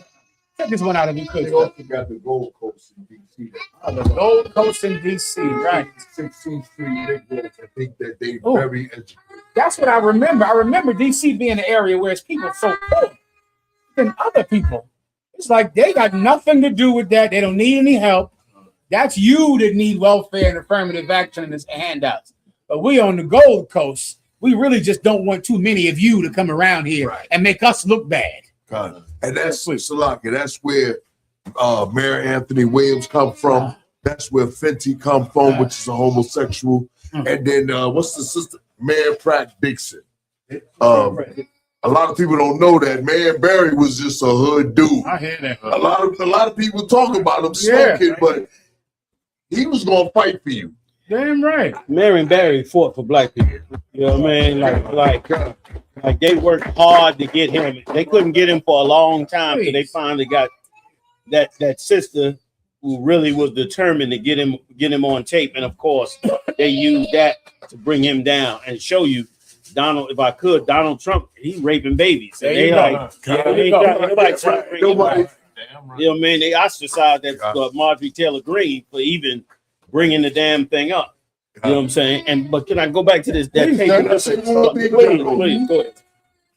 What a lot of people don't understand about Mayor Barry was, for white contractors, if you're going to do business in D.C., you're going to hire black, not Washingtonians. You're going to hire blacks. I've been here for a minute. So I realized that a lot of people make fun of Mayor Barry, but he was in our corner. Right. Yeah, and he was a rarity. Go ahead, he was a rarity. And he was right or wrong. After they caught him smoking crack, he still ran and won again. That's right. God. I mean, he had his faults. But you catch Mayor Barry in the hood. I don't know how you run the city of D.C., Washington, D.C. I don't know how you be the mayor and actually help black people and not smoke crack. Like nothing. When they called him smoking crack, I just said, well, of course. Who else gonna sit over there in that mayor's office and deal with all this Washington money, power, all these spies and spooks and all this madness going on and not be a little off your rock? You know what I mean? Like they looked at him so crazy simply because he actually did help black people, which was ridiculous. But I wanted to go back to this slot. I wanted to go back real quick, if I could, Muhammad, to this tape. That guy that was in that tape gave us such an insight to the people we love and cherish and praise so much. Can we go back and play it one more time real quick? Before you play it, as he plays this tape, the thing to think about is all your wealthy rappers, all your black politicians, all your big time preachers. They think like he does. Matter of fact, because they thought like that, get me right. Because they thought like that, they're the ones that pushed themselves to get into the civil rights to get further closer to white people. Like now they were gonna be stuck with poor blacks. And they didn't want nothing to do with that. Like he said, he didn't even know he was black, because now they wanted to just get all the way in equal with white people. And brother, these people are the biggest problem that we have in this century. And they in the scriptures. There's scriptures on them. I'm gonna read one of them right now. One you all know. Go ahead, please. I don't think of myself as being a Negro. Never until recently have I really been concerned that I am a Negro. He said he didn't think of himself as a Negro. And here's the thing. Your rapper today, he don't think of himself that way. That same cat that's rapping rap music, he wants to get away from us too. He wants to be a traitor to us too. He wants to turn his back on us too. Like Taraji P said what she said for a little bit of money. She'll turn on black men and throw us all under the bus, all because the homosexual community will pay her some money to say that these gay men are the ones that's actually helping. Like they're doing the same thing that this cat is doing, but boy, is it an insight to see him actually do it. Go ahead and play it out. I'm gonna get up on it. I have empathy for my people, but yet in my middle class value. I still kind of think of them as those people. As those and people. I'm aware of it. And I think a lot of people in my particular class, if you will, is aware of it, but we're reluctant. We are just imbued with this white middle class value where we think white. White. That's our people, all in charge. They think white, so they decide white. And it is why we would never get no help. That's why Kanye West sounded like a crazy man. What's the name of the brother that took the knee? Kaepernick. That's why he sounded like a crazy cat. And that's why these wealthy, they got to be forced, you understand, to adhere to the law, statutes, and commandments of the Most High, because they will sell us right under the bus. And it's why they hated Moses. If I could just get one, please, if you don't mind, General. Y'all know this one. Please, and I was going to ask you, going to pull the same precept. Are these the same Negroes in the wilderness that said we want the flesh pots and let us go back to Egypt? That is most definitely who they are. Come. They are the same ones who was disgusted by us being the culture that we are, disgusted by us trying to help ourselves. Right. Like that, like you trying to help yourself means that now he got to be associated with you. Right. When he was able to just be in white America, and like he said, think white, be like he white, not even know he's black, as long as you didn't come and try to say, wait a minute, what you all have up there, we should have as well. And the minute you start doing that, now you associated with him. And guess what? Now he wants to get rid of you. Exodus 5:21. Salaki, sir. You know, the whole thing in slavery with the house Negro and the field Negro and Negroes that think they can, you know, they got close to massa and it was a whole thing where it was called manumism or what have you, which is basically they write themselves a note to master. They could read and write or what have you, and they would pass it along and write their free papers. They had their papers and they could walk around and, it's the whole thing that they still pushing with IDs and stuff like that right now. Whereas that, they think they're on a whole nother level because they was free, quote unquote, as opposed to what your brother was going through in the field. They just left him for dead. I made a deal with Master. I was smart or what have you. I was able to hated him for it. Well, you know what I'm saying? Yeah. They tricked the Master or what have you, but then they hated the brothers that was still suffering under him or what have you, not knowing that because you sold your soul to get close to him in order to trick him, you understand? Why are you going to hate us? You know what I'm saying? Why are you going to hate us who out in the field ain't had a chance to, to love him so much so that you can trick him? It's ridiculous. It's completely ridiculous. Manumism or what have you, where you write the little piece of paper or what have you, you use free today or what have you. And that's how they, the whole thing about how they think they can get a better job. You know what I'm saying? They can, do this and that in order to get with white people, in order to, move up so that they can think white. They can just think about finance or money or what have you. And that solves all our problems when, you understand, you just fell into the trap of hating your own people the whole time. And that's why another nation is never supposed to feed us. That's why our people, that's why they got so angry when we started them food programs, because we started them food programs and turned our people to us. Hey, can anybody pull this one? Sorry, Mama, you don't mind, two quick one. Can you pull the scripture where the Lord said, thou shalt tithe the people so that they may live in thy sight? Give me that scripture as well. Because let me tell you, nobody is supposed to feed us. We're supposed to feed ourselves. We're not supposed to beg anybody, in a right kingdom for anything, because this is what happens. When you being fed by the other nation, that's why he said, I think white. Damn. That's right. He done left. And that's what happens to every entertainer, every sports figure, all of them. The wealth comes in and now they own their mind. They own their body.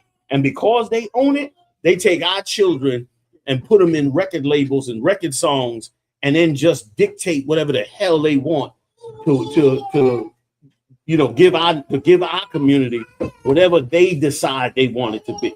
Let me just read these two scriptures, and that's why the truth is so beautiful, and it's why we're supposed to always hate them. Right. How you gonna want to join them when the fact that they put that money in your pocket means you're gonna be a slave? Right. Real quick, Mom, I'm gonna just slide back out. Come on, God, sir. Exodus chapter 5, verse 21. And they said unto them, the Lord look upon you and judge, because ye have made our savor to be abhorred in the eyes of Pharaoh. I love this scripture for that same reason. These are the taskmasters. These are your mayors, your governors, your supervisors, your this and that. And they want to be loved by the master because they want to be like the master. And Moses came along, man, and disrupted that. And we come along and disrupt it. We disrupt the Christian loving everybody order. And we are supposed to disrupt. That's right. We're supposed to be the problem with this mindset of joining this man and being his slave mentally, and he's the one feeding us and all. And they had the whole program to do it in the 60s. Remember when they sent all the brothers to Vietnam? They turned around and gave all the women welfare, right or wrong. And it's like, and everybody joked about how the white man became our sisters' husbands. Right or wrong, but it's a true statement because he's feeding us. You know what I'm saying? When the Lord had his own order where a man was supposed to take care of his family, this man came in and stole that and made our mindset be like his mindset. And that's why we always are to come up against it. Go ahead, is there more? Go ahead. A little bit more, sir. And in the eyes of his servants. And in the eyes of his servants, made us abhorred. Why? Made them abhorred. Why? Because Moses was bringing up how evil they was. Right. The things Pharaoh was doing. You know what I mean? Like you get up in Whitey's face about what he's doing. This man is he's gonna lose. Right. He's gonna lose money, wealth, influence, all of that, and he should. So lock it. Go ahead. Give me the other one real quick. Come on, sir. Deuteronomy chapter 22, verse 4, chapter 14, verse 22. Thou shalt truly tithe all the increase of thy seed. That's why the money, the taxes are supposed to go to the Lord's government, not to Esau's government. We have to give it to him now because we still under his captivity. But it's supposed to go to the Lord's government. Why? For this reason. Read. That the field bringeth forth year by year, and thou shalt eat before the Lord thy God in the place which he shall choose to place his name there. The tithe of thy corn, of thy wine, and of thine oil. Give me the one where he said that they may live in thy sight. Come on. Because that part is important too. That we supposed to build our government to live in the Lord's sight, not build their government to live in their sight. I can imagine, get me right on this, Mama. I can imagine the billions of dollars that blacks, Latinos, and Native Indians contribute to this government that goes to them, to the playgrounds of disgustingness that they have. Could you imagine how much money done went to Epstein Island of blacks and Latinos tax money, man? To all that freakiness and underground, whatever, and eating, you know what I'm saying? Right. Meanwhile, all that is money coming from the poor. So let's see what I got a horrible story from some sister that's from DC that's 57 years old. She went her ass down to Atlanta and became a judge. Do you know that they had to reprimand her privately? They did not fire her, but she, in the sight of everybody in the courtroom or what have you, they listening. She went in there and had sex with a police officer, and they just pushing it aside. This is a black woman? Yeah, a black woman from DC that went to Atlanta and became a judge down there. You understand? Same thing with Fannie or what have you. Got in trouble, let Trump off the hook for his, she did. She let she let Trump off the hook for something he was doing. No, Fannie, you know what I'm saying, because she was had her sexual deviancy with the prosecutor. You remember she was gotcha. in bed with him or what have you. As if they don't, you know. Yeah. Like all them women that's up there with Trump look like bimbos. You know what I mean? Oh, yeah, man. Like, am I lying? I mean, I don't know. I could be wrong, but I look at them. They don't look like politicians. They look like, you know, beauty contest, old beauty contestants with too much makeup on. Like old bar stool. Yeah, that's a lot. General, I'm sorry. So, what was you going to say there? I was going to say that the politicians that we follow, they don't led us down the wrong path, because if you give a people the ability to actually feed you and you have to depend on them to feed you, at any time they can cut you off and starve you. And that's what they showed us when they started to cut off those SNAP benefits. The whole country was in an uproar, because if they cut those SNAP benefits off, then we just starve. And that's the position that they have us in right now. We don't realize that we actually in a trap that we cannot get out of without the Most High Christ. They can starve us at any time.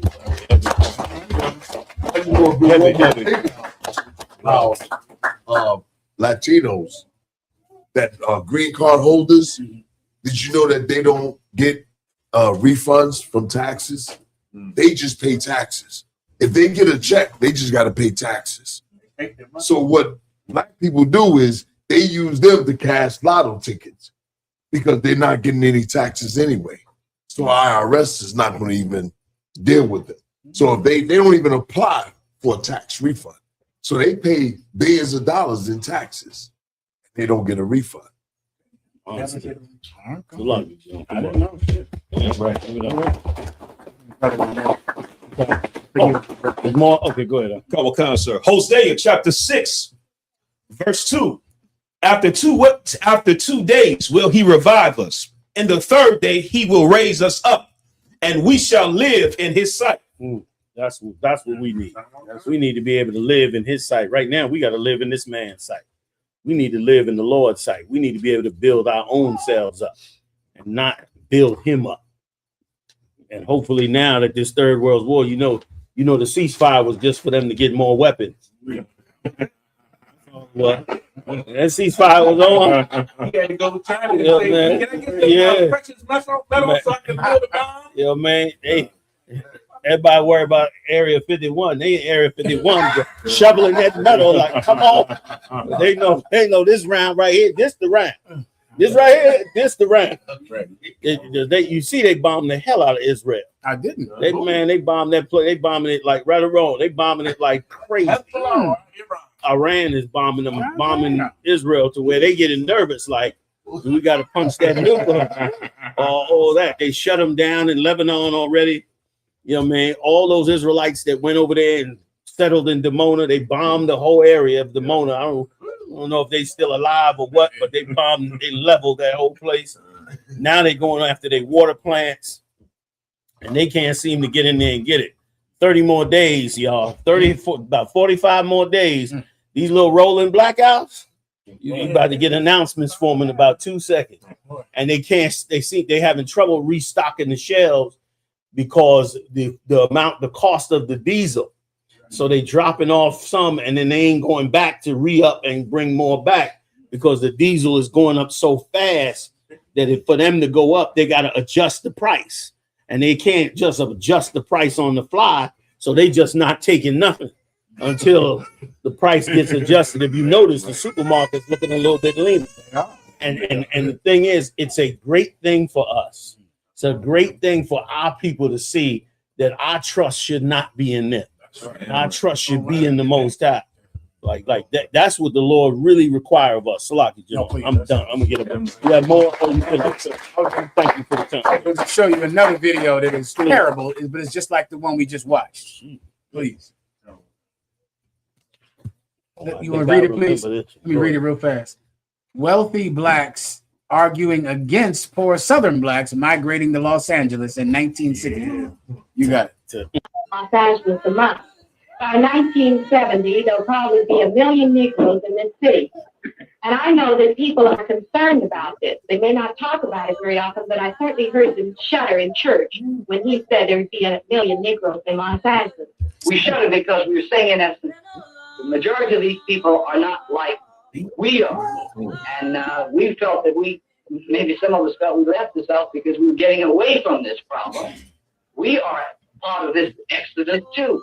But we are a little maybe embarrassed by the fact that here we're going to have a mass element come in that's going to create a tremendous social problem in the community, to which we find a great deal of difficulty in relating to. Well, I don't sound like a do-gooder, because I really am not. That's I'm amazing. somewhat of a snob. But I do think that with these people coming in who are not our intellectual equals, nor are they of our sociological bracket, they're not to be a handicap to us. They'll find their own level. Now, I do sound like a snob, but I don't mean it this way. But they're used to living a certain way, and they too might rise up above their origin, and might one day be our associate. The whole tone of this. Next one was more. I don't. It might be more. I don't know. Prolific. I think that made it clear. Complete. No, that was it. I mean, it's just you would never think, and just like you were saying earlier about rappers and athletes, if you're in the South planning on leaving, this is who you look up to. You're thinking, man, they live out in Los Angeles. I can live out in Los Angeles. Meanwhile, there's a meeting. They coming together and stopping you from moving to Los Angeles. Yeah. It's the craziest thing in the world. And when she said, and when he said, I was in church, and when they said it's going to be 1 million Negroes moving to Los Angeles, she said they shuddered in church. In church, in a black church, they like, what? All them niggas coming up? And they niggas. I try to get my head with full segregation, man. Full segregation. You in a black church in full segregation. Oh my God. I mean, you know, try to understand it, but it's like, yo, they the enemy. Yeah. So let me tell you something, Mark. Let me tell you something. If I could, sorry, Q. Martin Luther King used us, man. Martin Luther King and them used the hood, you understand, to do their dirty work, to join them to the white man in hopes of getting more. And the white man double-crossed them and took everything from all of us. Like, they used us. And let me tell you something. The hood better recognize that we are the leaders. That's right. The hood better stop these old good English talking niggas. And they're sitting in, you know, some mayor's office or something. They not the leaders, man. Like, they in church. She said, what did she say? Something about they don't have the intellectual. They are not our intellectual equal. Good night. Like that. Like that's the enemy. And listen, and make no mistake, that still exists. Right. Yeah. What's the name of that old sodomite from Baltimore? Run that church. Jamal Bryant. Him. What's that old big fat one from Dallas? Him. And all the rest. That's them. They said in church. Can I give you one part that was ridiculous? She said, I forget which one said it, but no, it was a man on this tape. He just said, and a lot of us, now this is 1960. He said a lot of us left the South fleeing from them. I mean, all these years, I thought they left the South running from lynching. Yeah, they was running from niggas. I'm trying to work like you menace the black people. All that talk, you know, you say, man, I'm leaving to Alabama. Sure, because you ready to get lynched? No. Throw these niggas. Like, man, that's something. Like, that's a whole different play. Yeah, that's a wild thing. And with 50 years gone by, you know, slack it, sir. I'm afraid that some of them is just Esau now completely, and they just got the blackface. Listen, you're right. Go ahead, Michelle. I mean, I just want to show you the video. I mean, right. With Trump, they voting for Trump. Issachar from Texas, he used to say Donnie Bush. Daddy Bush. So for anybody who thinks that we need to be different, right? They've done it for running from each other. That's amazing. I gotta say something. There's a cat named Claude Anderson. Claude Anderson, right? And he's with FBA or whatever. I don't. And let me tell you, I was watching your show. He just sent me a message, by the way. Did you? Because you broke it down of why how blacks, Latinos actually built this country and America to send all the jobs to China. That was our money. That's it. But he claiming the Latinos is taking all our jobs. I'm getting ready to use that video. And I'm going after Claude Anderson. Because I mean, we had amazing factories for I.S.U.P.K. Like we put GM on the map. Ford, Lincoln. You know what I mean? That was us rolling out them Plymouths, man. You know what I'm saying? We did that. And weapons and everything and food rations. And he turned around and said, okay, we see we need these factories to get everything we need, but we can't leave this in the hand of Negroes. We got to go bring this to China and wipe and make sure we put them back in the poverty. But brothers, them unions and them brothers all up in Detroit and all them areas of Michigan, I mean, they was almost instantly middle class, right or wrong. You got hired by GM, you was middle class. That's right. You was, you know what I'm saying? There you bought a house, you had a car, you was living. But they knew, no, we can't do this. Like they didn't have to move Detroit. How are you going to move car factories that make the best cars America has? They moved the whole damn factories to Japan. For what? America was making the money and we were getting substandard wages. Remember, that was right after civil rights, and it wasn't no equal rights in the factory. I got $10, the white man got 20. You know what I mean? So they could have kept it right there. We would have been rich slaves under them. We would have had the leadership that cared about us because they couldn't have been a part of them. Instead, these Uncle Toms turned around and joined us to them and let them wipe us all out. And they sold all our stuff off the China. And that's why they would tell you when you got hired on a job that you could not discuss your salary with anyone else, because we would be going on a job and we would be working the exact same job that the so-called white man was working. But when you looked at what the white man had that was working the same exact job, he would own a home, brand new cars and everything. And if you discussed your salary, they terminated you immediately because you was getting paid $10 an hour for the same job that he was getting paid $20, $35 an hour for. And we never looked at that whole situation, man, which is jacked up. That's prolific.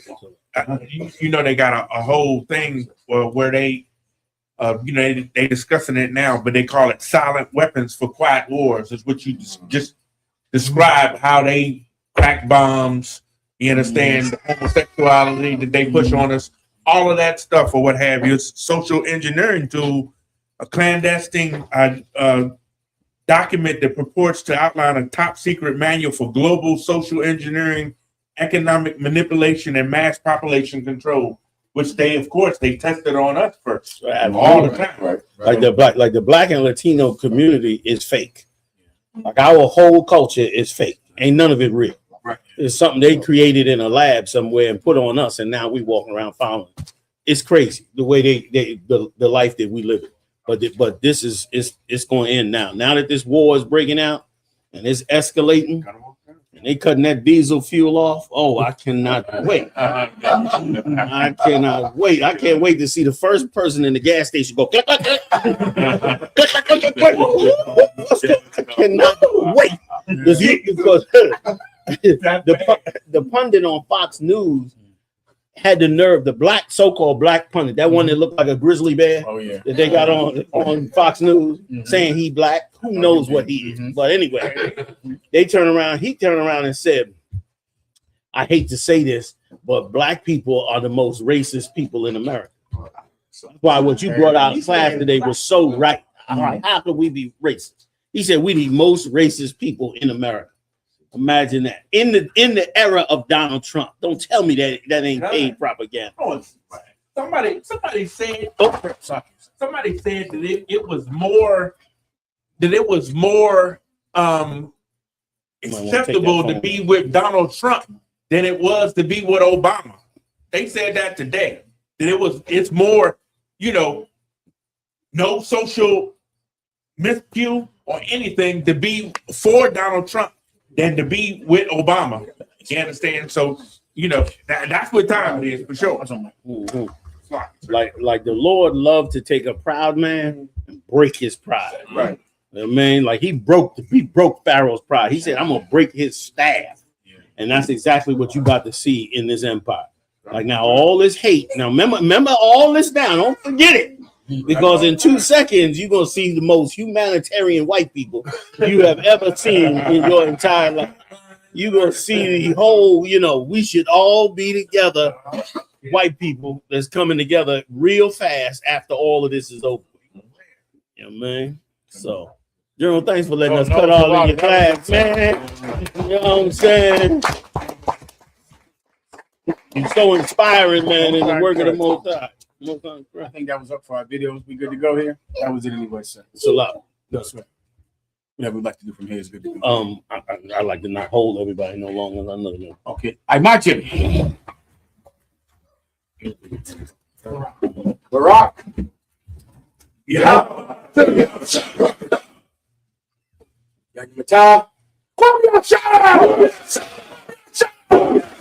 Who's the power?